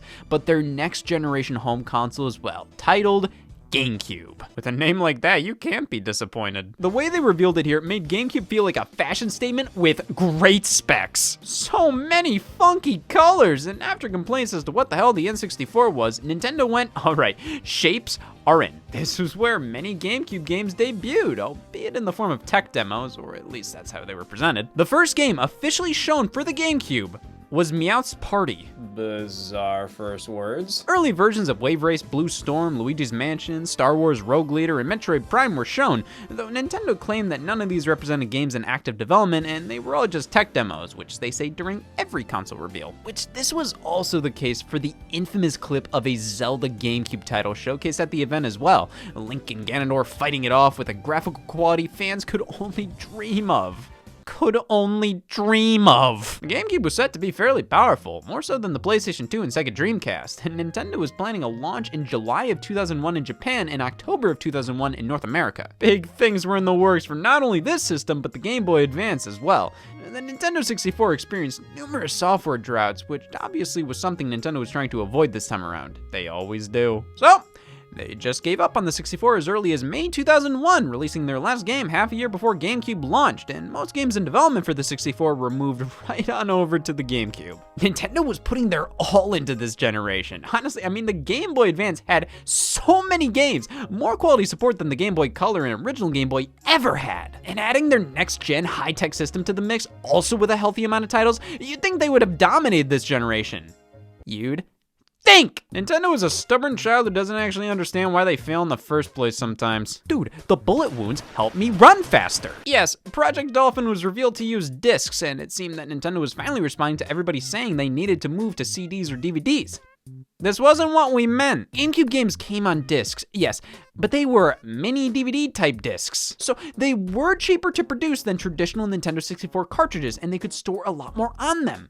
They were still pathetic. The already released PlayStation 2 and upcoming Xbox used regular sized DVDs for their games, which allowed developers to store considerably more data on them. And with game files doing nothing but increasing in size every generation, it was pretty stupid that the GameCube discs were far closer to PlayStation 1 than the PlayStation 2 in terms of capacity. Even though the GameCube was more powerful, some PS2 games just wouldn't work on the thing. They were too big. You'd have to do so much work to get some of these titles to fit on GameCube because of the tiny discs. When Tiger Woods' PGA Tour on GameCube had to release on 2 of them, that's when I, as a GameCube fan, noticed something was up. Boy, these 1.5 gigabyte discs sure are limiting. On top of the storage limitations, these discs may have looked like mini DVDs, but they were Nintendo's own creation, meaning the GameCube was just that, a cube for game. The PlayStation 2 did as well as it did, partly because of the fact it could play DVD movies. That way, you just had to buy one product instead of a game console and DVD player separately. The Xbox could also play DVDs, while the Dreamcast at the very least least could play music CDs. The GameCube couldn't do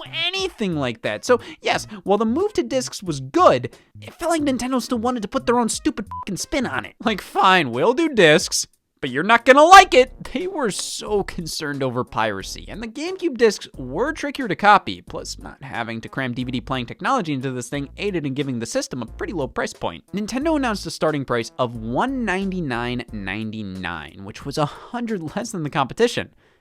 Was it worth it? Nintendo was the cheap bitch this generation. That concept was announced at E3 2001 alongside the launch plans for the console. Games that were initially revealed as tech demos were shown as full-fledged games, with the Space World demo of Luigi running around with ghosts turning out to be Luigi's Mansion. Yeah, no defining Mario platformer launch title like with previous systems. Here's a smelly fucking brother instead. Of course, the big reveal was Super Smash Bros. Melee alongside a brand new IP from Nintendo, Pikmin. They alluded to this being their next Pokemon, I think because it shared a lot of the same letters. Connectivity between GameCube and Game Boy Advance was advertised heavily during the pre-launch build-up. I feel like Nintendo was expecting this to be utilized a ton. They also discussed a wireless controller for the system, the Wavebird, and after a few delays, the system launched on September 14th, 2001 in Japan, November 18th, 2001 in North America, and May 3rd, 2002 in Europe. Sales were pretty good.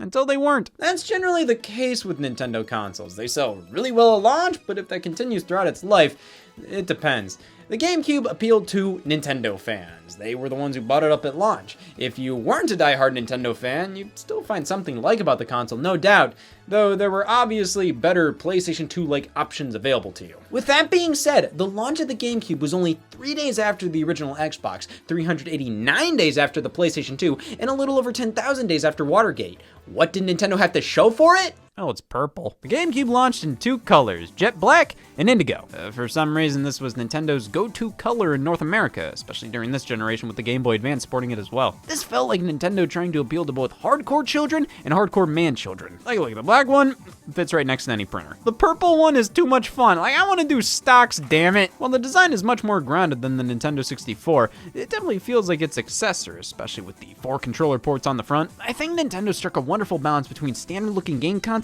and silly fucking system. This generation, Nintendo didn't necessarily try to do their own thing like they did with the Wii, Wii U, Nintendo Switch, those eras. Who cares what Sony's doing? Let's make Brain Age. GameCube, Nintendo was actively directly competing with Sony and Microsoft.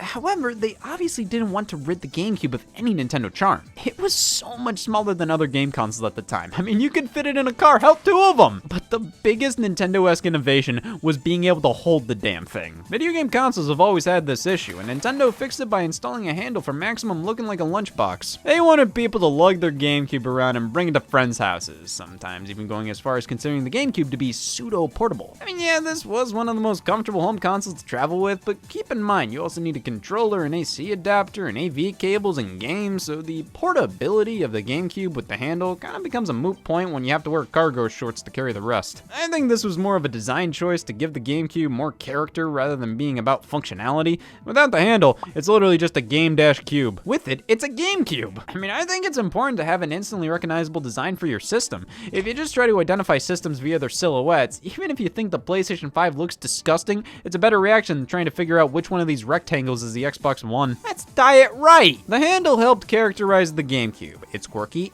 and functional, which is a sentiment that carries over to the controller. The GameCube controller. One of my go-to quotes. I love this thing. It's obvious Nintendo learned from the Nintendo 64 and other controllers out on the market. It's unbelievable how well this fits in your hands. Everything just oozes in the right position. It's like human hands were made for this. So much better than anything else on the market at the time.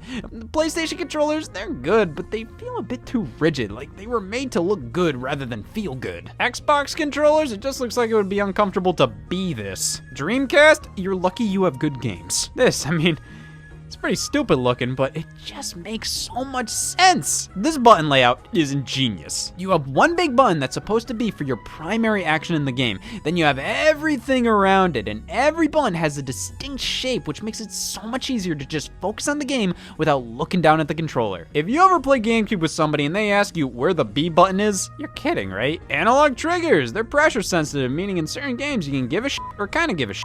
And they click when you push them as hard as possible, which is so smart. smart. Other controllers, I find myself nearly breaking my fingers because I'm pushing harder and harder, even though that's as far as it'll go. The Z button? Sure. This one was always peculiar to me. I mean, it works fine. It's a shoulder button. It's the only one. The D-pad's a little too small, and the C-stick is as well. I mean, it's comfortable enough and works awesome for camera control as a secondary stick. However, we were starting to creep into first-person shooter territory this generation. Games that need both these sticks working as equals, and for that, it works perfectly fine.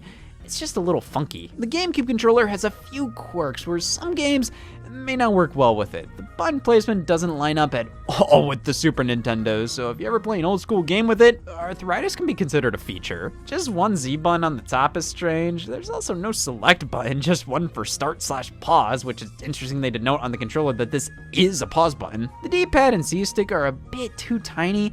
It is not a perfect controller by a long shot, but it'll forever be one of my all-time favorites. It feels so good in the hands, and when you play a game that works well with it, I mean, why does heroin exist? Just play the damn GameCube. However, while the controller feels great, it did lack innovation. There wasn't much this controller was doing that others didn't. That's where the accessories come into play, as you can get the Wavebird wireless controller separately. Cut the cord.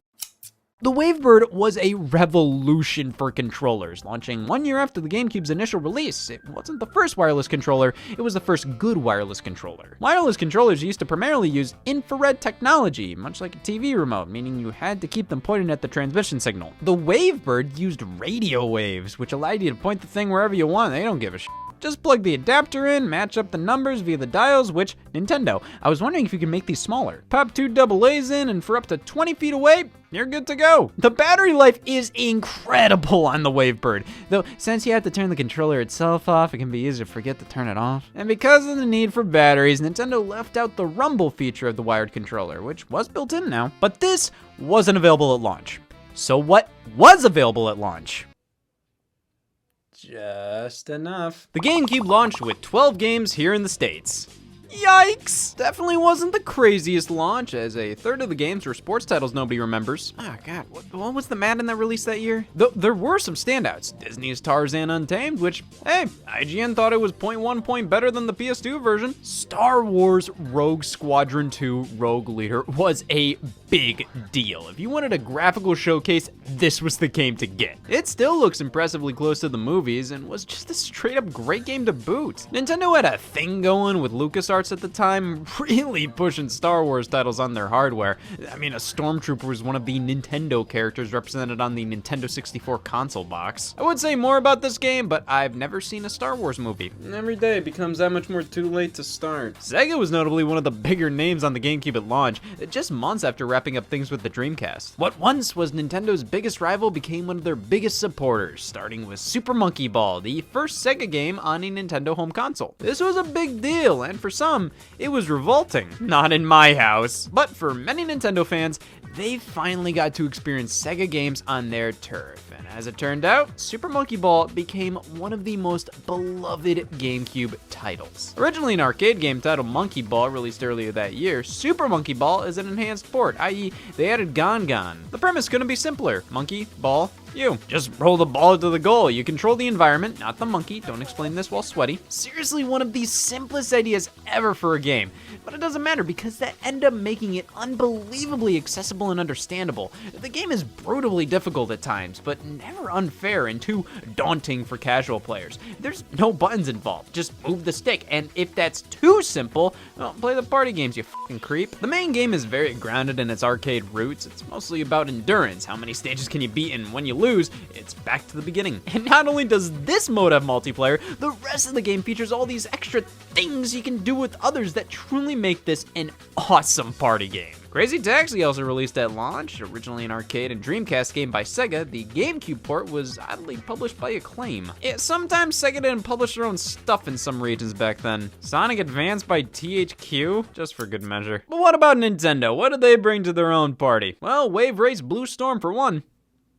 Not on the list. Sequel to the beloved Wave Race 64, Blue Storm is primarily here to show just how powerful the GameCube is. Like, dude, I think that's water. It looks so good even today. Blue Storm holds up so well visually. Even the menus look like smeared tears. The water effects were on another level, but while the gameplay was still fundamentally Wave Race at the end of the day, it just didn't leave the same impression as 64. The controls aren't bad, but they're overly sensitive, which makes things more difficult than they need to be in a fast-paced racing game like this, where there's no wiggle room. You have to stay on the course and in between the lines. One micro adjustment of the stick and the game's going through the window. Still a fun game though, with a great presentation, though easily forgotten. And that might be because there was a launch title more people cared about. Reluctantly. Luigi's Mansion, the game you can't help but have this reaction towards. Oh, how sad. Regardless of Luigi's Mansion's quality, I'll get to that in due time. Let's be honest, this looked lame as hell. You're trusting a console launch with this fucking dork? Nintendo systems were known for launching with revolutionary Mario games. This one felt like they were playing a joke on us. Luigi's Mansion, starring Mario's brother in a haunted mansion, 3 weeks after Halloween. Would it have killed you to retheme it to the next closest holiday? So to be fair, you did get a Mario series game, but Luigi's Mansion is anything but a Mario game. As a launch title, I do kind of think it wasn't the best move. Again, the GameCube launched 3 days after the Xbox. It had Halo, you got Luigi. I think too much pressure was on Luigi's Mansion to be this groundbreaking experience when it was more so just a very charming experience, one that used the GameCube's hardware incredibly well. Feels like a total showcase for the GameCube controller. The analog triggers, dual sticks, it's all used to control Luigi, aiming your flashlight and vacuum around, sucking up ghosts while exploring a haunted mansion, solving puzzles to advance throughout. It's damn short, around 6 hours long, but that kind of adds to the experience. If this was some 20-hour long adventure, I don't know if it would work as well. Luigi's Mansion is a great spooky game to pop in every Halloween, and the fact it doesn't overstay its welcome makes it a fun and easy title to do that with. If only it didn't come out in damn November. I think Luigi's Mansion comes up short when its duty is to sell a console, but as a standalone game, it's a wonderful little experience. It's where Luigi gained a lot of his character. Without this game, he wouldn't be the freak he is today. And the setting is just superb. This mansion feels lived in. It's like a character in of itself. And graphically, it still looks fantastic. The amount of lighting and dust effects is insane. And Nintendo's 2 launch titles, they were pretty much here just to show off the GameCube's technical capabilities. They were good games at the very least, but you could finish them all in a day. After that, all you could do is gawk at the GameCube's boot up sequence. Which that made up for everything. GameCube has one of the simplest menu interfaces out there. Just turn it on without a game in and we can, calendar. This is part of the system I would dick around in as a kid just because I could. It's a strangely ominous menu screen, but I really liked seeing the art and taglines used for the games by putting a game in after the menu appears. Anybody do the secret button combos to make funny sounds happen on the startup screen? That's a stupid question. You're alive, aren't you? What about the game boxes? These are cool. Finally, Nintendo had plastic cases for their games. No more cardboard. Of course, in Japan, they got funky as hell with these things. Tiny with cardboard sleeves, just like me. This system is so alright. I've got to see what the rest of the world thinks.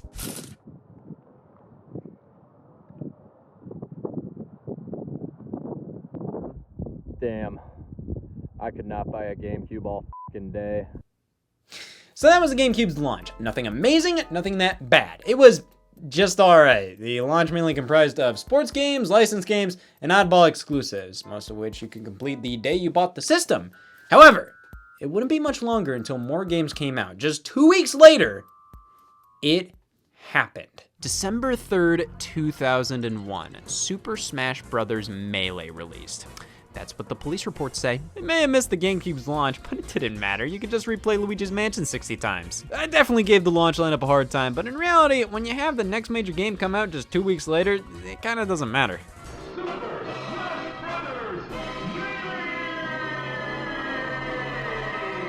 Sexiest voice I've heard all year. Super Smash Bros. Melee was the GameCube game, eventually becoming the best-selling GameCube game. It took Super Smash Bros. For the N64 and turned it into an event. The original Smash felt like a wacky crossover fighter with Nintendo characters, whereas Melee took that concept and made it into something more serious. Like, did you read the news? All of Nintendo's major characters fighting together, but now with faster, smoother gameplay, great visuals, orchestral music, so many more single-player and multiplayer modes, collectibles, secrets to discover.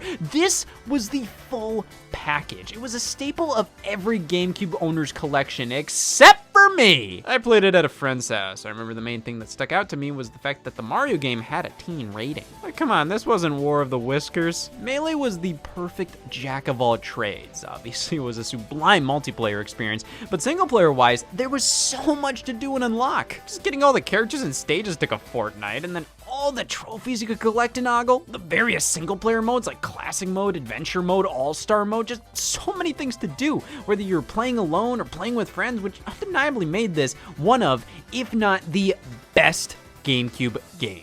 But if Melee wasn't enough 2 weeks after the system's launch, how about another Nintendo-published title the exact same day, or one before? I keep seeing different sources on this. Right alongside Super Smash Bros. Melee, Nintendo released Pikmin for GameCube. Well, I wonder what happened. You know, for a game called this, Pikmin sold fairly well for a new IP on a console with such a low install base, and for good reason. It was Shigeru Miyamoto's baby on the GameCube. I mean, the creator of Mario and Zelda's new game, many expected instant success.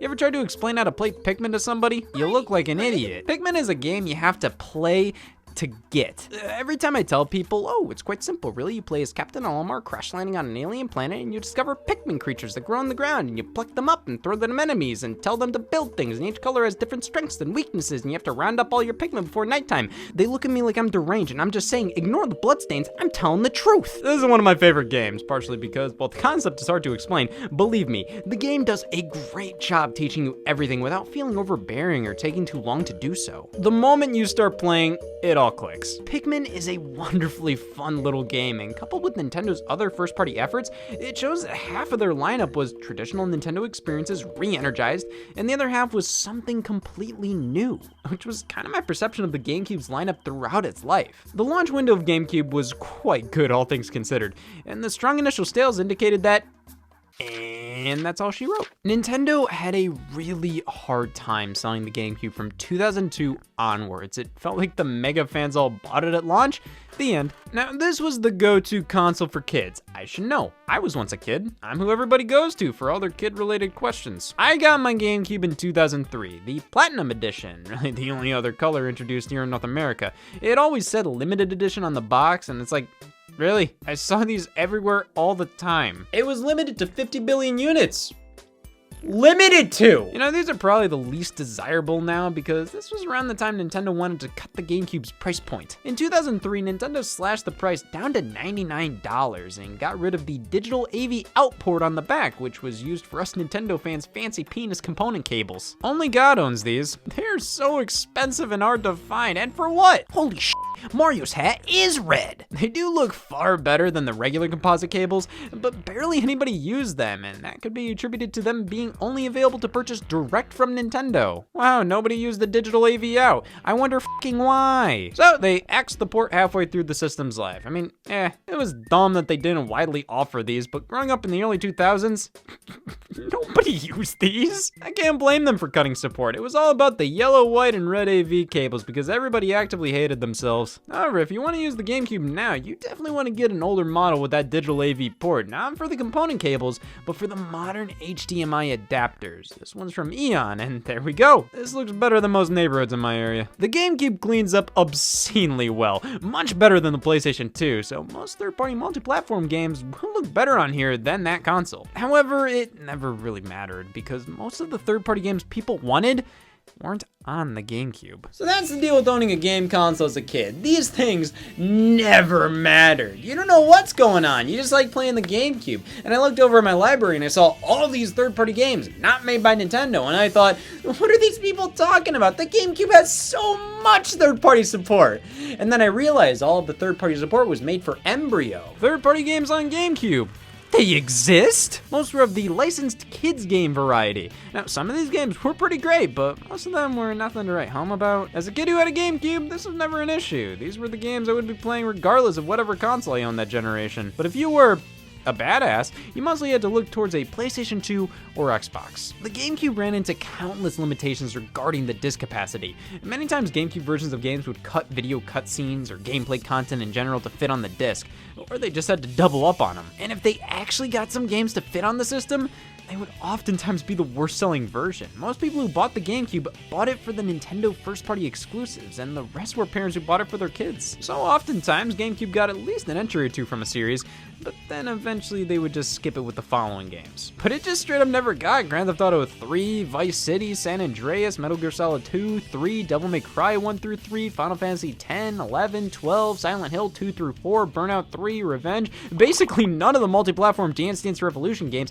and so many other titles that could have run on it. The GameCube was more than capable, but it just had discs that were too small and an audience that skewed too young and too unique. It definitely helped when third-party games were a bit more Nintendo-esque in design, which is why Sonic had a huge presence here. Sonic Adventure and Sonic Adventure 2 were ported over from the Dreamcast, and the GameCube was the only console to get these versions at the time, and that really helped these games out. Most people would agree Sonic Adventure DX isn't as good as the Dreamcast original, but it's still Sonic Adventure and caused many a kid to be diagnosed with becoming a Sonic fan. And yes, it is fatal. Sega made sure Nintendo fans converted, offering both Sonic Mega Collection and Gems Collection, featuring most of the classic Sonic games from the Sega Genesis and other consoles. And if that wasn't enough, the first original from the ground up Sonic title for a non-Sega home console, Sonic Heroes. This one was multi-platform, but the GameCube version is often considered the best, as Sega knew this was where it would do the best. Sonic's fans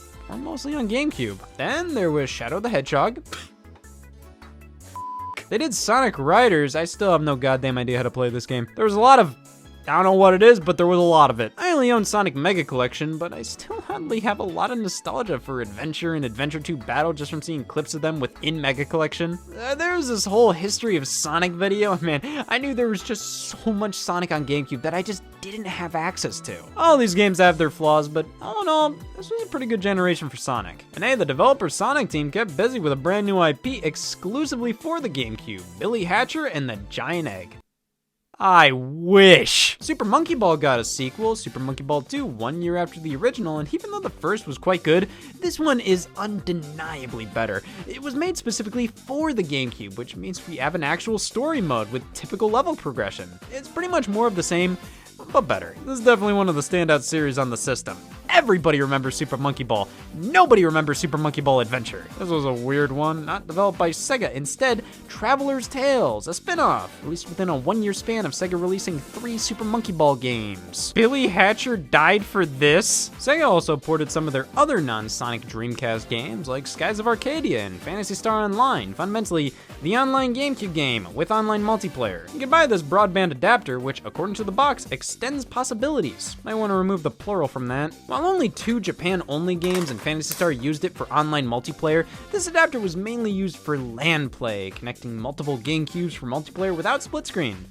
Only 4 games used it. But Nintendo obviously wasn't interested in online multiplayer with GameCube, which makes it that much more bizarre Sega put Phantasy Star Online on there, and pretty much only on there, at least for a little bit. It eventually hit Xbox, but never the PS2. Well, they thought the GameCube and Dreamcast were the most structurally similar, and it would be easy, which made porting games from the Dreamcast to be fairly effective. Ikaruga came over from there, and that was a big deal. IGN's frothing demand for the game increased. Well, Nintendo played nice with a former enemy, but what about a former ally? Square was the RPG powerhouse, and when they jumped from Nintendo to Sony with the PlayStation, it hurt the Nintendo 64 big time. And while Final Fantasy and Dragon Quest remained at home on the PlayStation 2, they supported the Game Boy Advance quite heavily and actually collaborated with Nintendo for a GameCube exclusive Final Fantasy. Square on Nintendo was back! And it was the only Square Enix game on GameCube, and Nintendo still published it, and Square had to create a new company name to develop the game because they didn't want to piss off Sony due to their exclusivity deal with mainline Final Fantasies.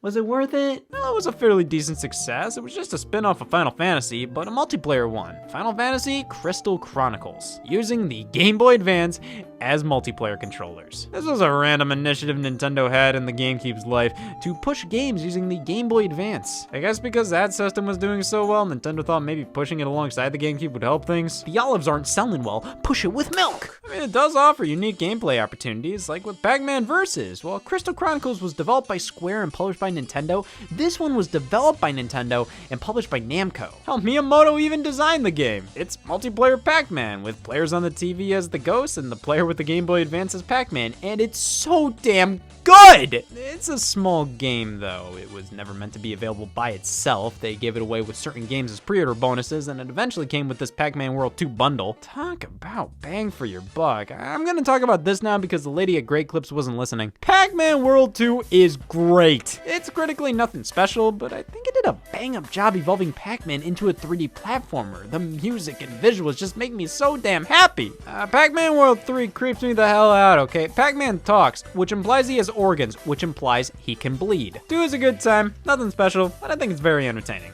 Obviously, these games are more so specialty if you grew up playing with them, but I still feel that with World 2 specifically, you can definitely have some good simple fun playing it today. But anyways, Pac-Man Vs. and Final Fantasy Crystal Chronicles showed Nintendo was legitimately trying to collaborate with third parties, more so than ever before, with Capcom being one of their biggest partners. Nintendo struck a deal to make the Resident Evil series exclusive on the GameCube for that generation, which was nuts. I mean, this was an M-rated survival horror franchise born and raised on PlayStation. This was one hell of a foster home. But Capcom found Nintendo to be incredibly supportive. They were able to remake the original Resident Evil from the ground up in what's considered by many to be one of the greatest remakes of all time, to which they then put out an original Resident Evil a few months later based on the remake's graphics and engine, Resident Evil 0. This game was actually originally being developed for the Nintendo 64, and while its reception wasn't nearly as great as the remake, we'll take what we can get. Shortly after, Resident Evil 2, 3, and Code Veronica reported over.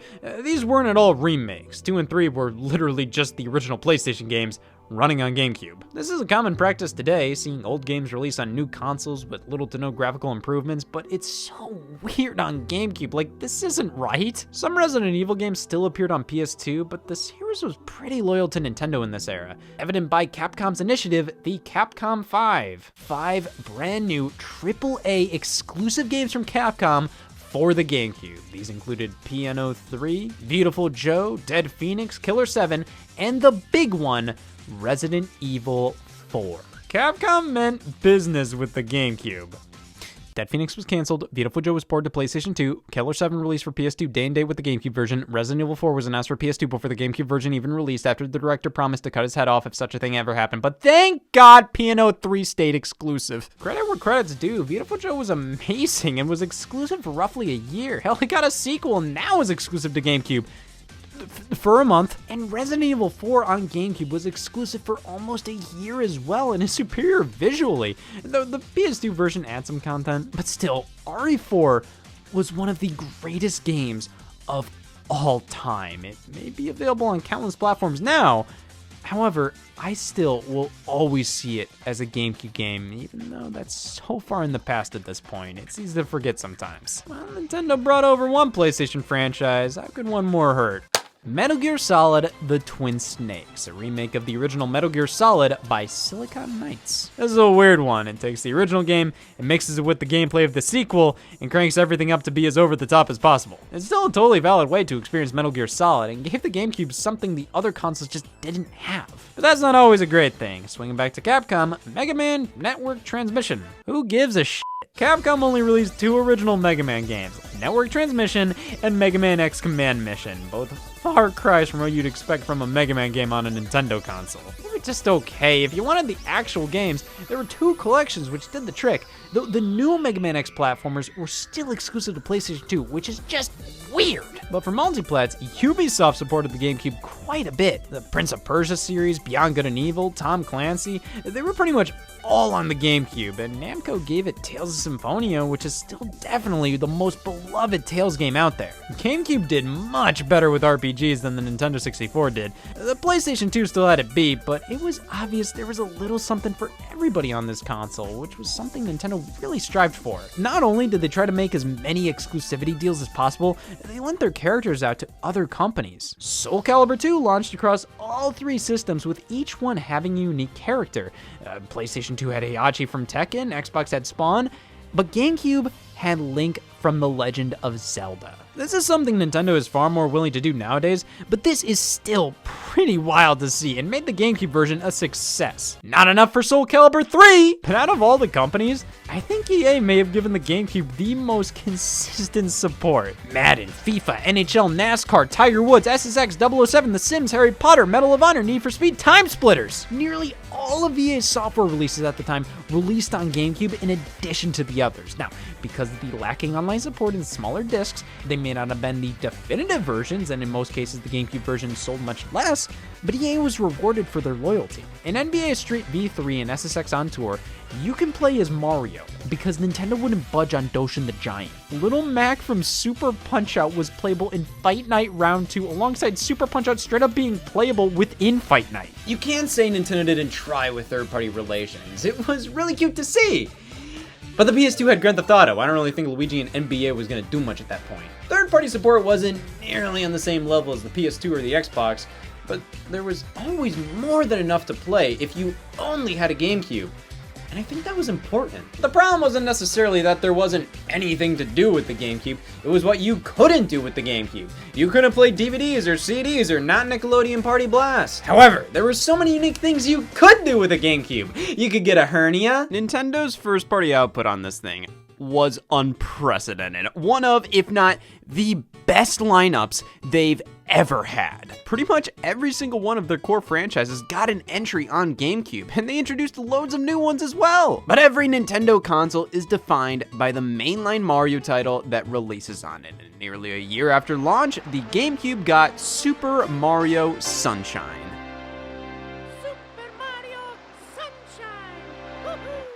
Well, move that down a peg. After what many critics referred to as Luigi's barn at launch, we finally got a traditional Mario game that next year. To emphasize traditional, Sunshine followed a lot of Super Mario 64's framework, but changed a ton, truly making this feel like one of the most different Mario games out there. You have a water pack, Flood. You can spray water, hover with it. It's a fun and helpful addition, though Mario's raw controls barely need the help, as this is one of the tightest controlling Mario games. Mario 64 feels sluggish in comparison to how quick and nimble Mario is in Sunshine. The stages are wonderfully designed, and it's an immensely memorable game.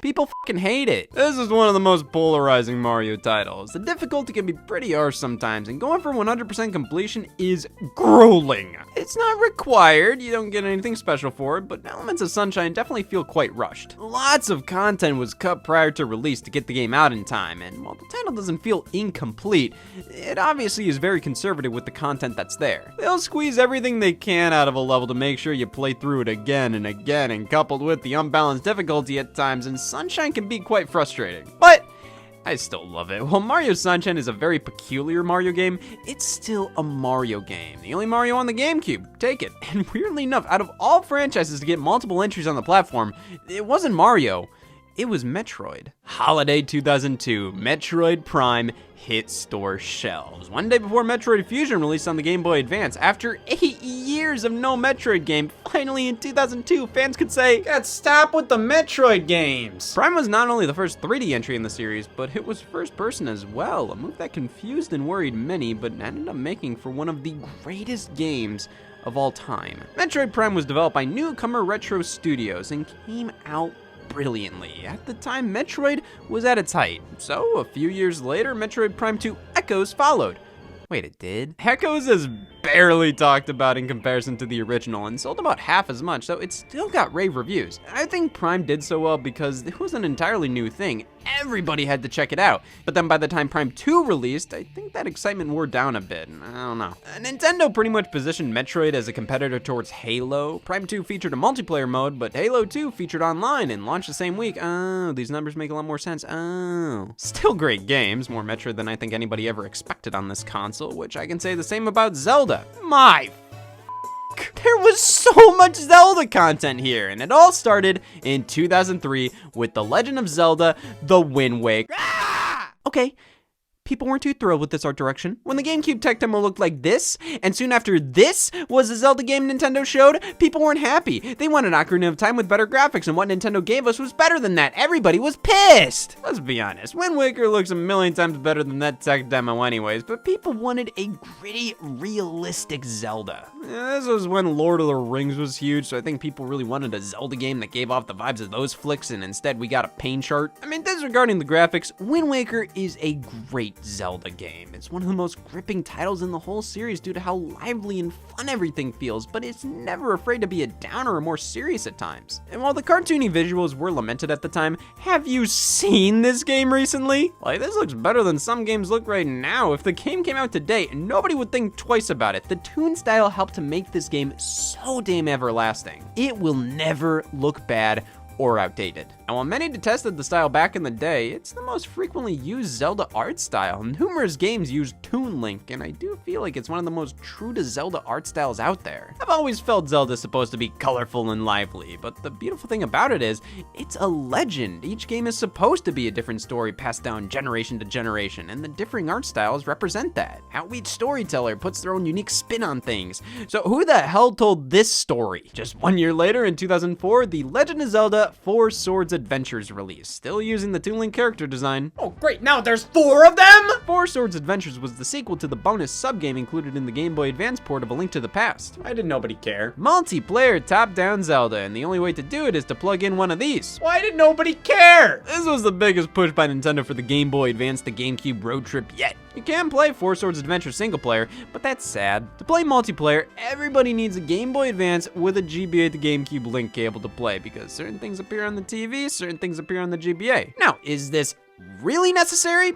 No. They could have easily designed this game to work just fine on one screen, but the GBA does allow for each player to go off and do their own thing. It's a fun multiplayer romp, but obviously one of the weakest Zeldas single player wise. I'll give Nintendo this, it takes a lot of guts to make a Zelda game based around owning 4 Game Boy Advances, 4 link cables, and 1 GameCube. Stupid, it's also stupid. Most of the time, linking your Game Boy Advance to the GameCube and specific titles unlocked extra goodies if you had the right game. Linking Metroid Fusion to Prime unlocked a special suit in the original Metroid for NES. Wind Waker, you could use the Tingle Tuner with the GBA link cable. Mom, the Tingle Tuner! Regardless of 4 Swords Adventures being good, it still wasn't the Zelda fans wanted.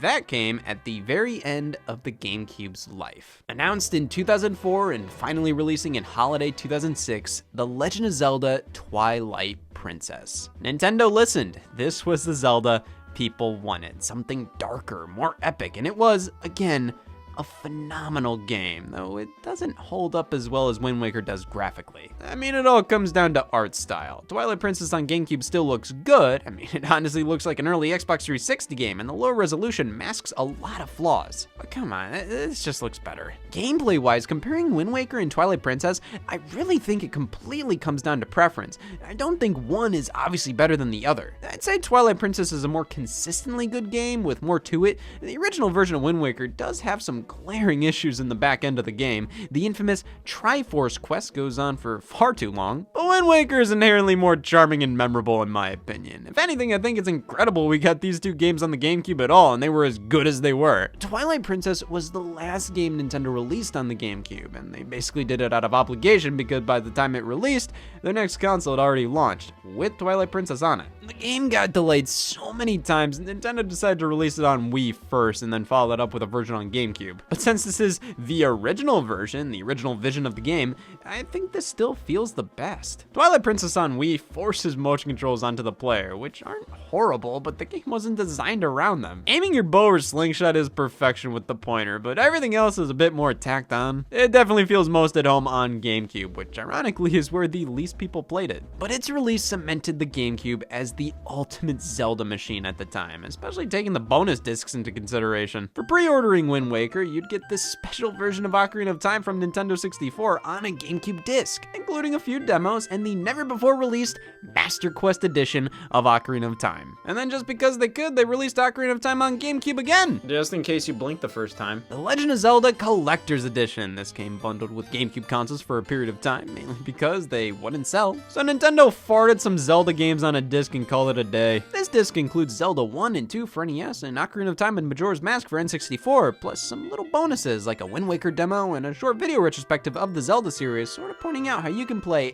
every Zelda game released up to that point on GameCube. All the games playable on that disc, the Game Boy games, plus a link to the past on Game Boy Advance, you can play them all via the Game Boy Player. Oh, this is it! The greatest thing ever invented. It's in my will. The Game Boy Player made virtually all Game Boy Color, and Game Boy Advance games playable on GameCube. Just insert this on the bottom, pop this on the top, bam! You're using the Game Boy camera. It fundamentally adds roughly 10,000 games to the GameCube's library. This was actually the only thing I got with my GameCube when I was younger. On my birthday, I got this right alongside my Platinum GameCube. It was the only thing I could do with it for a while there, just play my Game Boy Advance games on the TV. Hey, I wasn't complaining. To have these games you could only ever play on a non-lit screen in the car on the same screen you watch Wings on, I learned to love that day. But this wasn't even something the GameCube needed to prove its worth.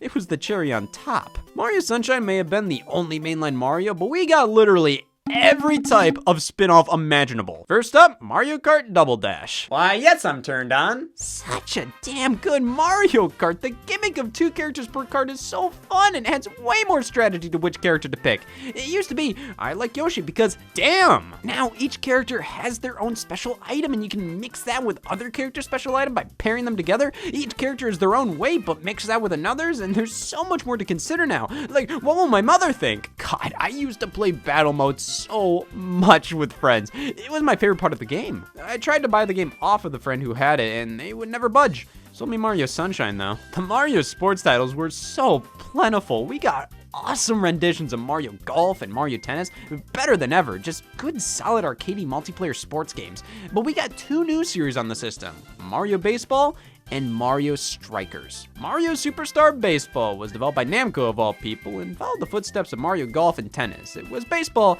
with a Mario spin. It's a good solid time, but Super Mario Strikers is just a bit more interesting. It's the only other Mario sports game that actively asks me to suck it off. I have no idea how this got approved, but it was during a time in which you could tell Nintendo was squirming in their seats saying, "We have to start publishing M-rated games!" I know it's sacrilegious to say, but while I appreciate Mario Strikers, I vastly prefer Mario Golf. Come on, that just looks funny. The sports titles weren't the only pieces of Mario multiplayer mayhem on the block. We got Mario Party 4, Mario Party 5, Mario Party 6, Mario Party 7. 2006 was known as the year without Mario Party. Mario Party became Nintendo's annual franchise for the GameCube, and you know what? I don't hear people complaining, because that was 15 years ago. So many reviewers hated these releases, saying how they were so lazy, the same thing over and over again. It's like, you guys gave Madden a 9.5. It's like, oh, the Nintendo 64 games were better. Like, have you played the GameCube ones? They're so good, and each of them are way more distinct than you may remember. For a yearly series,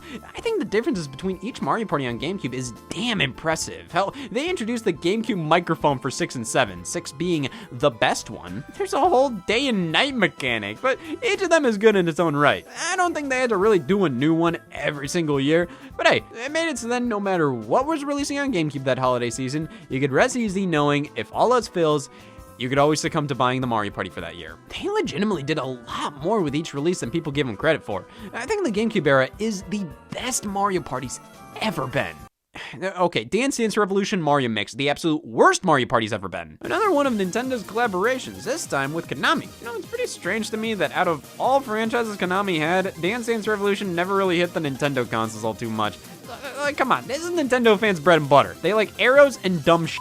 It's even stranger, Nintendo basically had to give them Mario to make a DDR game happen on the console. This was the only DDR on GameCube, which is like accessories. That's a Nintendo fan's wet dream. Well, at least this one came over, and it's Dance Dance Revolution with a Mario skin. Yeah, I think this might show how dire third-party support was at the time. Nintendo couldn't even get a Dance Dance Revolution game, a series that was pumping out like a dozen entries a year in arcades and on consoles without lending their characters. Maybe it was because the GameCube's disc size being not optimal for all those songs, but for fuck's sake, the Game Boy Color got DDR. You know, this was a harder game to nab for a while there. It got discontinued fairly quickly, so yeah, DDR version 46 on the PlayStation 2 is fine. The one GameCube version that was exclusive, get rid of it. Most of the Mario spin-offs are pretty frantic like this, but for the mellow players out there, you had Paper Mario: The Thousand-Year Door. A follow-up to the N64 game, Thousand Year Door just expanded upon everything. A bigger, more epic epic engrossing RPG adventure. They didn't need any gimmicks or massive alterations to the gameplay. They took the original game and just made it better. Just a really solid, easy RPG for people who don't like RPGs. And I'm done talking about that. What do you know about Wario World? Wario's first home console platformer. He had Wario Land on the handhelds, but this was Wario World, bitch. It was developed by Treasure, one of those developer choices you think was just made because of their name. Like, I love Treasure. They've done Gunstar Heroes, Ikaruga, Sin and Punishment. Why give them Mario? Oh, because he likes gold. It's a pretty standard platformer, nothing all too special, but I appreciate the fact that they tried to do a 3D Wario game. I feel something like this just wouldn't have been made today. They were trying all kinds of new things. It was an exciting time for every series.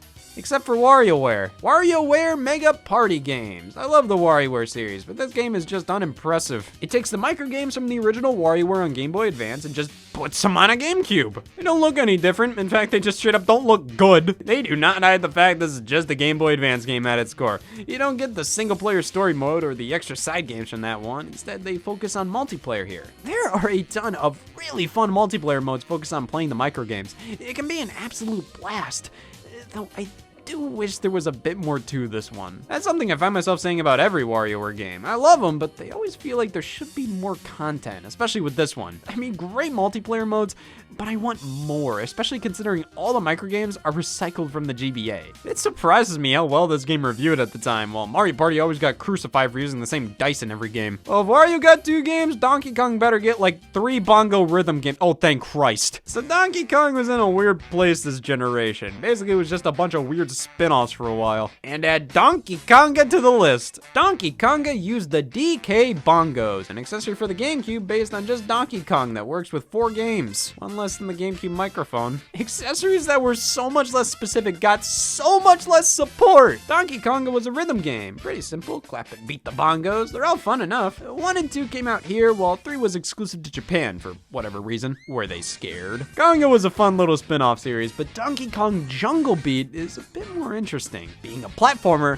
that uses the bongos. I don't think anybody at Nintendo actively thought it was a good idea to use the bongos for a platformer. I think they just wanted to see if they could do it. They did. Jungle Beat is an insanely polished DK game. The first Nintendo made themselves in-house in over a decade. It was made by the team that would go on to make Super Mario Galaxy, and you can tell so hard. So many little elements that would go on to appear in that game got their start here. It's so cool. It's not a practical game, but a really cool one, though that does make me yearn for something simpler. How about Pokemon Channel?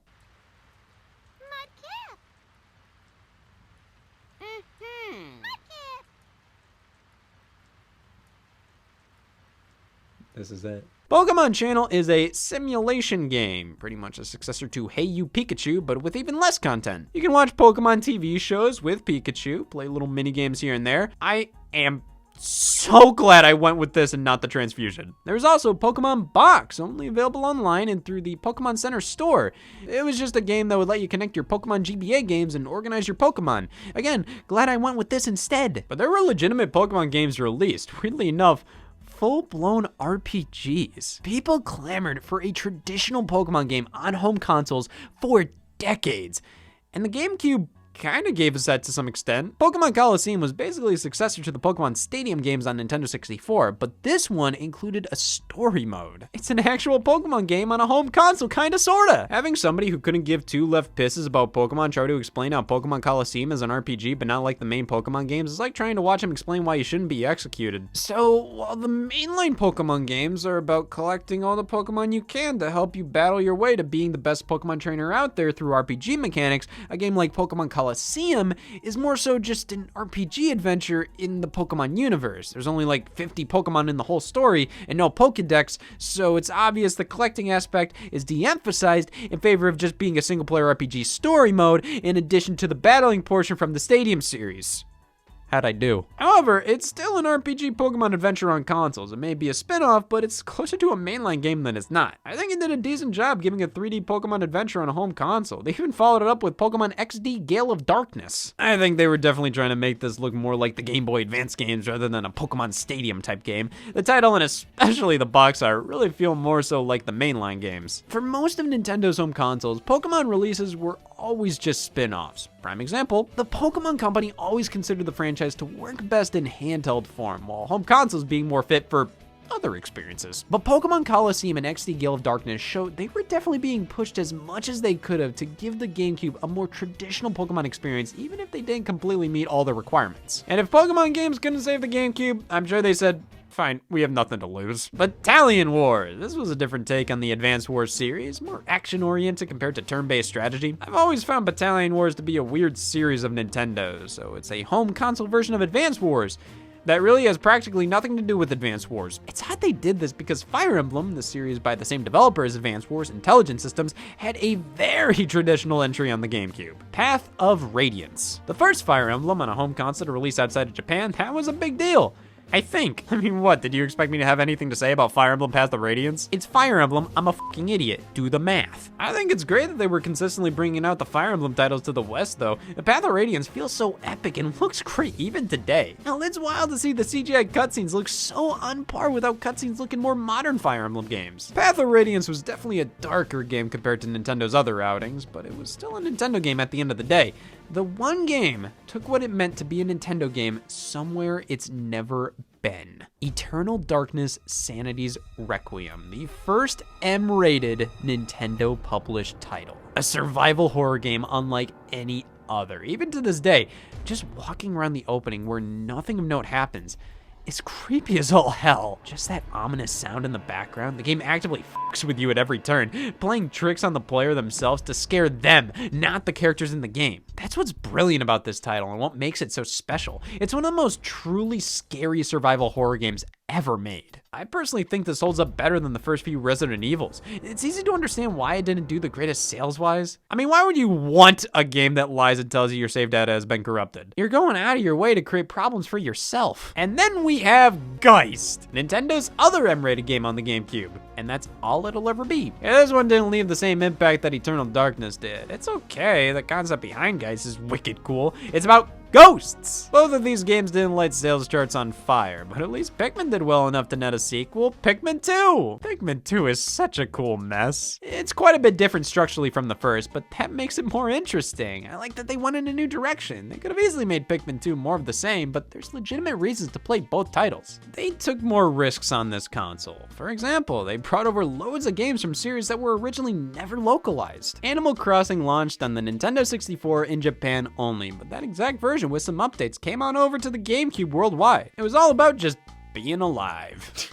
Not interested. Collect items, upgrade your house. It took the small elements of life normally seen as mundane yet are satisfying at their core and made a gaming experience about them. I don't think anybody would have expected this game to become one of Nintendo's largest franchises, especially considering the limitations of the consoles it originally released on. It's hard to imagine Animal Crossing without online support in some way. To visit your friend's town in this entry, you basically had to plug in their memory card. Out of all games to not use this damn accessory. However, Animal Crossing did support the e-reader, an accessory for the Game Boy Advance that Nintendo somehow thought would work well as a GameCube accessory. So you have to plug the e-reader into the Game Boy Advance, plug that into the GameCube, and scan a card for said GameCube game to unlock certain content. At one point or another, isn't plugging the Game Boy Advance in enough? More GameCube games than you think supported the peripheral. Pikmin 2 in Japan, Pokemon Coliseum in Japan, Pokemon Channel.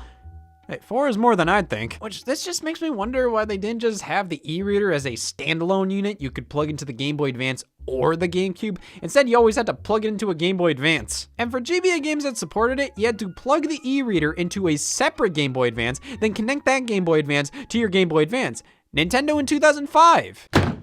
Nobody gets me! If you want to talk about strange GameCube moments, how about this? The Japanese exclusive GameCube model made by Panasonic, the Panasonic Q.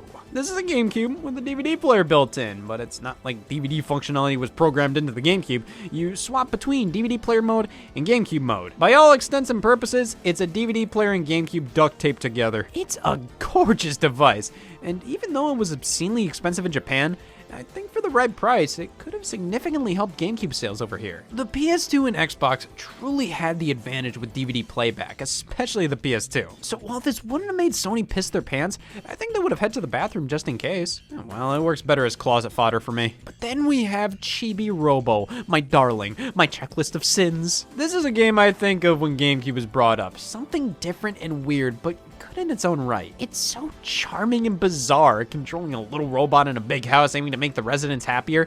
This was the generation where they were willing to do weird shit.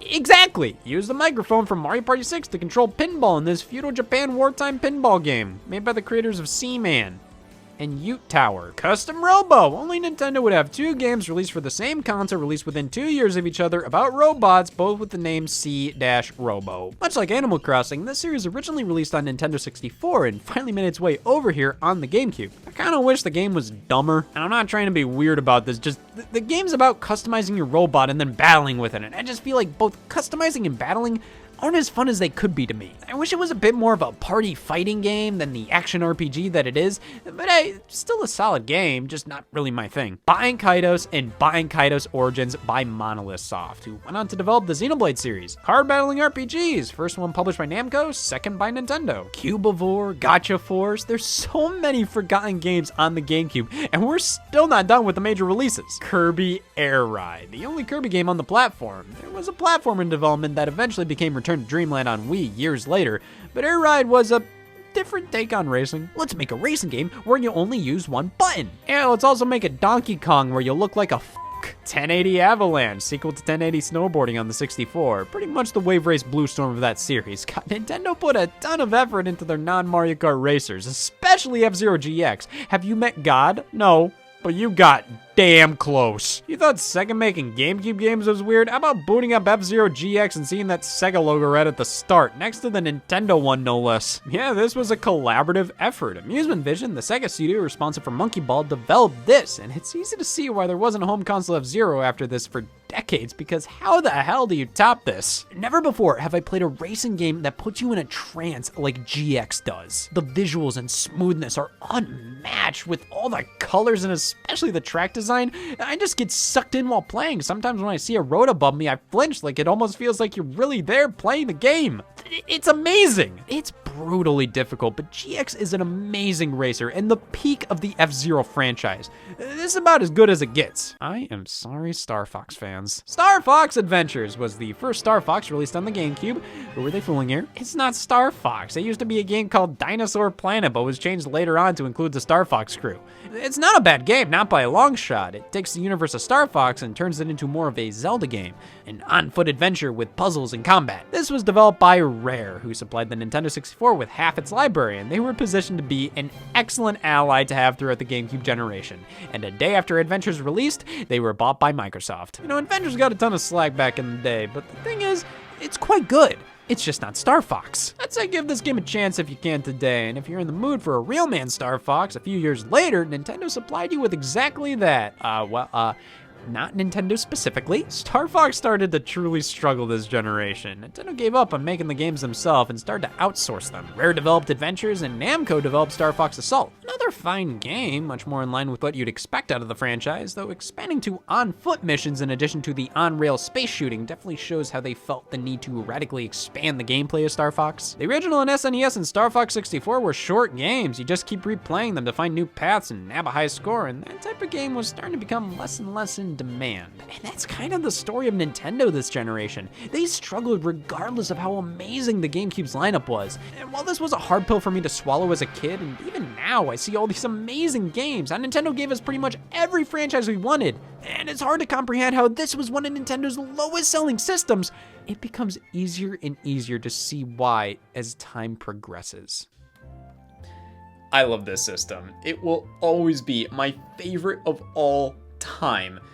But if somebody told me they weren't huge into it, I'd understand. Much like any other stupid fucking opinion they'd have, but still, I get it. I think the GameCube had some of the most consistent yet creative output from Nintendo, while others may see it as too experimental or, oddly enough, too safe. Games were either just more of the same from the Nintendo 64, or some games strayed too far, not being what fans wanted from that franchise. I mean, Star Fox got both of that here. Looking back at this whole generation, I think it's clear as day. GameCube owners were very satisfied with their console. But for those who didn't own one, there just wasn't that major hook. There were tons of games to play and enjoy here, but you could say that about every console out at the time. That wasn't special. So it makes sense why the PlayStation 2 dominated and the GameCube sold as little as it did.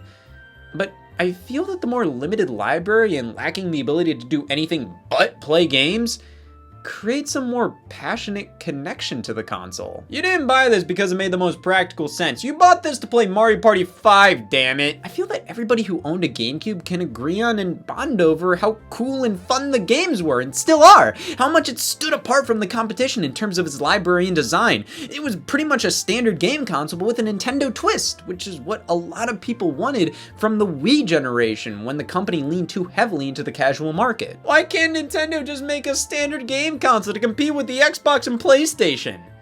Well, they did, and you didn't buy it! But I did, and I'd do it again. 4 more times, and when it comes to choosing between DVD playback and,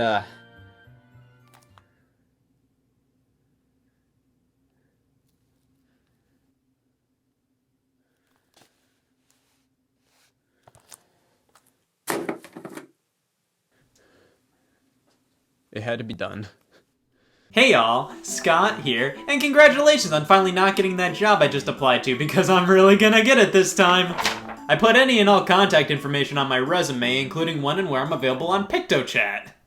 That'll set me apart. The Nintendo DS is God's favorite little portable. There is no conceivable way that a product that initially looked like this did this. But Nintendo did the unthinkable and sold over 150 million of these things, and after closer examination, it's incredibly apparent why. The game library is seemingly endless. It initiated tons of concepts that are still being used to this day, and it got all of our uncles to actually play video games. Now, I personally played this guy a ton. The Nintendo DS line of consoles got me through so many card trips as a kid. I would always keep my eyes on the screens the entire time during them, and because of that, only recently I learned that toll booths exist. The DS was announced in late 2003 as simply a new system to be released in 2004, with Nintendo also stating they were planning to focus on developing games that anybody could get behind. A few months later, in early 2004, the codenamed Nintendo DS was unveiled alongside the fact that the system would feature 2 whole screens. Nintendo used a soccer game as an example for dual screen gaming in their press release, describing how one screen could show the main gameplay while the other could display a specific player's tackle or goal. You ever just play a soccer game and you're like, there's just not enough screens? The idea behind 2 screens was a bit odd at first. Nintendo definitely needed to prove their worth, and keep in mind at this point, all we knew about the Nintendo DS was that it had 2 screens. Everything else lodged in the system would officially be revealed later at E3 2004.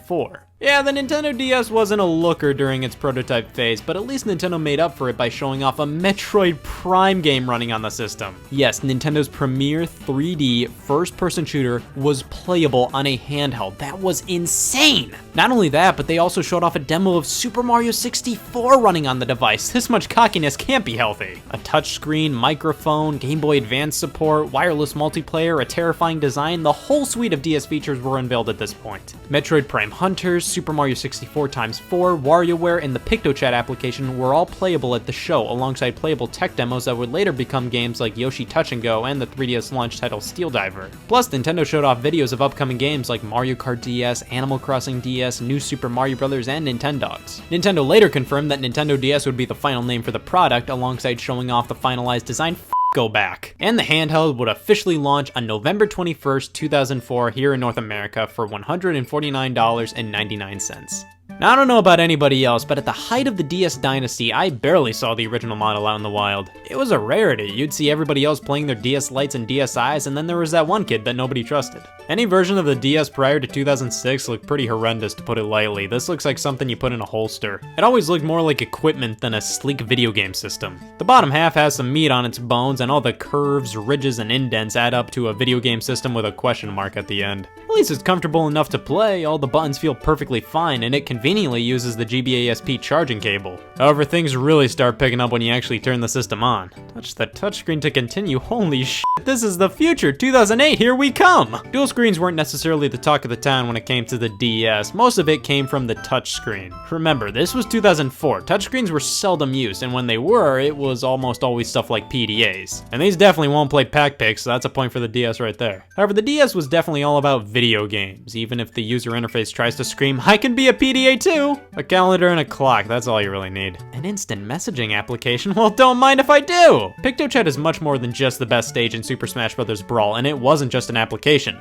It was an experience. You could start a chat room with 15 other players nearby and just doodle it up, sending whatever you want to each other. You could also just use it by yourself. I used to make some pretty slick flipbooks by just sending a bunch of images and then rapidly going through them all. Here's me drawing stuff on it back in 2009. Whoa! It was never online, so it would only let you chat with people in the same room. You may ask, oh, what's the point of messaging people if you have to be in the same room? Well, just ask the Nintendo DS stylus, or as I like to call it, the crotch doodler. Yeah, the DS touchscreen was just too small and not well suited for finger use. It was always best to use it for applications that required a more sensitive touch, but by God, they made it hard to warrant using it on the original DS model. Listen, I get it. They probably couldn't have put the stylus slot on the right or left-hand side where, you know, your hand would actually be, because of how the system's internals had to be laid out. But I don't care, I'm still gonna whine about it. The stylus placement on this thing reeks. No matter who you are, having the stylus on the top left-hand corner is dreadful. But you know what's one of the lamest things about the original DS? The fact that if you do anything on this system and want to go back to the home screen, you have to turn the system off and on again. I mean, it's not a huge deal, but seriously, if you just go into the settings, not do anything, and try to go back, it forces you to turn the entire system off. Like, that just kind of defeats the entire purpose of having a home screen at all, but whatever. Now, Nintendo was still supporting the Game Boy Advance and GameCube at the time, and always maintained that the DS was a successor to neither of those platforms. Rather, it was a third pillar for the company, and man, Nintendo's comedy routine was really getting good at this point. They were just saying that in case the DS failed, plus if it wasn't a successor, why was it backwards compatible with the GBA? But hey, I'm not complaining about this feature. Having the ability to play all Game Boy Advance games instantly gave the DS a library to reckon with. It's unfortunate they cut it off at GBA and didn't support Game Boy Color in the original Game Boy, but I'll take it. At the time of the DS's release, Sony was preparing the launch of their first true handheld console, the PlayStation Portable, and almost everybody plopped their bets on Sony winning the war. Nintendo never really had a huge threat in terms of handheld competition up until this point. I think Sega probably got the closest with the Game Gear, and I will debate anybody who considers that thing handheld or competition. Sony was the clear leader of the video game market at the time, and the mere idea of them breaking into handhelds made many go, yeah, the one that plays Daxter is gonna win. The PSP was sleeker and way more powerful. So Nintendo had to do something to prove to everybody that the DS could handle more demanding games. So what did they do at launch? They bundled in a demo of Metroid Prime Hunters and crammed Super Mario 64 into a fucking cheese-it of a game card. The launch titles of the DS were pretty weak in my opinion. Really, the only major highlight was Super Mario 64 DS. Listen, the entire concept of playing Super Mario 64 on the go was mind-blowing at the time. To have a game like Super Mario 64 on the go may not seem like a big deal now, but back then, it was amazing. It truly made the DS feel like a home console you could take on the road. The game looked really good for the system, and some may say it looked even better than the original. That's debatable, like it looks better in the sense that the character models are all updated, but everything's much more pixelated overall. However, I think it still looks quite good for the platform and is just a solid remake all around. Too bad my thumbs fucking hate it. Yeah, most of my showers nowadays consist of me thinking about why they thought Mario 64 on the DS was a good idea considering it only has a D-pad. I mean, it works, but it's not ideal in the slightest. They give you a few control options, including using the touchscreen to walk around, Jesus. But the D-pad is the most optimal, and it's still putrid. And to everybody who says, play it on the 3DS, that way you'll get your precious analog stick. Guys, the game was programmed to function with a D-pad and a run button. Using a circle pad doesn't fix the issues, it still doesn't feel right. It just kinda bugs me that they put so much work into a remake of Mario 64, only to have it kinda ruined by the limitations of the hardware they put it on. A similar situation happened with Metroid Prime Hunters, with it being a first-person shooter on the platform. I think Nintendo wanted to prove at launch that the DS could do things that it could definitely do, but not crazy well. However, by around 2006, Nintendo totally threw this urge out the window and focused on The casuals. This was when the DS really took off, and the console's first redesign played a key role here. The Nintendo DS Lite, released on June 11, 2006, was everything Civilization was leading up to. The difference between the first model and the Lite are night and day. The Lite improved on nearly everything. The design was sleek and refined. The screens actually totally didn't reek. The stylus placement, oh, the stylus placement. The only two negative things about the Lite were the fact that the GBA games stuck out when you popped them in, and it used its own proprietary charger. Other than that, this is a beautiful system. This was the model I got as a kid back in 2007. I had the white one and got so much playtime out of it. But f*** this system, because 2 years later, another redesign came out, the Nintendo DSi, released on November 1st, 2008 in Japan, with a North American release happening on April 5th, 2009. In short, the DSi was an improved DS with 2 cameras, but who cares because they got rid of the GBA slot. This was a big deal to a lot of people, and I gotta be honest, it was a pretty solid blow to me. But 2009 Scott still traded his trusty DS Lite in for a black DSi. In my opinion, it was still a worthwhile upgrade simply due to the fact that it added so much functionality to the system. Cameras were the big selling point, but to me, it was cool simply because it almost felt like a Wii in your pocket. The overall presentation just felt so similar to the Wii, with the way the various apps and games were laid out, the music playing on the home screen. The DSi even had an online shop similar to the Wii, which sold DSiWare games. While the DSi shop was recently closed, all the games minus 10 select ones can be purchased on the 3DSi shop, so it doesn't look like some apocalypse or anything is gonna happen. DSiWare always left me feeling a bit empty though. Much like WiiWare, a ton of garbage was thrown onto the service. Sure, some stellar titles were on there: Shantae Risky's Revenge, Cave Story, Dark Void Zero, but there sure was a ton of trash. Nintendo charged like $2 each for calculator and clock apps. Like, come on. WarioWare Snapped was a criminally short WarioWare title that used the cameras and had you batting your hands around to play micro games, and that barely worked. Dr. Mario Express was a solid Dr. Mario game, but it didn't have online play, so that was a bummer. But at least Flipnote Studio was awesome. It was a really great little animation tool. Photo Dojo was so cool. You took pictures and turned yourself and friends into fighting game characters. There was definitely fun to be had with some DSiWare games, but there just wasn't a ton of heavy hitters. And I was also always bummed they never had a virtual console for the DSi shop. Like, come on, you took away the GBA slot, you should have had a virtual console to resell old handheld games. Outside of the internet functionality, the DSi had terrible cameras coupled with amazing software. All the edits you could do to your pictures were awesome, and you could also mess with audio recordings via the DSi Sound app. Once again though, a new charging cable is used, which is a mega annoyance. Now if you hate the idea of a handheld system being handheld, Nintendo released a variant of the DSi a year later, the Nintendo DSi XL, launching on November 21st, 2009 in Japan and March 28th, 2010 in North America. They weren't kidding, this is in fact an XL version of the DSi. If you want larger screens, then by all means, the DSi XL is for you. It has a glossy coating on the outside and came with a fountain pen. Other than that, it's literally just a bigger DSi. The XL systems were marketed towards the more hardcore players with the Nintendo 3DS line, but the DSi XL? Just take a look at the colors we got, burgundy and bronze. These things flooded retirement homes. And those are all the DS models out there, and in terms of which systems hold up best today, I'd say anything from the DS Lite onwards. However, I think all the variations have great feeling controls. The DS Lite has a bit of a softer, squishier D-pad, and while that sounds bad, it actually feels really nice. The DSi is much clickier if you're into that sort of thing. You can play DS games on the 3DS, but if you want an original DS model, I'd say go with the Lite. The DSi's exclusive features aren't too awful compelling nowadays, and the lack of GBA compatibility makes the DS Lite far more useful. Plus, almost all of the DSi features live on with the 3DS. The cameras, sound app, DSiWare games, it's all there, so the DSi itself isn't too awful necessary to own these days. But now,